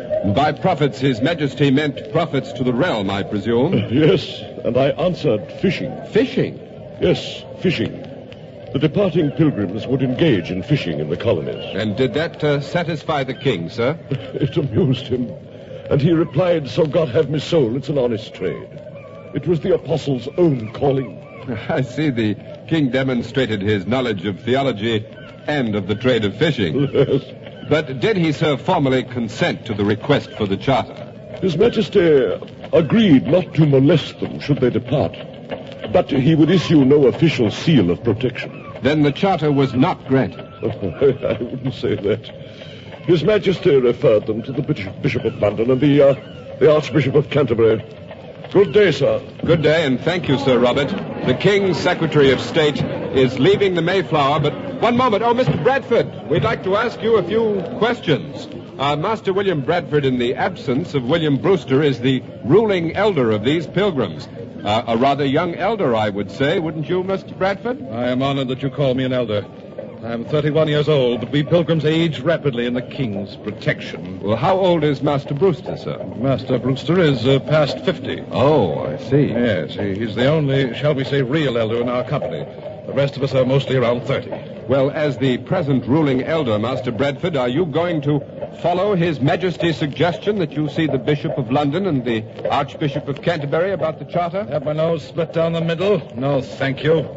I believe we know what the answer of these venerable gentlemen of the Anglican Church would be. But, sir, how can you sail without the charter? To be sure, Mr. Daly, the charter is of great moment to us. Let us not be of too simple a mind about it. Even if we had a seal as broad as a house floor, what is there to prevent the king, if he were disposed to wrong us, from reaching out his long arm even to our new life in America, and there claiming us under his civil and religious authority? Well, then that means that you will sail without the charter. We sail without the charter. We sail. No, I'm not sailing. I'm not sailing without our boy. Oh, please, William. Take her away quickly. Take her below. Take her below quickly. Master Bradford, who is that poor woman? My wife. Oh, I'm sorry, sir. But you are leaving your children behind? Our only child. He's scarcely 5. My wife has been mad with grief. Forgive her, please, for she, too, is but a child. But, Master Bradford, other children are going. Why, just a short while ago, we learned that Rassel and Love, the children of William Brewster, are on board. Yes, but there's no space for all to go. We'd planned to sail on 2 ships. We are now all crowded onto one. And some, like my own child, must be left behind, because they are most unfit to bear the brunt of this hard adventure. And thus, like Gideon's army, we are divided, as if the Lord thought we few too many for the great work he had to do. But now, sir, you'll forgive me. I must return to our business with the adventure. Well, just one more question, please, Master Bradford. Yes? Before you go, could you tell us exactly what the difficulty is between you and the adventurers? Yes. We had agreed that the fruits of our labor and all profits got from traffic, fishing, and trade should be shared equally with the adventurers for a period of 7 years. Yes? Yes. But these bloodsuckers are not content to enslave a man for 7 years. Now they demand 7 days of the week. Well, how many days had you agreed to work? 5. And the other 2 for prayer and for our own profit to build our homes. And moreover, at the end of 7 years, they now demand that our houses and lots be divided with them. But surely, sir, the land and houses built in the wilderness will be but a trifle to these adventurers. They do not think so. The division will be a great discouragement to us. We will have to borrow hours from our sleep to build our houses. But they ask if we will sleep better in the stinking London prisons. That's too bad, Master Bradford, but what are you going to do? Do? What can we do? We have sacrificed everything we possess to pay for this journey. Shall we turn back now, penniless and destitute, and at the mercy of the Star Chamber and torture rack? We are like the children of Israel. But the Lord will yet guide us through this sea of oppression. Master Bradford has gone back into the cabin again, and the people around me here on the deck of the Mayflower have heard the reality of their misfortune. They're discussing it with grim faces and in low tones, and certainly these people have a reason to be grim and unhappy. So many misadventures have befallen them since they first set out for the new world. A penny, you know, is worth a pound to these poor folk. There's not a wealthy man among them. There's not a patch of purple on these passengers, although they do not wear somber clothes, as many believe. Rather, it's the gay apparel of Lincoln greens and russet browns, the same splash of color that you would see on the streets in London town. Indeed, the missing elder, William Brewster, has been known to wear at his pleasure a red cap, a white cap, a quilted cap, or a dandy-laced cap, together with a violet coat and green drawers. Oh, Ken Roberts, up at the Mayflower's bow, has a passenger with 2 dogs, so over to Ken Roberts. The dogs you hear barking are a great mastiff and a small spaniel. They belong to a man here beside me who has been quietly sitting on a barrel reading the Bible. He has kindly agreed to put aside the holy book for a few moments and speak with us. Sir, why are you taking these 2 dogs along with you to America? Well, why not? Since my wife is not going, a man must have some form of companionship. Oh, I see, but what will you do with the 2 dogs? Do? Why, I shall hunt with them in the wilderness. Hunt what, sir? Lions. Lions? I see. What is your name, sir? Richard the Lion-Hearted? You jest. I am John Goodman. My wife's name is Sarah. Sarah Goodman, just these past few months. Forgive me, sir. Just married and you're leaving your bride behind? Oh, not of my choice, sir. I left her behind in Delft Cave in Holland. There was not room for all on our little craft, the Speedwell. Now I am fortunate to be on the Mayflower, for all men know the treachery of the Speedwell's captain, who claims the boat is unseaworthy. Well, isn't it? Didn't it force you to turn back twice and delay you for a month? I will tell you a secret, Mr. What is your name, sir? Roberts.